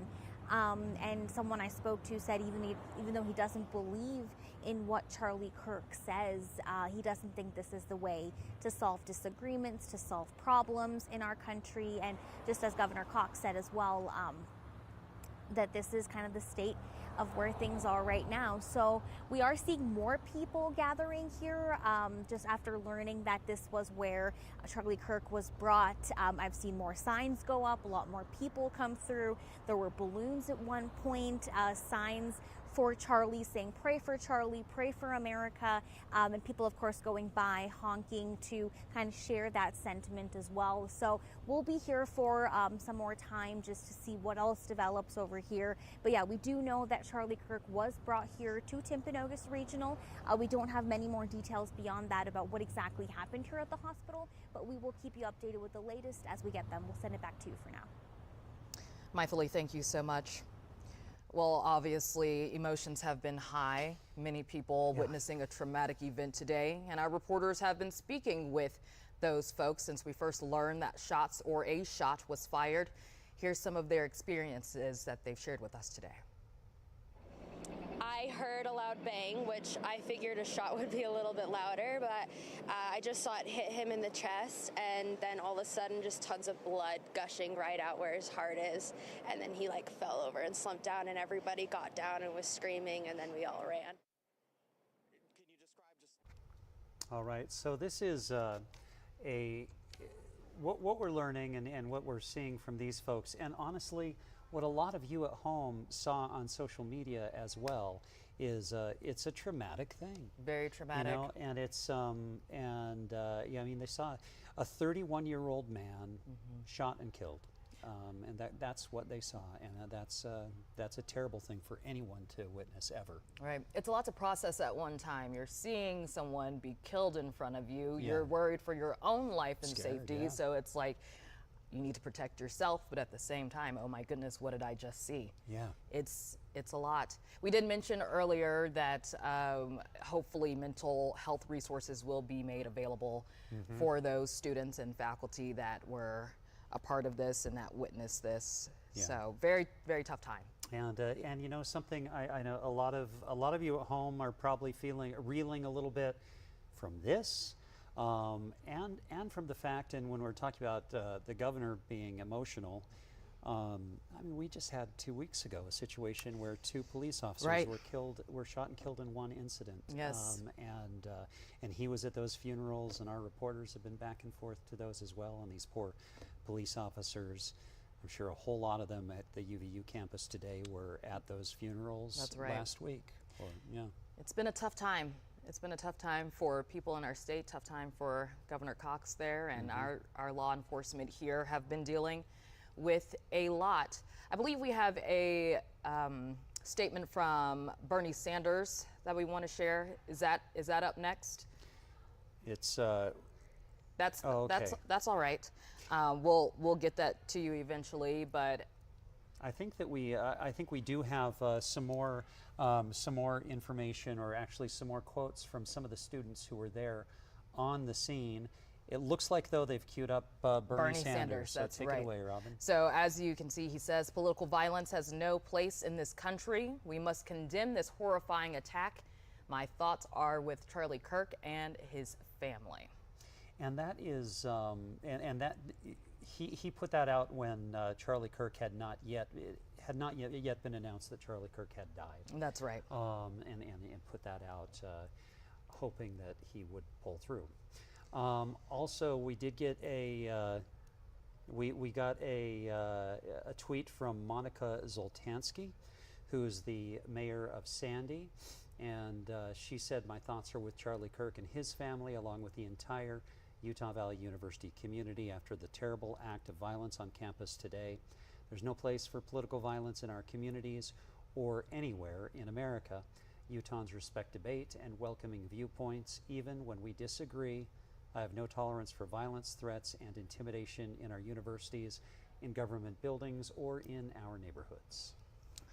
Yeah, a lot of statements being made, a lot of people just very saddened by what has happened today. Yeah. I do believe we want to go to Scott McCain. Is Scott ready out there? Okay. Right. So, Scott, where are you and what can you tell us? Hey, good afternoon, guys. Now it gets down to the nitty-gritty of a full-on homicide investigation. We're near the back door of the Utah Medical Examiner's office here in Taylorsville, and the doors behind us is where the body will come. And this is a situation, whether it's Charlie Kirk, sadly, today, or a shooting victim in Salt Lake City, whatever the case may be, this is where the process begins. And there will be a full examination done, and due to the lateness of the day today, that may not happen until tomorrow. This will typically happen in conjunction with law enforcement. They will be there to kind of oversee this investigation. We've been reporting all day, and the videos are out there that Mr. Kirk was shot and killed, but they now have to do a formal investigation. And due to the fact that there were likely life-saving measures undertaken at the hospital down in Utah County, that potentially could complicate this exam because a whole series of things could have happened down there. But we just saw a few minutes ago a couple of heavily armed officers in an unmarked, what appeared to be a police vehicle, leading a medical examiner vehicle. It appears as though we're not getting much in terms of any guidance from the folks here. There's a lot going on, clearly, but it looks like they were just heading down to Orem to the hospital there to retrieve Mr. Kirk, then bring him back here. And again, by the time that all happens, it'll be very late in the day today. This investigation then will likely happen. It could happen tonight, but it more than likely will happen tomorrow. And then it's a situation where they will prepare Mr. Kirk for the long journey to his home. But still several steps to go in this. It becomes a very cut and dried process. You know, once you get behind all the hype and everything of what's going on today, the terrible tragedy that happened out at UVU, the medical examiner and the investigators have to do their job, and that will likely start, at least the process of getting him back here will likely begin within the next couple hours, it sounds like. And as soon as we get any more information, we'll bring it to you guys. But live in Taylorsville, Scott McCain, Fox News, Utah. All right, thank you, Scott. Thank you, Scott. Well, like we mentioned before, it has been a jarring and emotional day for people who were there at Charlie Kirk's event. Here's more of what they had to say. We were like second row. We were just looking up and we see, you know, he was debating about shooting and he was talking about it, and then we see we hear a shot and then just a wave of blood come out of his chest. And we all get down. I had a couple people trample me actually, so it was pretty horrific. So I saw it, and I immediately just couldn't believe what my eyes were seeing. But like a few seconds after, I just quickly got down. I realized that it was all real and super scared. We just thought today was another Wednesday, working on campus, doing what we're supposed to do. And then someone comes in, running frantically, saying, "Oh my God, there's been like a gunshot." We didn't believe it at first because Utah County is pretty safe. UVU has been a safe space for me and her and my coworkers. I've been here for like 4 years. Nothing of that sort has happened. And so seeing this all together tie up, it's very crazy. It's very surreal. So I really agree with Charlie on a lot of things politically. So the only thing I didn't agree with him on was the concept of religion. And so that was the first question I asked him, was that Mormonism was more historically correct than Protestantism in regards to theology. And we had a nice conversation back and forth. We disagreed, of course, and then we kind of just ended it at that with the historical evidences. He tried to hold to the Bible a lot more in regards to archaeological evidences, which is not really what I was asking. But after I got done talking to him, I really couldn't exit because there's such a big crowd. So I turned around, and like 10 to 20 seconds later, after I got done talking to Charlie, I saw that he was shot in the neck and that he was squirting blood everywhere. But I was piecing things together, and it was really weird because the second guest that I talked to, before I went and asked him the question, what I was going to ask him, he was talking to him about how he was going to ask about transgenderism or something like that. But nothing about shootings. And this is the irony that came to me, which was like, right when he asked that, not like 5-10 seconds later, he was shot. All right, so we have been told that there is going to be a candlelight vigil at 7 o'clock tonight at the Utah Capitol in the Rotunda inside, hosted by members of the Utah House of Representatives. Right, so obviously what you just heard before we turn to the vigil were from many students who experienced the shooting today. A lot of emotions, a lot of people who were afraid for their own lives at the time and just didn't know what was going on. Yeah, President Trump just made another post on his social media platform, Truth Social, about the shooting. The president posting, "In honor of Charlie Kirk, a truly great American patriot, I am ordering all American flags throughout the United States lowered to half-mast until Sunday evening at 6 p.m.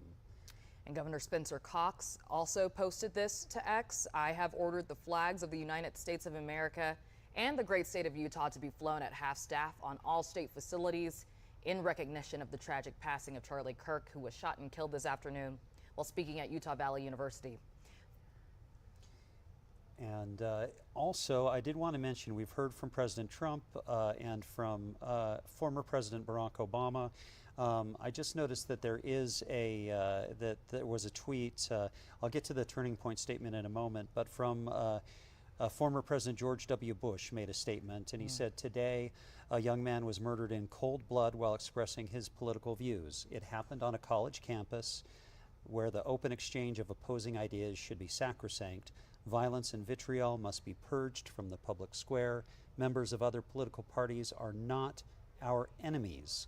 They are our fellow citizens. May God bless Charlie Kirk and his family, and may God guide America towards civility." A lot of politicians' commentary coming in after the fact, rightfully so, understandably so. We are going to turn back to our investigative reporter, Nate Carlisle. Nate, you deal with a lot of investigations like this. What would you like to share with us now? Well, I think first we're going to hear from a witness I spoke to a few minutes ago. Then we can come back and talk about the press conference. But first, let's talk about Skylar Baird. He is getting well known here in Salt Lake City because he bought the Fifth Ward building about a year ago, and he went to hear Charlie Kirk today in Orem, he said he was just a few feet away from Mr. Kirk when the shooting happened, and I think we've got some audio of what he told me a few minutes ago over the phone. So, you know, to be able to have someone that is that powerful of a speaker, he's very smart, he connects with this next generation, and this next generation is the up and coming generation that will be trying to fight for the lives of the unborn. And so, you know, we just love Charlie Kirk and everything that that he helps with in this pro-life cause. So my son tells me that a girl in a Satanist t-shirt guided him underneath the bridge and told him everything was going to be okay. And that to me is where we need to be, right? So not only can we have conversations, but someone that I don't know, that we don't have the same political views, helped my son today.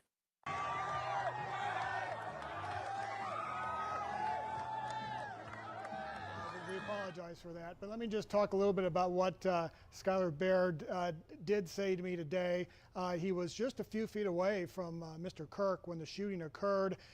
He saw blood come out of Mr. Kirk's neck, and then Skylar Baird jumped in. He described it as a moat. I think it's actually a little kind of man-made stream that runs through that part of the campus, and he took cover in there. Says he came out soaked.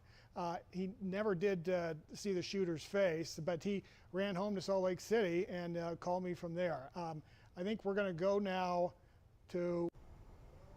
Yeah. Okay, where are we going now? That's right. We're going to go to Ben Winslow, who was at the press conference from the Department of Public Safety. Thank you so much, Nate. And Ben, what can you tell us? Utah Valley University, still a very active scene behind me, a large police presence here, even though, as we did hear in this news conference just a short time ago from the governor, the head of the Department of Public Safety, the special agent in charge of the FBI, and Utah Valley University's police chief, as well as its vice president, we did hear that a person of interest is now in custody. Now, this is different from another person that they also booked on obstruction of justice. That person is considered a little bit of a local gadfly in political circles, but what we know is that the person of interest in custody is in connection with the shooting of Charlie Kirk. The FBI is telling us and the Department of Public Safety, they will be setting up some kind of a hotline. They will be asking for people to submit videos, tips, things that they have so that they can obviously help to build their case if this is indeed their suspect in the assassination of Charlie Kirk. We talked about in the news conference, we were asking questions, mostly clarification of, do you have someone in custody? Yes, they do have a person of interest in custody. Again, it has not been established yet if that person is now a suspect or will be formally criminally charged with the murder of Charlie Kirk, but they are certainly going to be questioning that person. We were asking about questions about security measures. Charlie Kirk travels with his own security detail, but Utah Valley University police are also involved in planning for events like this. This was an event that was planned here. Kirk was invited by the local chapter of Turning Point USA, the youth conservative group that he has founded, brought here to Utah Valley University, and obviously engaging in those sort of debates that you have seen shared on social media, as well as the event that was happening here. Police are looking at a number of options, or a number of different ideas of what potentially happened. Was this a shot that was fired from above at a rooftop? Certainly that is something that we have heard police have expressed interest in looking at, and they are very much exploring that as a possibility. They raised that in the news conference, and then when I did follow up after the news conference asking a little bit more about that, they are keeping all options open as they continue to investigate this shooting and build this case, putting it together. The FBI and the Utah Department of Public Safety are going to be managing this jointly. They are going to be talking jointly, or going to be coordinating jointly, working on this investigation. But obviously what we've also been sharing, and you've been seeing on your screens all afternoon, just hundreds and hundreds, if not thousands, of social media videos, live streams, posts, things like that, showing exactly what happened. The FBI and Department of Public Safety now going to be collecting a lot of those as they seek to build a case, as they seek to find out exactly how this happened, if there were any lapses in security, where those lapses in security were, what exactly happened, where the shot was fired, and just how it managed to happen with all of the security measures already in place.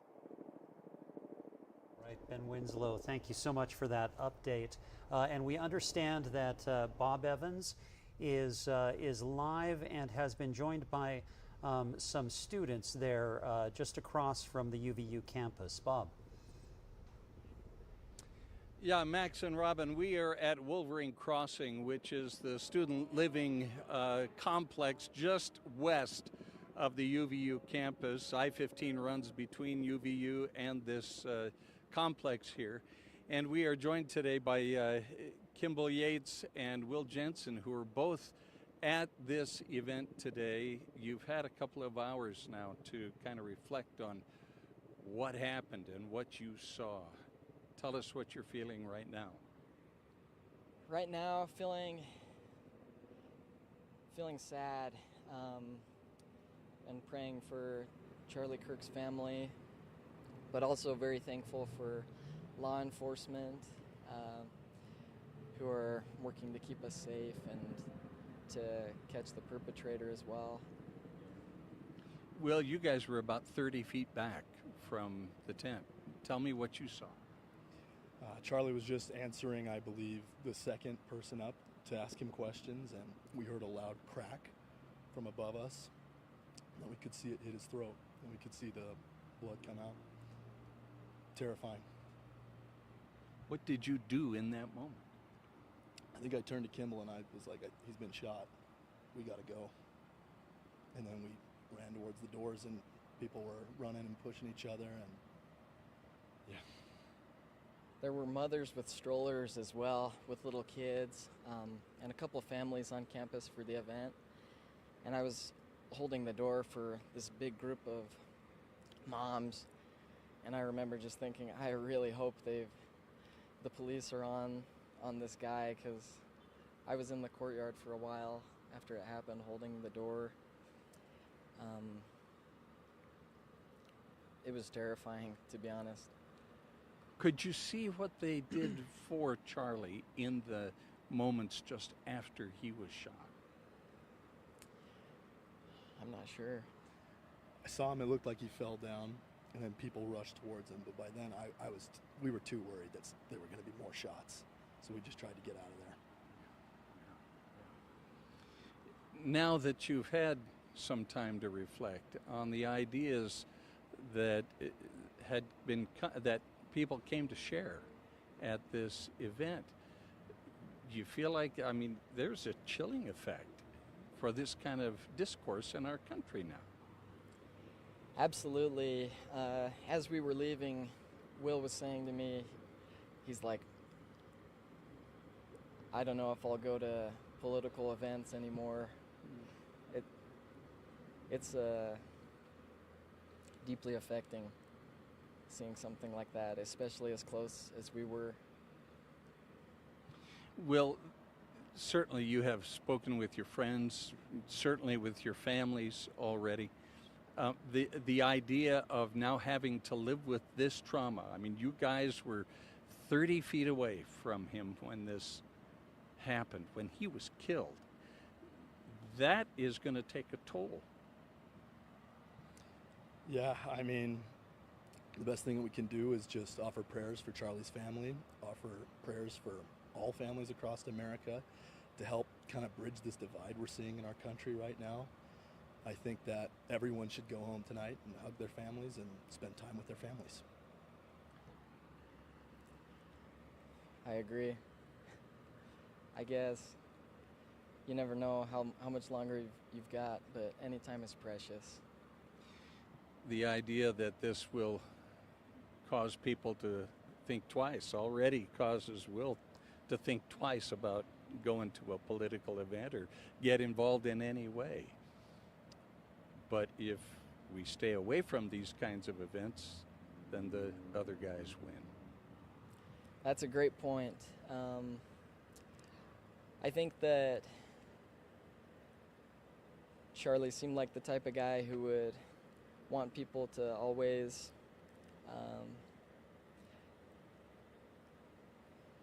keep speaking. He loved the freedom of speech, and he loved the idea of America and the freedoms that we have here and that we get to treasure and enjoy.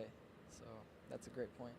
Gentlemen, we really appreciate you talking to us. Thank you so much for coming down from your rooms to talk to us here in the parking lot at Wolverine Crossing. And we're glad, we're devastated that a life was taken today, but we are grateful that you two are safe, as well as everybody else in that crowd. So thank you so much for being willing to chat with us today. Thank you. Okay. Max and Robin, they have expressed, I think, the sentiments that are representative of what the students are feeling here at UVU. Heartbroken at what has happened, devastated, traumatized even at what has happened. But again, they sadly, this kind of an event will not only bring out the best in most of us, but also helps us to reflect on the things that really do matter and the loved ones that we hold dear. And as they expressed, they hope that we can go home and hug our loved ones tonight. We're reporting live from Orem at Wolverine Crossing, across I-15 from the UVU campus. Guys, back to you. Bob, thank you so much for your reporting. Indeed, reflection is a truism of tragedy. We do want to let you know the Utah County Attorney Jeff Gray has released a statement about the assassination of Charlie Kirk on the campus of UVU this afternoon. He says his office has been working closely with authorities on the local, state, and federal level in this investigation. He's also been coordinating with Utah Attorney General Derek Brown and officials at the United States Attorney's Office. He went on to say, quote, "As with other active criminal investigations, my prosecutors will assist by reviewing affidavits for search warrants and providing other legal guidance to law enforcement. Once the investigation is complete, we will carefully review the evidence and decide on the appropriate charges. The Utah County Attorney's Office is committed to bringing those responsible for this tragedy to justice. We express our deepest concern for Charlie Kirk, his family, friends, and the many others who were impacted by this horrific event." All right, I think we're going to go to Maithili Gooby, who is at Timpanogos Regional Hospital. That's right. And Maithili, what can you tell us? I don't think that flag was behind you just a little bit ago. Kind of growing amount of people coming out here to Timpanogos Regional Hospital. Now, what we do know is that Charlie Kirk was brought here in a private vehicle. That's all we know when the shooting happened. So we're trying to stay here to get more developments as we can. We have seen police come, there's crime scene tape up, but we don't have too many details. So what I do want to talk to you about specifically right now is how people have been coming here when they heard the news. They wanted to gather. People have been holding signs, holding flags, and I'm with two of them right now. I'm with Allison and Jared, who wanted to come out here when they heard about what was going on. What's on your guys' mind?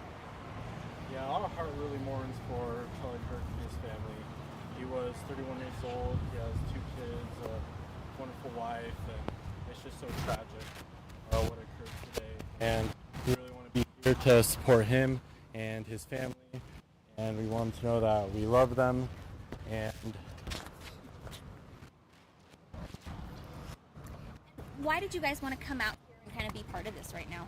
I've been watching Charlie Kirk for years, and he's just been such a symbol of hope for me, and like also a symbol of like education as well. I've learned so much through him, and you know, hearing the news today, like I was heartbroken. Like I wanted to come here and support him. Like Jared was saying, like he has a wife and he has kids. Like they matter. They're out there heartbroken, and I want to be here to show them like we do care, and like you know, there's people on their side. Yeah. That tells you about this incident right here. yeah, I think it's a tragedy, but we all know, I know it's part of God's plan, and we really just want them to know, like we do mourn, but we support them 100%, and we want them to know that we love them, and that everything's gonna be okay, and that even though Charlie Kirk is gone, his legacy still lives with us. The signs, the flags, the flowers, what message do you hope that gives everyone who's driving by and who sees this? That he was loved and he was taken from us early through this terrible tragedy, and like we do care, and he's still going to live on 100%. People are still going to listen to his podcast. They're still going to listen to his messages that are out there, and I'm sure this is going to inspire people to speak up a little bit more about their beliefs and how important his work is.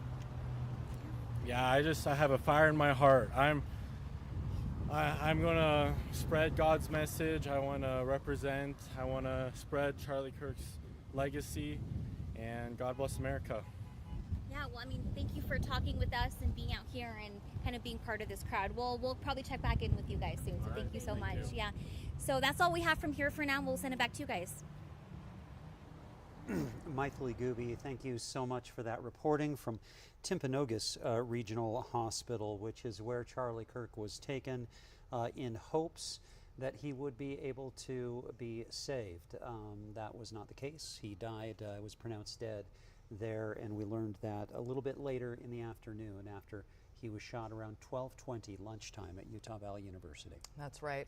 Reactions have been pouring in as soon as the news of shots fired were reported, and even more since his death was confirmed. We have compiled many of those reactions. We'd like to share some of those with you now.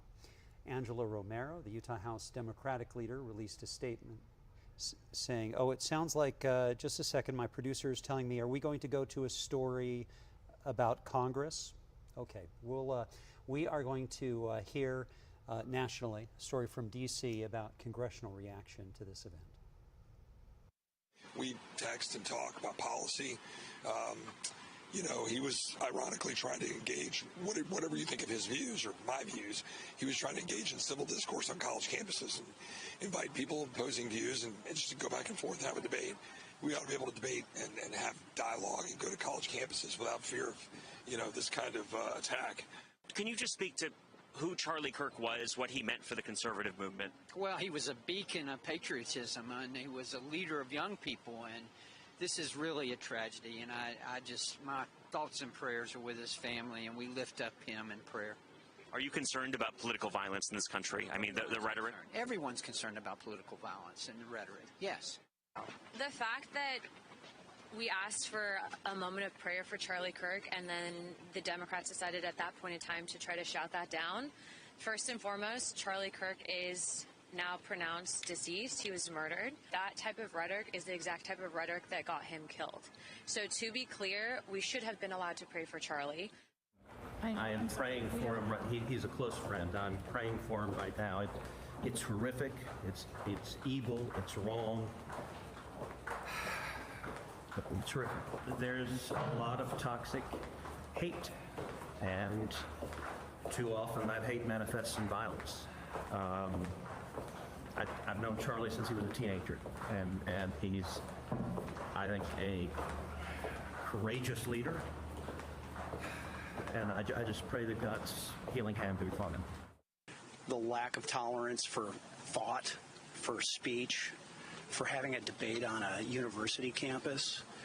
And our prayers are with him and his family and supporters, and just a sad day. It's a sad day for America anytime we see this. And it should not be acceptable. And I'm seeing way too much online where it looks like people are saying, you know what, he had it coming. And that ought to be condemned by every single person under this dome. I'm just going to state the obvious here. This is detestable, what's happened. Political violence has become all too common in American society, and this is not who we are. It violates the core principles of our country, our Judeo-Christian heritage, our civil society, our American way of life, and it must stop. We need every political figure, we need everyone who has a platform to say this loudly and clearly. We can settle disagreements and disputes in a civil manner, and political violence must be called out, and it has to stop.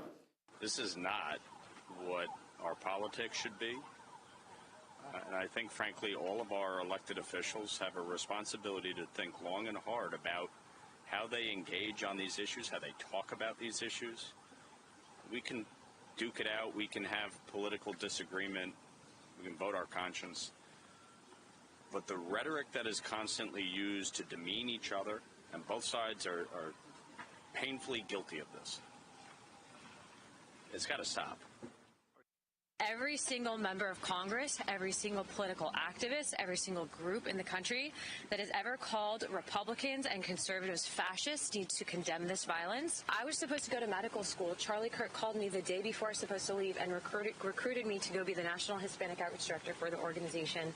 I spent many of my first year becoming an activist, essentially going to those college campus events. I was with him at many of them debating those kids. And that conversation needs to be happy. You can't squelch that.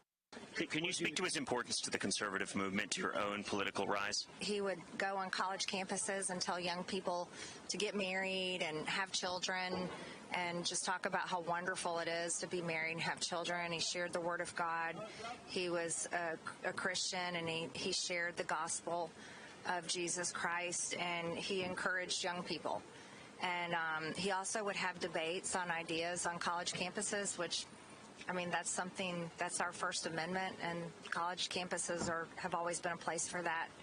And I believe today he was killed for the words that he says and the things that he stood for. We have freedom to speak what's on our mind and shouldn't get shot because we believe in our system of democracy. Conservative, liberal, whatever you are, you shouldn't be shot for your beliefs. It's unforgivable what's happening right now, and it's only going to I don't see it getting better. I'm worried about copycats. I actually just got off the phone with the Capitol Police. I've requested a meeting with the Sergeant at Arms. I am very worried. I sent my staff home today. They're gone. I don't want them in my offices because I'm worried about the safety of the people who work for me.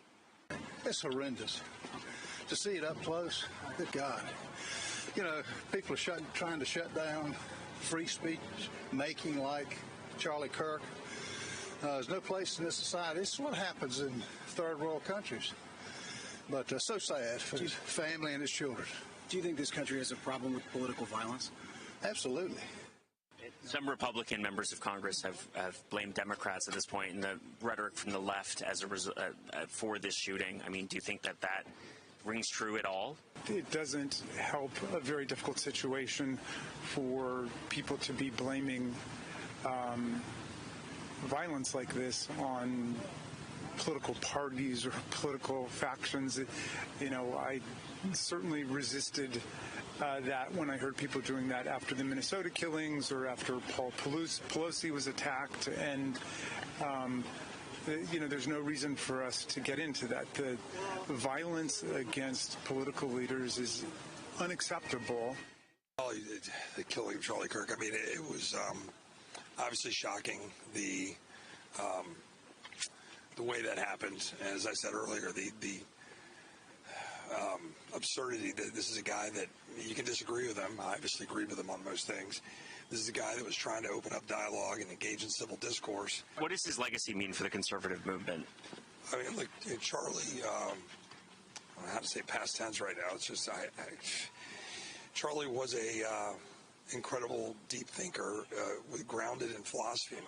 Congressman, there were several Democratic politicians in the state of Minnesota who were just shot as well. I mean, are you concerned that this is coming on both sides, the rhetoric? I said the same thing, but let's quit convoluting this issue. The vast majority, by orders of magnitude, of the politically violent speech is coming out of the left, period. So until these people stop doing that, and until you stop trying to drive wedges between Republicans and Democrats and everyday Americans, this is going to happen again and again and again, and you are culpable.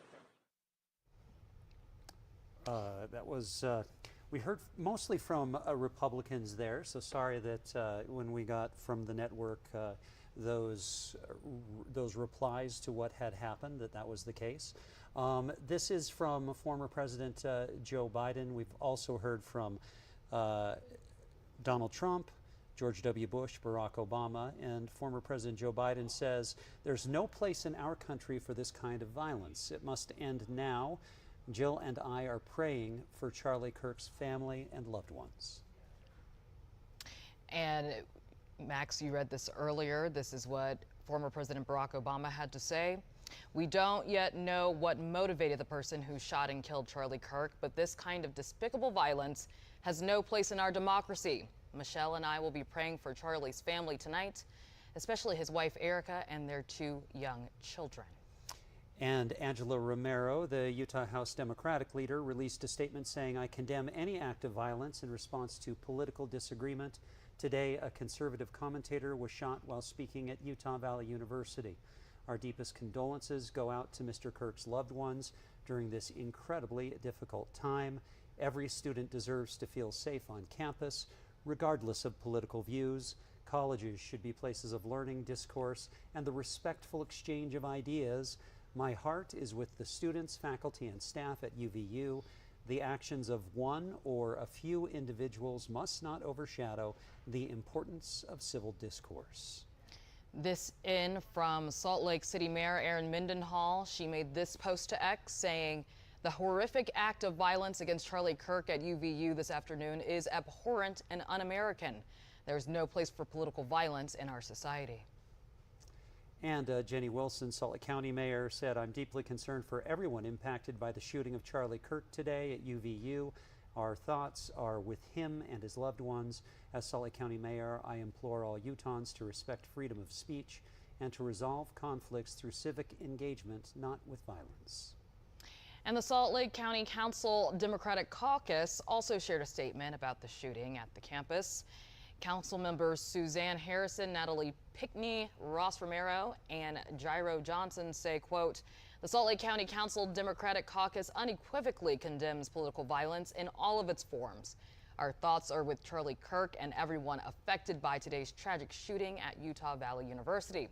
Regardless of political affiliation, every Utahn and every American has the right to express their views freely and safely. It is our shared duty to engage our differences with respect and civility, not with violence. All right, among our crews who have been out at Utah Valley University and all over Utah County reporting on this and here as well, we want to head out to Fox 13 News reporter Julia Sandor, who's on UVU's campus. Julia, you've been there for a while and you talked to some folks there, I understand. Yeah, that's right. And while I don't really have any new information to share, I can tell you a little bit about the atmosphere of where I am right now. We actually had just seen somebody walk by with a bouquet of flowers headed towards campus. I think that is kind of showing that this community is hoping to come together in light of all of this and to make sure that this campus, you know, again, remind people it's a safe space. But right now, there are not many students here. Again, they are going to be closing UVU's campus until Monday as of right now. And some things that we have seen over the past half hour or so is that police presence has remained the same, and they've had some canines behind me checking out those stairs where there were backpacks like we had referenced before. But again, we had spoken to so many students about, what those events looked like for them, what they saw, and just take a listen to one of the students I spoke to and what she had to say from inside the classroom. It just sounds like an earthquake, and everyone starts screaming, and then me and all my classmates look at each other and we're like, oh dude, I'm scared, what is this? And then we hear someone yell, there's a shooter, and then all these kids start running into our classroom. Yeah, and she described that panic and kind of what that felt like for her and other students, turning off the lights, and how she said, you never expect something like this to happen on your campus. She expected it to be a peaceful day, and seeing that is devastating. But again, speaking to students and hearing their thoughts when we asked them about what do you think this means for the future and going forward, and again, they don't know. They just express their shock and their fear after today. But we'll continue to bring you more updates when we have it. For now, I'll send it back to you guys. Julia, thank you so much for your reporting. We're going to send it out live to Adam Herbetz, who was there on campus. Adam, what are you hearing and seeing? Yeah, hey Robin, we're at Wolverine Crossing student housing, just a little bit off campus, where some students who were at the rally are taking a little bit of time to decompress, to breathe, to finally process what just happened a few hours ago. And a lot of them have the same questions that we've been asking, in particular about the safety of their own campus. You saw the UVU police chief take a deep sigh when he was asked by reporters, tell us about the security detail, about the plan. Was it Charlie Kirk's plan and his team, or was it yours? His answer was to sigh and to immediately pivot to how this is a large university with a small police force. He said it's a police chief's nightmare, and that he had 6 officers working the event. We asked at that press conference, what exactly were these officers doing? He did reveal that some of them were plainclothes officers sitting in the crowd and were part of that detail, and that Charlie Kirk's team organized with them, they were part of the conversation, and that they quickly jumped on top of him after the shooting. And we do know that he was taken to that local hospital by a private car. But the students we were talking to early on, especially as we were here, within 30, 45 minutes after the shooting, some of the witnesses we talked to were very close, second row, third row. They explained to us how they could see everything and hear everything. But there is also now some benefit to getting some of these interviews now with students who were further back. We just talked to a couple students that say they were about 30 yards away, and they could hear the shots, they say, over their left shoulder. So they certainly think that the shot came from an elevated position, from far away. When you're that close, that second, third row, they have no idea. They're focused directly on the speaker, and they immediately saw, Charlie Kirk getting hit in the neck and immediately dropped to the floor. So we did hear at that press conference the idea that the shooter likely was coming from range. They said possibly from an elevated position.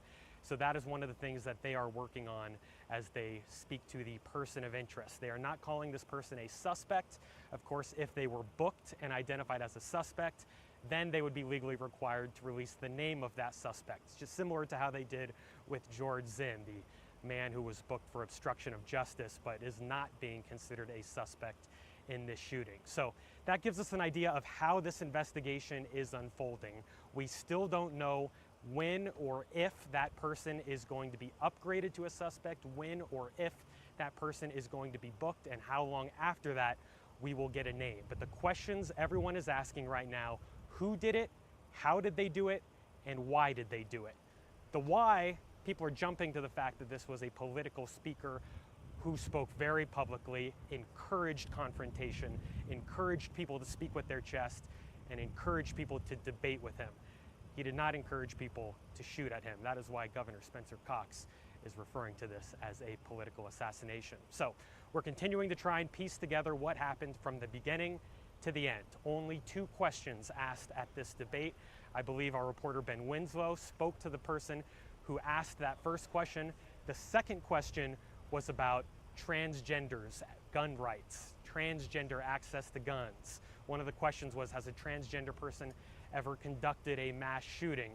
Charlie Kirk responded, and very shortly after that, he was shot. The question asked at the press conference was, is there any reason to believe that that question about gun violence had anything to do with what happened afterwards? The FBI, local police did not answer that question. It is just too early to know. They are conducting interviews, and they said they are looking at closed circuit television video, that's security video across campus. So they definitely have more access to information than they're letting on right now. That's normal, that's standard, that's how it's supposed to be, to protect the integrity of the investigation, and we're hoping to get updates throughout the night as we learn more about this person of interest and whether there is any additional threat to students here at UVU. But for now, we're live in Orem. Adam Herpetz, guys, we'll throw it back to you. All right, Adam, and a couple of things to notice there. It's been brought up by more than one person who we've talked to, that second question. Just again, this is all speculation from witnesses, and we do not want anyone to see our coverage and then go and consider someone who just asked a question at an event. Right. We don't want them to think that that person was somehow involved in this terrible situation. There's the only reason that's come up is because a couple of witnesses noticed that that was the question that was asked before the shot. The other thing is the New York Times is reporting the shooter was on top of the Losi building, about 200 yards away from Kirk when he was shot. 200 yards is certainly doable with a long-range rifle. But it's not easy. That's not something that anyone can just go and do, especially from an elevated position, pointing down and with the tenseness of what they were doing. So this was clearly planned, and it was done efficiently. Absolutely. Mm-hmm. We're going to go back out to Maithili Gooby, who is at the hospital. Maithili, I understand that we're seeing some new vehicles to arrive. You're right, Robin. We've just seen two Office of the Medical Examiner's vehicles come into Timpanogos Regional Hospital. You see one of them moving right now. We saw who appear to be law enforcement in tactical vests and helmets come out of one of the cars, and they're here to, of course, investigate the death of Charlie Kirk and look into the body as well. So we've just seen that happen right here. There have been more police officers kind of going in and out, mainly Provo and Orem police from what I've been able to see. Of course, a UHP vehicle that's still over here. That crime scene tape really hasn't come down since they put it up a couple hours ago, but it looks like that was to make room and to create a path for these medical examiner vehicles to come in.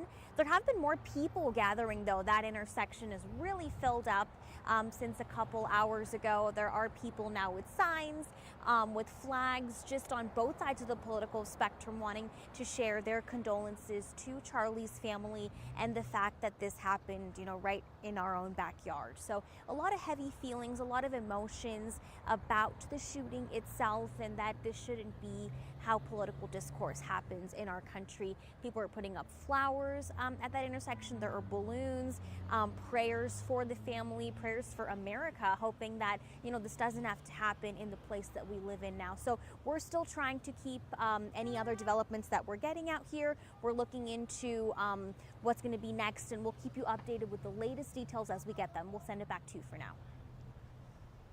Hey, Maithili, thank you so much for that. You know, we're joined by Nate Carlisle now, and earlier there was, Spencer Joseph. We're going to go back out to Spencer Joseph, who is still on campus, I believe.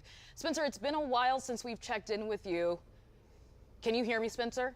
Yeah. Okay. Actually, yes, I can. And in fact, we are at the Provo Police Headquarters. The reason that we're here is about 30 minutes ago, we were kind of following some officers, trying to figure out, as we had heard from FBI Director Kash Patel, that the suspect was in custody, trying to figure out maybe where they were taken into custody.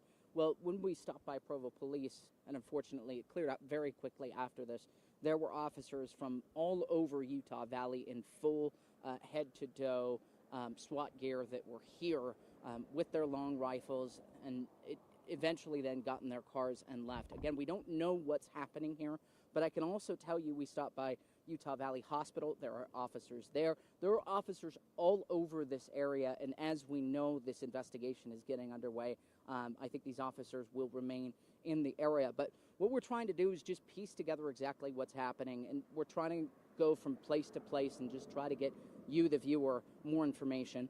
And so that's why we're here at Provo, and I wanted to mention that there were a lot of officers here moments ago, just before we went live, maybe about 10 minutes ago. Several officers then leaving this scene and taking off all their gear. It wasn't like they were going anywhere, but there were a lot of police presence here at Provo City Hall. There is one other thing I want to point out, and it's something that I noticed right as we walked up.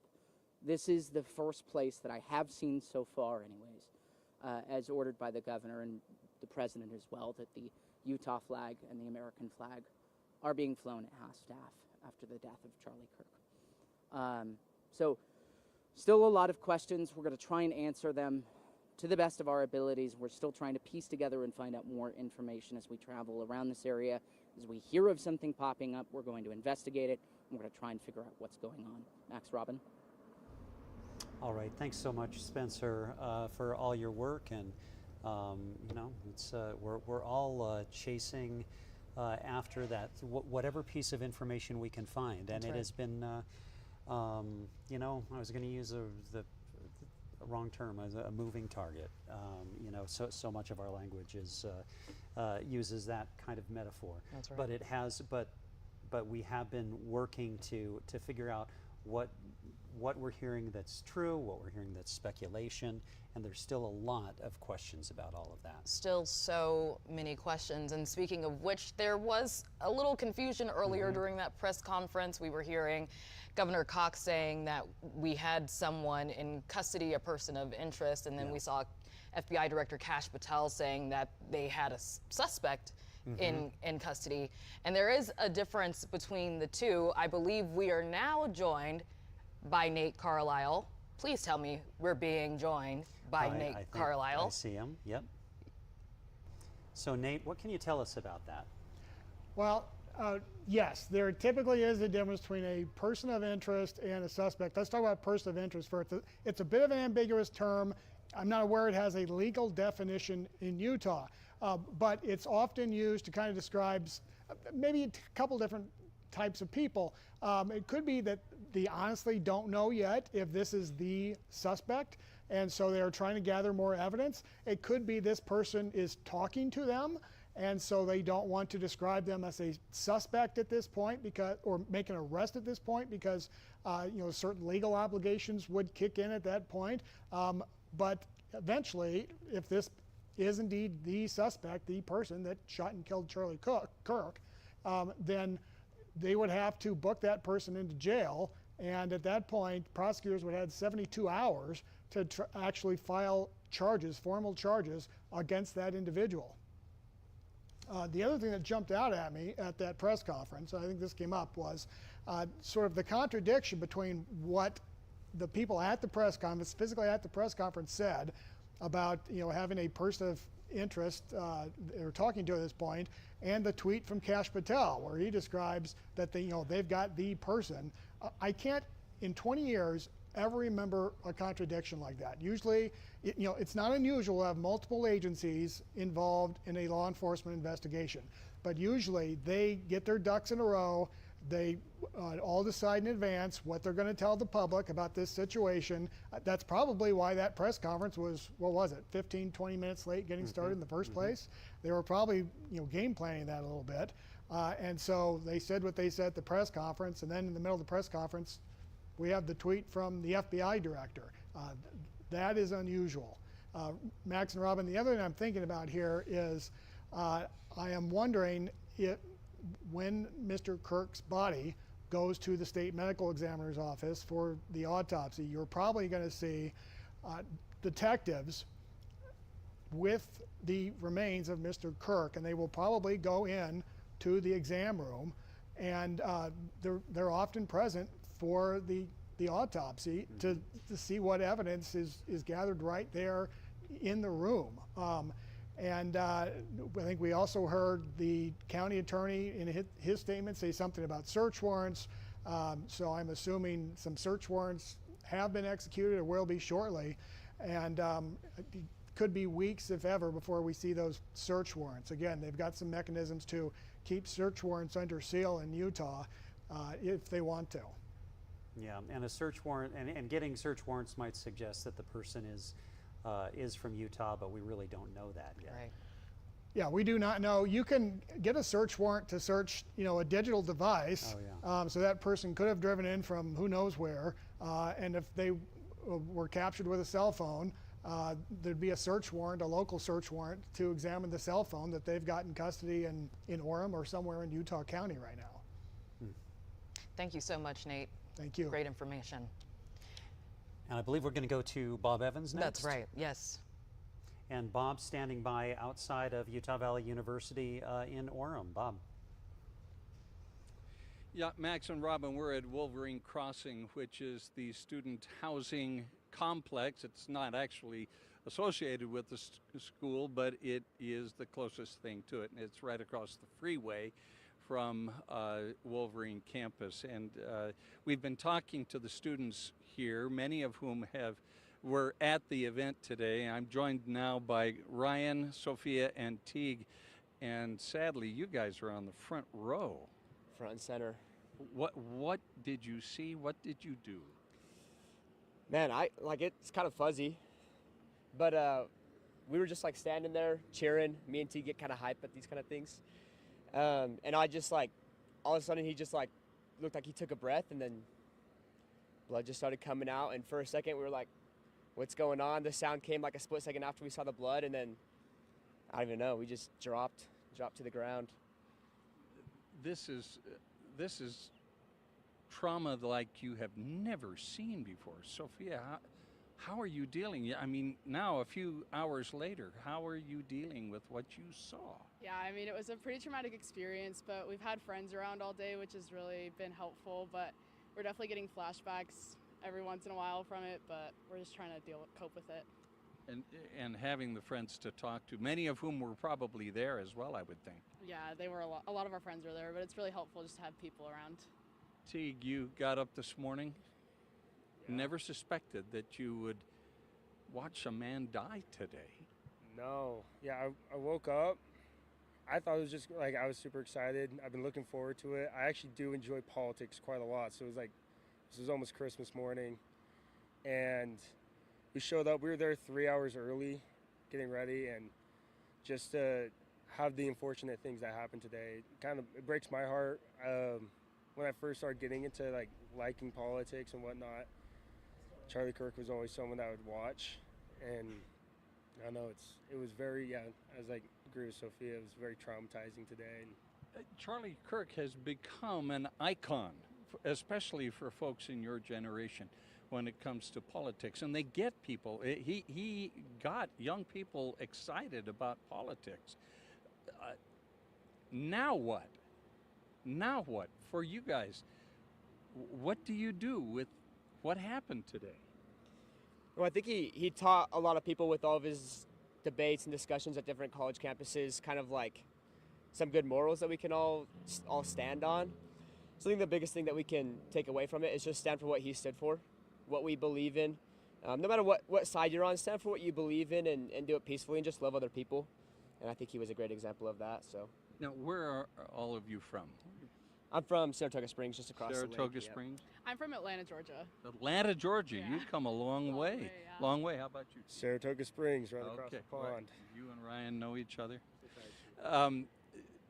Now that this event has taken place, the level of political discourse in our country has taken a terrible back step.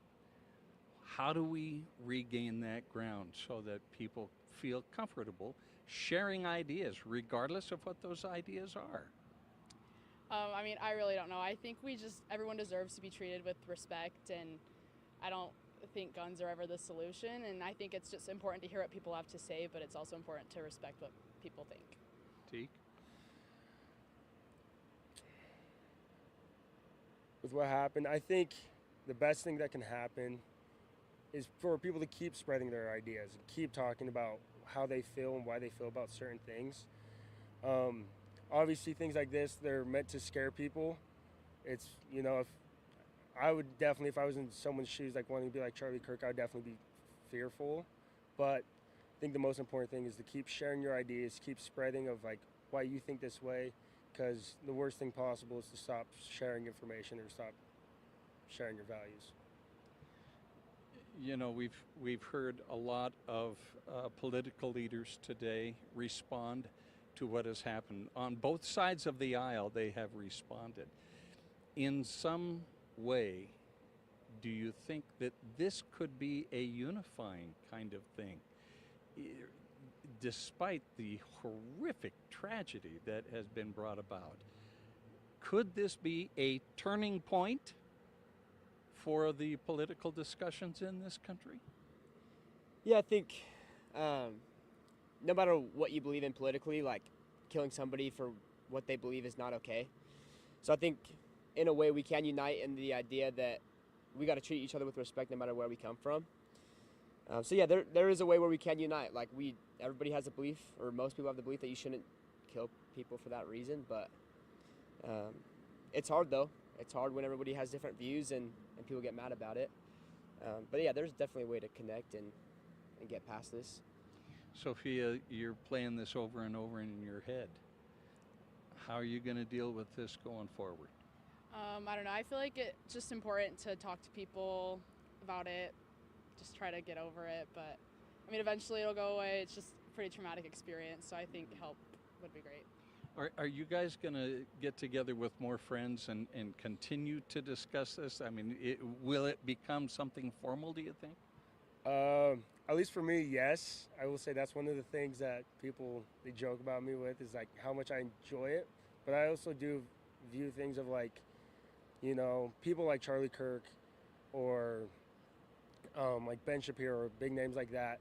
They do help, you know, shape society and shape us. And for me, it was just like, I don't know, just, yeah, getting together. I think talking politically and sharing views is very important, and it shouldn't be stopped.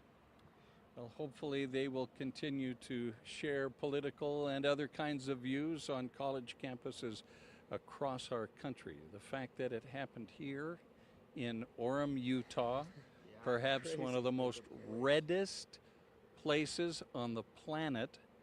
I mean, that terrible irony has got to speak volumes to all of us who have gone through this thing now. Yeah, 100%. I agree with that for sure. It's weird. Shouldn't have happened here. Orem, Utah, bro. Like, that's crazy, but yeah, I don't even know. Came out of nowhere. But we can come back from it. It's still a good place to live. Still a place where you can share your beliefs and you can be accepted by other people. So we just got to work on that and make sure people feel safe around here still. So. Okay. You guys, thank you so much for coming down from your rooms. We interrupted their pizza dinner, so thank you for coming and sharing your thoughts with us. We know that this will be a milestone for you in your life because of where you were when this happened. And it'll always be with you. And God bless you in taking care of yourselves in getting over this trauma. Okay? Know that we're with you. Okay? Thank you so much, you guys. Go enjoy your pizza, okay? All right. All right, you guys. As I said, that is kind of representative it is representative of how students here at UVU are feeling.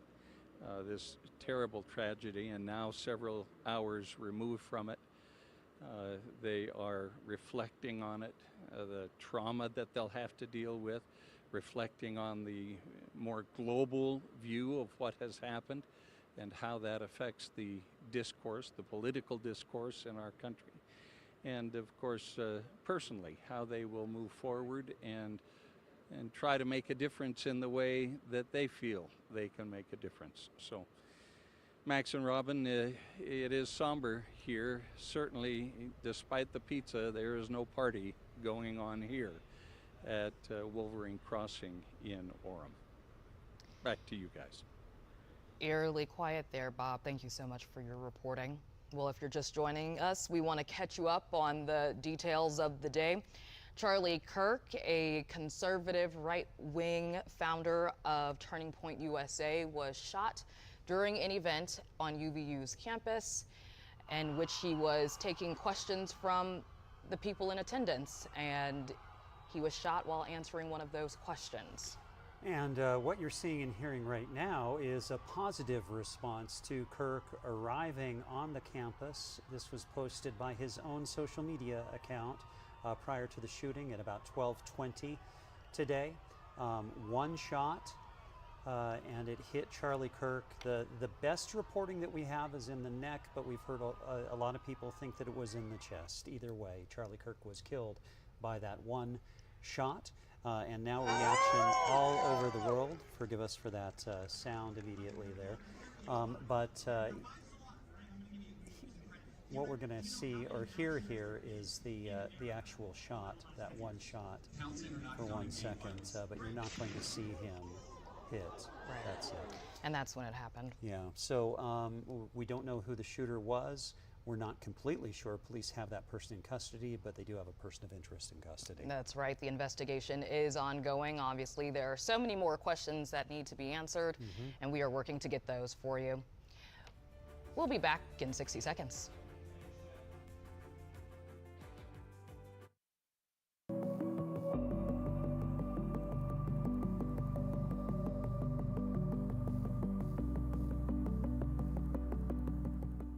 Sports with Andrea Urban, only on Fox 13 News.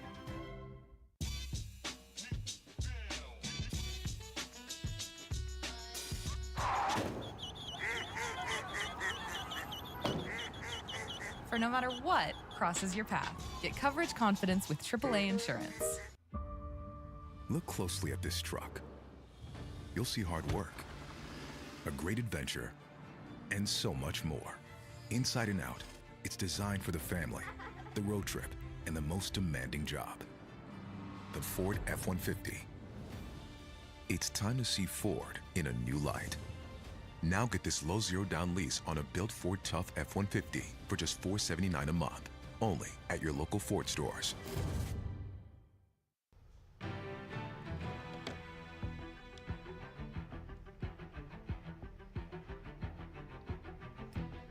We continue to follow the breaking news from Utah Valley University. It's dominating national headlines as well. The assassination of conservative activist Charlie Kirk. We've been tracking this closely ever since the shot rang out in the middle of a speech on campus.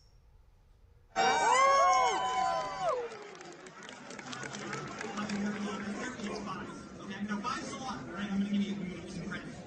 you know how many mass shooters there have been in America over the last 10 years?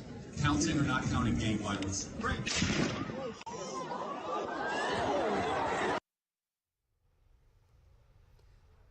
I just thought it was going to be like a fun event, and you know, you see Charlie Kirk all over social media, and man, just you hear the pop, and then you just see it like hit his chest, and then just blood squirted out of him all over the table, and he just fell over, and I just like I'm shaking, and I didn't get to the ground at very first because that just wasn't my reaction.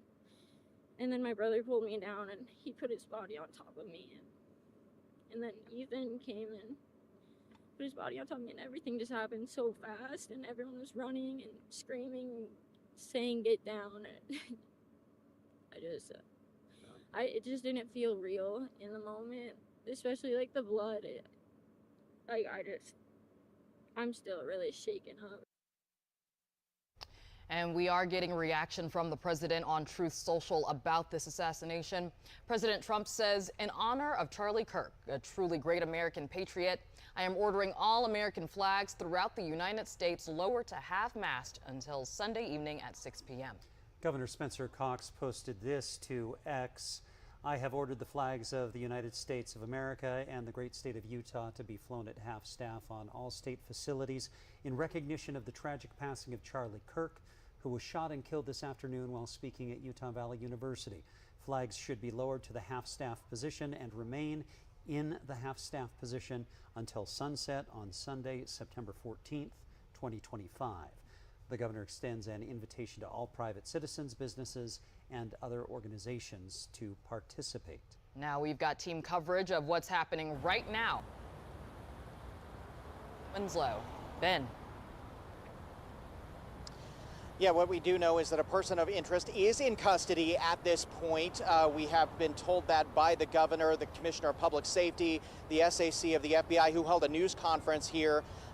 You can still see behind me a very active scene at Utah Valley University. The campus will be closed until September 15th. Now, as to the issue of the person of interest in custody, we do know that 2 people have been arrested. One is a person of interest in connection with the shooting of Charlie Kirk. Another person was booked on obstruction of justice. Now, the governor did speak about this a short time ago. Is it a game? I mean, I know what Pokemon is. Yeah. We're looking for another shooter or anybody else related to this. Yes, we are actively looking for anyone and everyone who has any possible information relating to the shooting.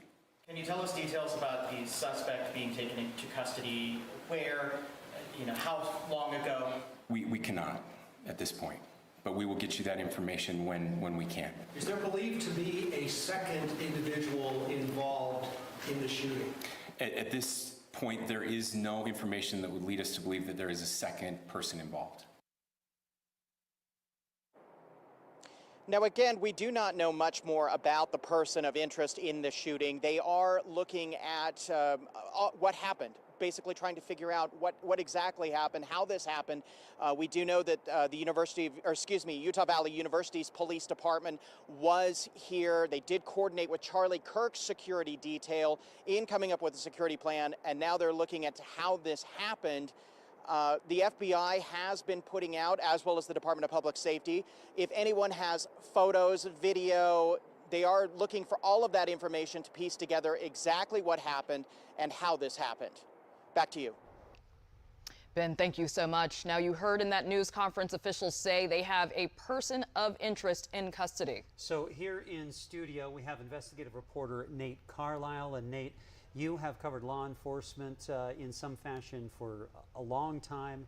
What does it mean to be a person of interest compared to a suspect? Max, it's an ambiguous term. I'm not aware it has a legal definition in Utah. It could mean police really don't know if this is the shooter and are seeking more evidence, though that would seem to contradict what FBI Director Kash Patel tweeted. It could also mean law enforcement believes they have the right person, but they don't want to formally book him or her into jail yet because that person may be talking. The other thing that jumped out at me was the contradiction between the Patel tweet and what was said in the news conference. In 20 years, I've never seen that. Usually, multiple agencies take the time and effort to speak in one voice and decide what the public will be told. Max and Robin. Is made, then what? Can you run us through that procedure? Well, once someone is arrested and booked into jail in Utah, prosecutors have 72 hours to file criminal charges. The prosecutor can ask for an extension, and we saw that happen a little bit in the No Kings protest shooting. But if criminal charges are filed, then the machinations really begin. It could be months or even years before someone goes to trial, and there's going to be multiple court appearances before that trial. All right, Fox 13 investigative reporter Nate Carlisle. Thank you so much, Nate. Utah County Attorney Jeff Gray has released a statement about the assassination of Charlie Kirk on the campus of UVU this afternoon. He says his office has been working closely with authorities on the local, state, and federal level in this investigation. He's also been coordinating with the Utah Attorney General Derek Brown and officials at the United States Attorney's Office. He went on to say, quote, "As with other active criminal investigations, my prosecutors will assist by reviewing affidavits for search warrants and providing other legal guidance to law enforcement. Once the investigation is complete, we will carefully review the evidence and decide on the appropriate charges. The Utah County Attorney's Office is committed to bringing those responsible for this tragedy to justice. We express our deepest concern for Charlie Kirk, his family, friends, and the many others who are impacted by this horrific event." Let's go out now to Fox 13's Scott McCain. He is outside the medical examiner's office. Scott, what can you tell us? Yeah, good afternoon, good evening once again, guys. And we've been waiting here. It appears as though the body of Charlie Kirk is being kind of possessed, as it were, by the medical examiner's office. A vehicle just showing up at TIFU Hospital down in the Orem area. Is be heading up this way here very shortly. They're going to come in through the doors behind us. And you know, in death, basically, we're all equal, in particular a homicide. This is going to require a full investigation combined with an autopsy. And given the lateness of the day today, this likely is not going to happen tomorrow.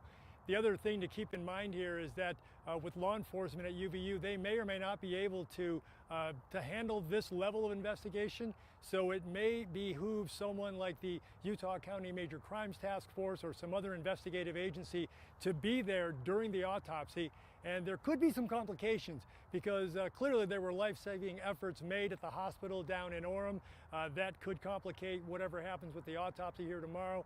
But that's going to be a full investigation. Again, this is a homicide case. Again, whether it was Mr. Kirk, sadly, today, or someone here in the valley, it's the same protocol, the same procedure, and the body of Mr. Kirk is expected to arrive here probably within the next half an hour or so. For now, we're live in Taylorsville. Scott McCain, Fox 13 News, Utah. All right, Scott, thank you. And we do want to go to Spencer Joseph, who's live outside of the Provo Police Department. Hey, Spencer. Hey, Max. Yeah, at this point, we're just trying to find out as much information as we can. In fact, we've got our police scanner, and this is information that we would never broadcast, that is unconfirmed, and especially for officer safety as well. But one of the things we've been doing is hearing just police go pretty much everywhere, especially in the initial moments following that they were following up on every tip and every single lead. There was a large presence of police from around Utah Valley here at the Provo Police Department about an hour ago. We're not sure what that is, and we're working to try and find out exactly what that particularly was. We saw lots of officers in their tactical gear, whether they came directly from UVU. We don't know at this point, but that is something I'm trying to work to figure out. But we mentioned this a little while ago, and I want to point it out. This is one of those first places that I have seen the American flag as ordered by President Trump and Governor Cox to be flown at half-staff for Charlie Kirk. Here at the Provo Police Department and Provo City Hall, they have lowered that flag to half-staff. So still a lot of questions unanswered at this point. We're going to work to try and figure them out, as this is a dynamic situation, and law enforcement is just beginning to piece together exactly what's happening here. Max? Spencer, we thank you for your reporting. Now we know that Utah Valley University is closed until Monday as a result of this tragedy. Understandably so. Many students who attended Kirk's speech were traumatized by what happened, and there were a lot of people there who were not students who came to hear him. Well, listen to some of the reaction of students who we talked with today.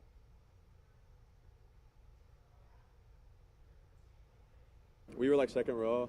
We were just looking up, and we see, you know, he was debating about shooting, and he was talking about it, and then we see we hear a shot, and then just a wave of blood come out of his chest, and we all get down. I had a couple people trample me, actually, so it was pretty horrific. I saw it, and I immediately just couldn't believe what my eyes were seeing. But like a few seconds after, I just quickly got down. I realized that it was all real and super scared.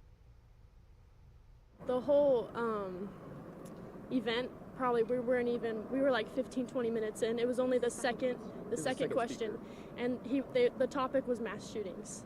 And so, like, it's such a shock when you hear that noise and you see that happen. I thought it was, like, I couldn't believe it. I thought it was a sick joke or something because of what we were talking about. And then, like, reality hits you that fast, and all of a sudden you're like, this is real. Like, here in Orem, Utah, where, you know, this is considered generally safe, you know, and, I mean, Utah, a lot of people here, like, I don't know. Like, yeah, we think, you know, we don't even see that sort of thing living here. We haven't even been exposed to that thing. We shouldn't be. We reached out to a local mental health clinic for what they have to say about mental health resources. I think it creates many feelings of fear. And when something like this strikes so close to home, you really begin to question, even if you weren't there, oh, I know someone who was there, or I could have been there. It's going to be really important that those fears and that thought process of trying to figure it out gets space. They have the space to be able to work through that. That's right. We're hearing from a UVU student who asked Charlie Kirk a question moments before the shooting. Here's what he said. So I really agree with Charlie on a lot of things politically. So the only thing I didn't agree with him on was the concept of religion. And so that was the first question I asked him, was that Mormonism was more historically correct than Protestantism in regards to theology. And we had a nice conversation back and forth. We disagreed, of course, and then we kind of just ended it at that with the historical evidences. He tried to hold to the Bible a lot more in regards to archaeological evidences, which is not really what I was asking. But after I got done talking to him, I really couldn't exit because there's such a big crowd. So I turned around, and like 10 to 20 seconds later, after I got done talking to Charlie, I saw that he was shot in the neck and that he was squirting blood everywhere.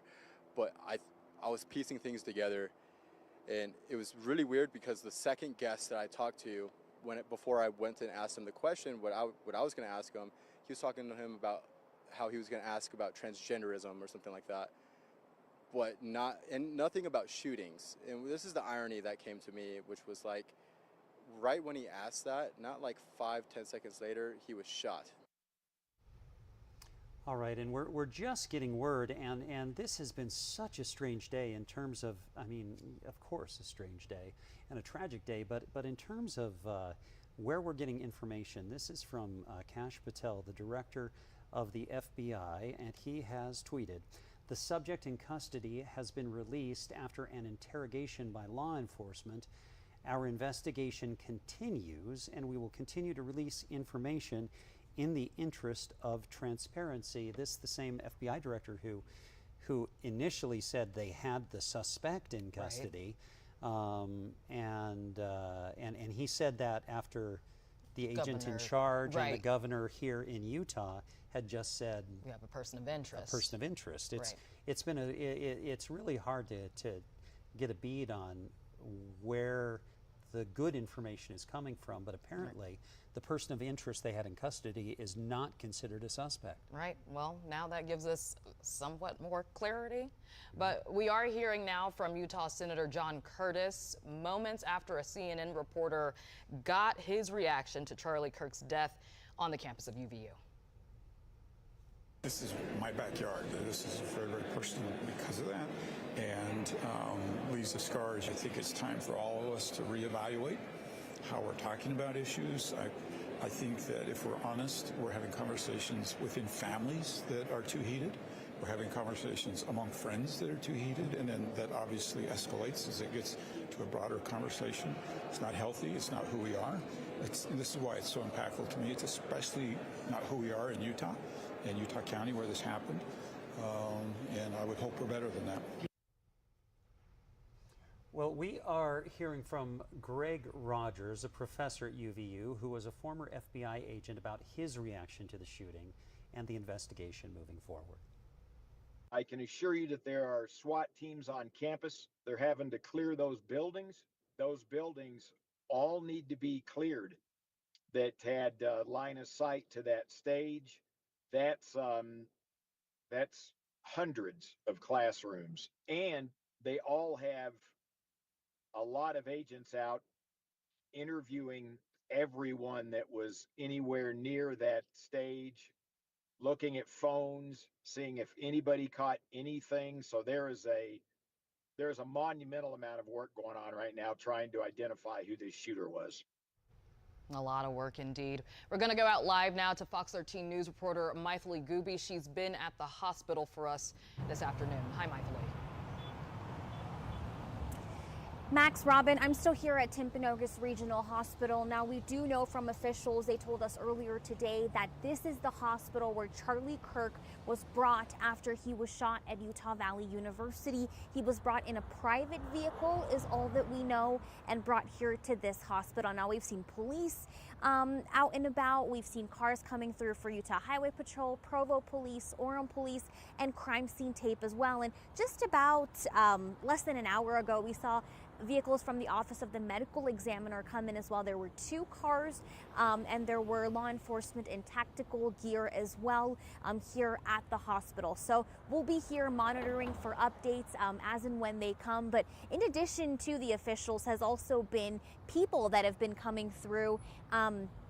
Just to be a part of what's going on. They want to share their feelings on what's happening. We've had people here on both sides of the political spectrum wanting to share their feelings about how the violence isn't the answer to these kinds of situations. I want you to take a listen to 2 of those voices now. That he was loved and he was taken from us early through this terrible tragedy, and like, we do care, and he's still going to live on 100%. People are still going to listen to his podcast. They're still going to listen to his messages that are out there, and I'm sure this is going to inspire people to speak up a little bit more about their beliefs and how important his work is. Well, to be honest, I want to make it very clear I'm a Democrat. I don't agree with much of what Charlie Kirk has said in the past. But politics aside, I'm more focused on humanity and the fact that nobody should die because of their beliefs, and the fact that we are so divided. We need peacemakers. We need people who are willing to put aside arguments in the name of discourse and put aside anger. So people have been coming through with signs. There have been flags. There are posters saying "Pray for America," "Pray for Charlie," for his family as well. So lots of people gathering at that intersection. It's been growing since we got here, but we'll stay here monitoring for updates and share them with you as soon as we get them. Live in Orem, I am Legal B, Fox 13 News, Utah. Mythili, thank you. Now, there will be a vigil for Charlie Kirk at the Utah State Capitol Rotunda tonight at 7. And it is hosted by members of the Utah House of Representatives. Now, we're going to go live to Mark Blaine, who is standing by at that location where things are going to be happening in just a little bit. Mark, where are you right now, and what can you tell us? Okay. Well, I'm here at Orem City Center Park. As you guys just mentioned, a vigil is scheduled for Charlie Kirk. It's supposed to happen here at 7 p.m., so that's less than an hour. It'll be interesting to see how many people show up. I mean, obviously, a lot of people are in a state of shock. And at the same time, it can be good to be around people during a difficult time like this. It can help one process what happened. You know, looking at the park here, it seems like an average day. On the one hand, there's some youth football games going on. There's a playground here. You can hear the children playing. But of course, this is anything but an average day. This is a dark day for the state of Utah. Again, a vigil is scheduled to happen here in about 40 minutes here at Orem City Center Park. And of course, we will bring that to you later tonight. Let's send it back to the studio. Mark, thank you. We're now going to go live to Julia Sandor. She is still on the campus of UVU. A quiet scene out there now, Julia. Yeah, that's right, Robin. And again, it's remained quiet. And another thing that has remained is the police presence here. I'm going to step out of the way just to give you a look at the scene behind me. We just had another City of Orem police car pull up. But behind that, again, this is where the event took place. That tent right there is where Charlie Kirk was when this all happened. And those stands behind him, those steps, that's where people were standing and sitting and there for the event. And again, these are things that he often did. He often came to these universities to have discussions and to talk. And again, we've heard from all different witnesses and people who were there who shared the emotion of that, and whether they were supporters or not, they talked about being able to have those conversations and that importance of being able to have those hard talks. Something else that I'd spoken to some witnesses and people about that were on campus, they were in rooms nearby, in classrooms, when this all happened. They heard a sound, it sounded like an earthquake, a loud shock, and they all went under desks, they turned off the lights. And again, this is something they don't expect to happen here. They never expect it to happen at your school. And again, this is just a continuous situation, and we'll continue bringing you details when we have more. But again, the emotion has been very somber here. For now, live on UVU's campus, Julia Sandor, Fox 13 News, Utah. Julia, thank you. Well, reactions have been pouring in as soon as news of that one shot was fired and reported, even more since his death was confirmed. We have compiled many of those reactions. We'd like to share some of those with you now. We text and talk about policy. You know, he was ironically trying to engage, whatever you think of his views or my views, he was trying to engage in civil discourse on college campuses and invite people opposing views and just to go back and forth and have a debate. We ought to be able to debate and have dialogue and go to college campuses without fear of, you know, this kind of attack. Can you just speak to who Charlie Kirk was, what he meant for the conservative movement? Well, he was a beacon of patriotism, and he was a leader of young people, and this is really a tragedy, and my thoughts and prayers are with his family, and we lift up him in prayer. Are you concerned about political violence in this country? I mean, the rhetoric? Everyone's concerned about political violence and rhetoric, yes. The fact that we asked for a moment of prayer for Charlie Kirk, and then the Democrats decided at that point in time to try to shout that down. First and foremost, Charlie Kirk is now pronounced deceased. He was murdered. That type of rhetoric is the exact type of rhetoric that got him killed. So to be clear, we should have been allowed to pray for Charlie. I am praying for him. He's a close friend. I'm praying for him right now. It's horrific. It's evil. It's wrong. It's horrific. There's a lot of toxic hate, and too often that hate manifests in violence. I've known Charlie since he was a teenager, and he's, I think, a courageous leader, and I just pray that God's healing hand be upon him. The lack of tolerance for thought, for speech, for having a debate on a university campus, and our prayers are with him and his family and supporters, and just a sad day. It's a sad day for America anytime we see this, and you know, it should not be acceptable. And I'm seeing way too much online where it looks like people are saying, you know what, he had it coming, and that ought to be condemned by every single person under this dome. I'm just going to state the obvious here. This is detestable, what's happened. Political violence has become all too common in American society, and this is not who we are. It violates the core principles of our country, our Judeo-Christian heritage, our civil society, our American way of life, and it must stop. We need every political figure, we need everyone who has a platform to say this loudly and clearly. We can settle disagreements and disputes in a civil manner, and political violence must be called out, and it has to stop. This is not what our politics should be. And I think, frankly, all of our elected officials have a responsibility to think long and hard about how they engage on these issues, how they talk about these issues. We can duke it out. We can have political disagreement. We can vote our conscience. But the rhetoric that is constantly used to demean each other, and both sides are painfully guilty of this, it's got to stop. Every single member of Congress, every single political activist, every single group in the country that has ever called Republicans and conservatives fascists needs to condemn this violence. I was supposed to go to medical school. Charlie Kirk called me the day before I was supposed to leave and recruited me to go be the National Hispanic Outreach Director for the organization. I spent many of my first year becoming an activist, essentially going to those college campus events. I was with him at many of them debating those kids. And that conversation needs to be happy. You can't squelch that. Can you speak to his importance to the conservative movement, to your own political rise? He would go on college campuses and tell young people to get married and have children, and just talk about how wonderful it is to be married and have children. He shared the Word of God. He was a Christian, and he shared the gospel of Jesus Christ, and he encouraged young people. And he also would have debates on ideas on college campuses, which, I mean, that's our First Amendment, and college campuses have always been a place for that. And I believe today he was killed for the words that he says and the things that he stood for.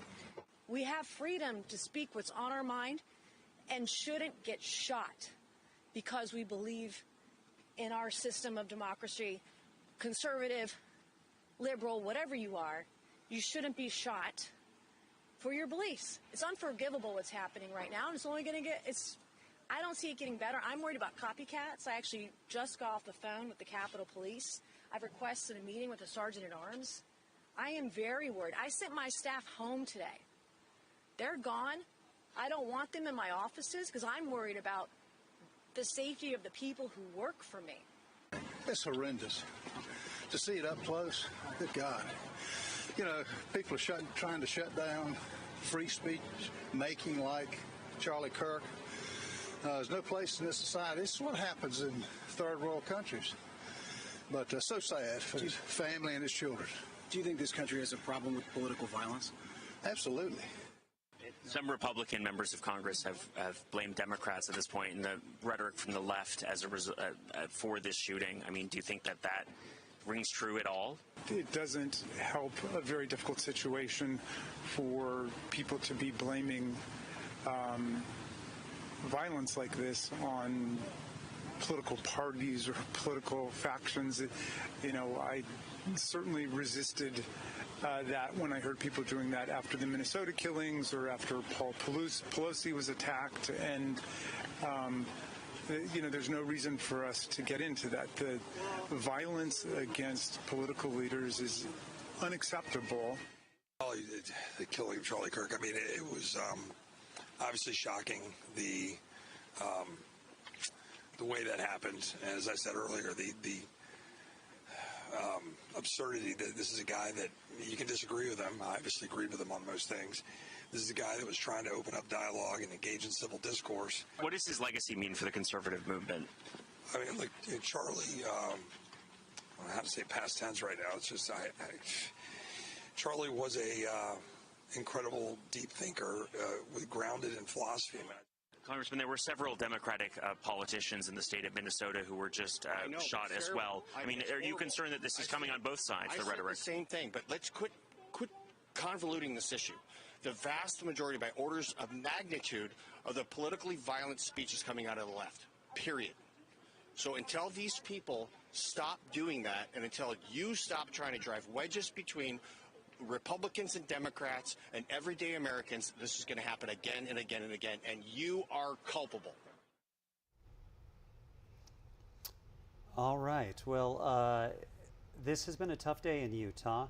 Not necessarily helped by some of the tough rhetoric coming out there. We hope that you're doing okay. We're going to keep covering this for you, and we'll be back at 9.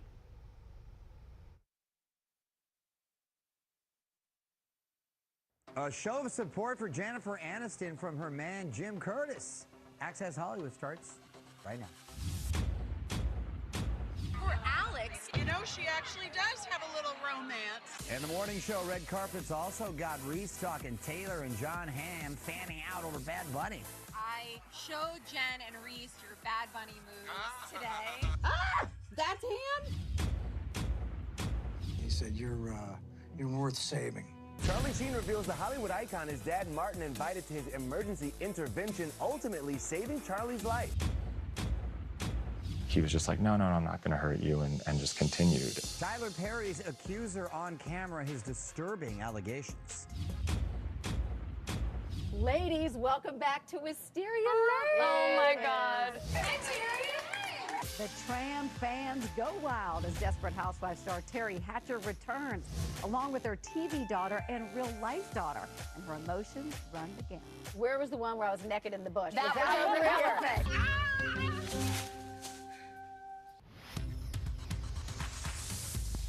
Jennifer Aniston takes her romance to a whole new level. Welcome to Access Hollywood from Universal Studios Hollywood. I'm Mario Lopez, and last night Jan hit New York for the premiere of her Apple TV Plus series, The Morning Show. And Access guest correspondent Emily Orozco was there to celebrate with Jan, who is thriving both on camera and off. Season 4, baby. Here we go. 4, baby. Yes. Helping Jen celebrate on her big night, her new boyfriend, Jim Curtis, the two arrived to the premiere at the Museum of Modern Art separately, with Jennifer stepping out in a sexy bandeau Rick Owens dress. Jim, walking in with a cane, didn't stop to pose despite passionate pleas from photogs. Look in the The hypnotist and wellness pioneer, who has spoken about his longtime issues with an undiagnosed illness, proudly stood along the side of the red carpet to let Jen shine on her own. While the two are still keeping their relationship under wraps, Jen did talk to Emily about her love life on the morning show. For Alex, does she have any romance? You know, she actually does have a little romance. Let's just say that. A little one. In the trailer, we see Jen kiss Boyd Holbrook, who plays the new character Brody, a provocative host and podcaster. Oh, it's Lady Guillotine. How many heads rolled today? Do you know how badly I wish I could fire you? There's so many great new characters this season. Jeremy Irons, who plays my father. Marion Cotillard, who comes in and runs the darn show. At the premiere, Jen posed affectionately with co-star Reese Witherspoon, whose reaction to Taylor and Travis's engagement had Swifties going wild. Guys, we're trying to concentrate and do work here, and Taylor Swift got engaged, and it's just very exciting. I'm so excited for her. Everybody loves a love story. It's very special. It's also the same feeling that people have when you watch somebody grow up and change and stand up for themselves and grow into this beautiful relationship. So I'm very happy for them. Billy Crudup, Karen Pittman, and John Hamm are also among the morning show favorites returning this season, and John just shocked his fan base with this video of him dancing at a Bad Bunny concert. I showed Jen and Reese your Bad Bunny moves today. Did you see him dancing at the Bad Bunny concert? He went viral. No. Shaking his booty, bucket hat and all. What? Oh, yeah. Please tell me you have a clip. Oh, he's having a blast. Ah! I didn't think that was John. Very impressive moves. The greatest time. The morning show premieres 1 week from today on Apple TV+. Scott?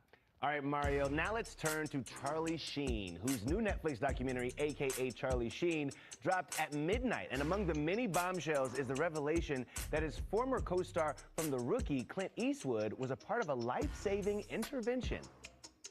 I get invited to my dad's birthday party. I think Mom called me. We're thinking 9.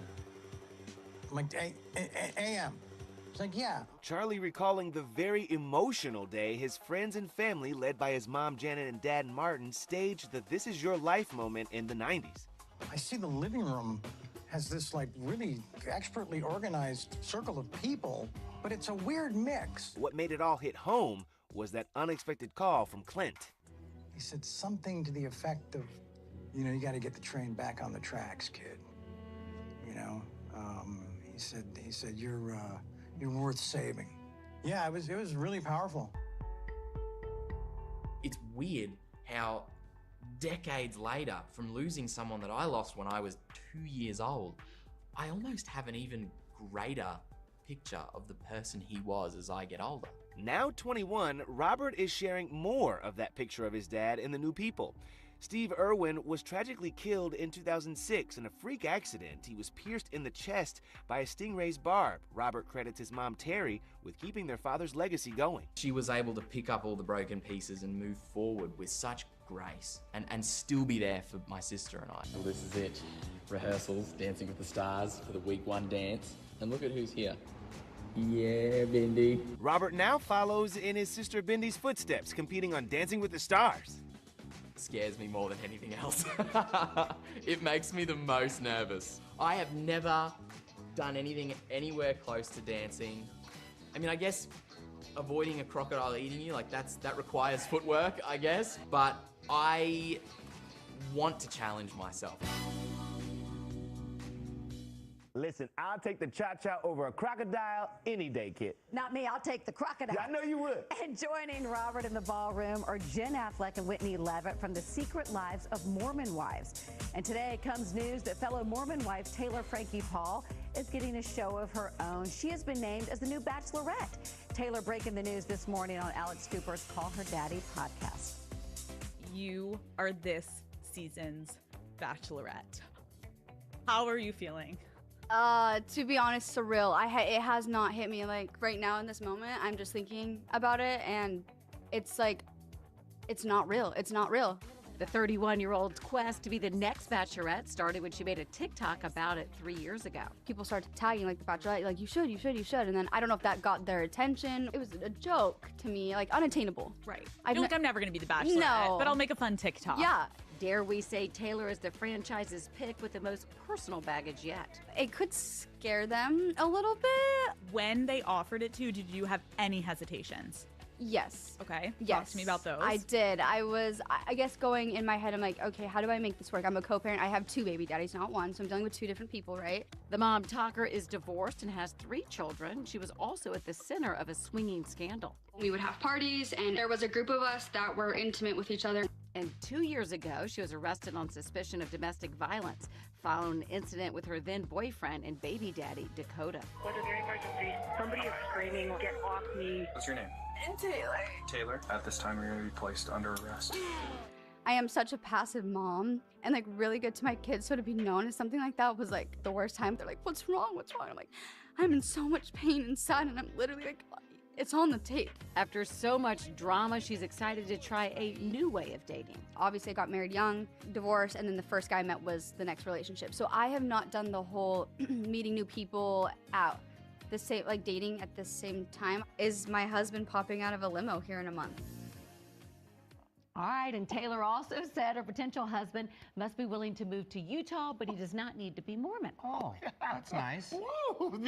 This season is sure to be interesting, that is for sure. Yes. All right, well, now let's get to some breaking royal news, shall we? Prince Harry and King Charles have reunited. Like that.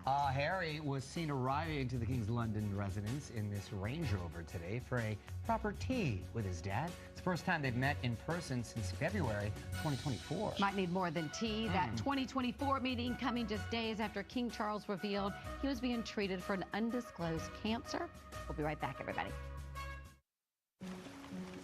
With depression, it feels like every day you're just going through the motions. But what if you could get your go back? Go with Auvelity. Auvelity worked fast. Some saw relief in as early as 1 week.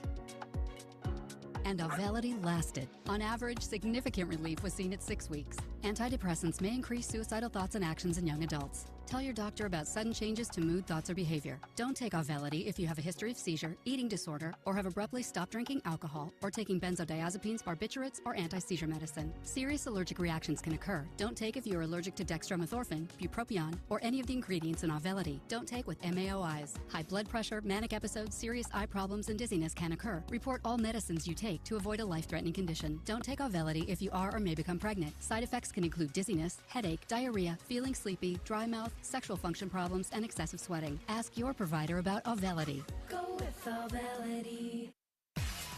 Joining the cast of Downton Abbey in a toast to the final chapter of the special Downton Abbey celebrates the grand finale, airing tonight on NBC and streaming next day on Peacock. When your family feels protected under our roof, they're free to dream. And you can get a personalized rate based on how you drive. Customize what you pay with Drive My Way. American Family Insurance. Get a quote and find an agent at amfam.com. Oh no! Oh. Leaks can be scary. But with Gorilla Waterproof Patch and Seal, fixing them doesn't have to be. For the toughest jobs on planet Earth. Oh yeah, you're looking at one of the newest reasons to love Red Lobster. New seafood boils, turning Crab Fest into a crab feast. That's the look of real happiness. Served daily.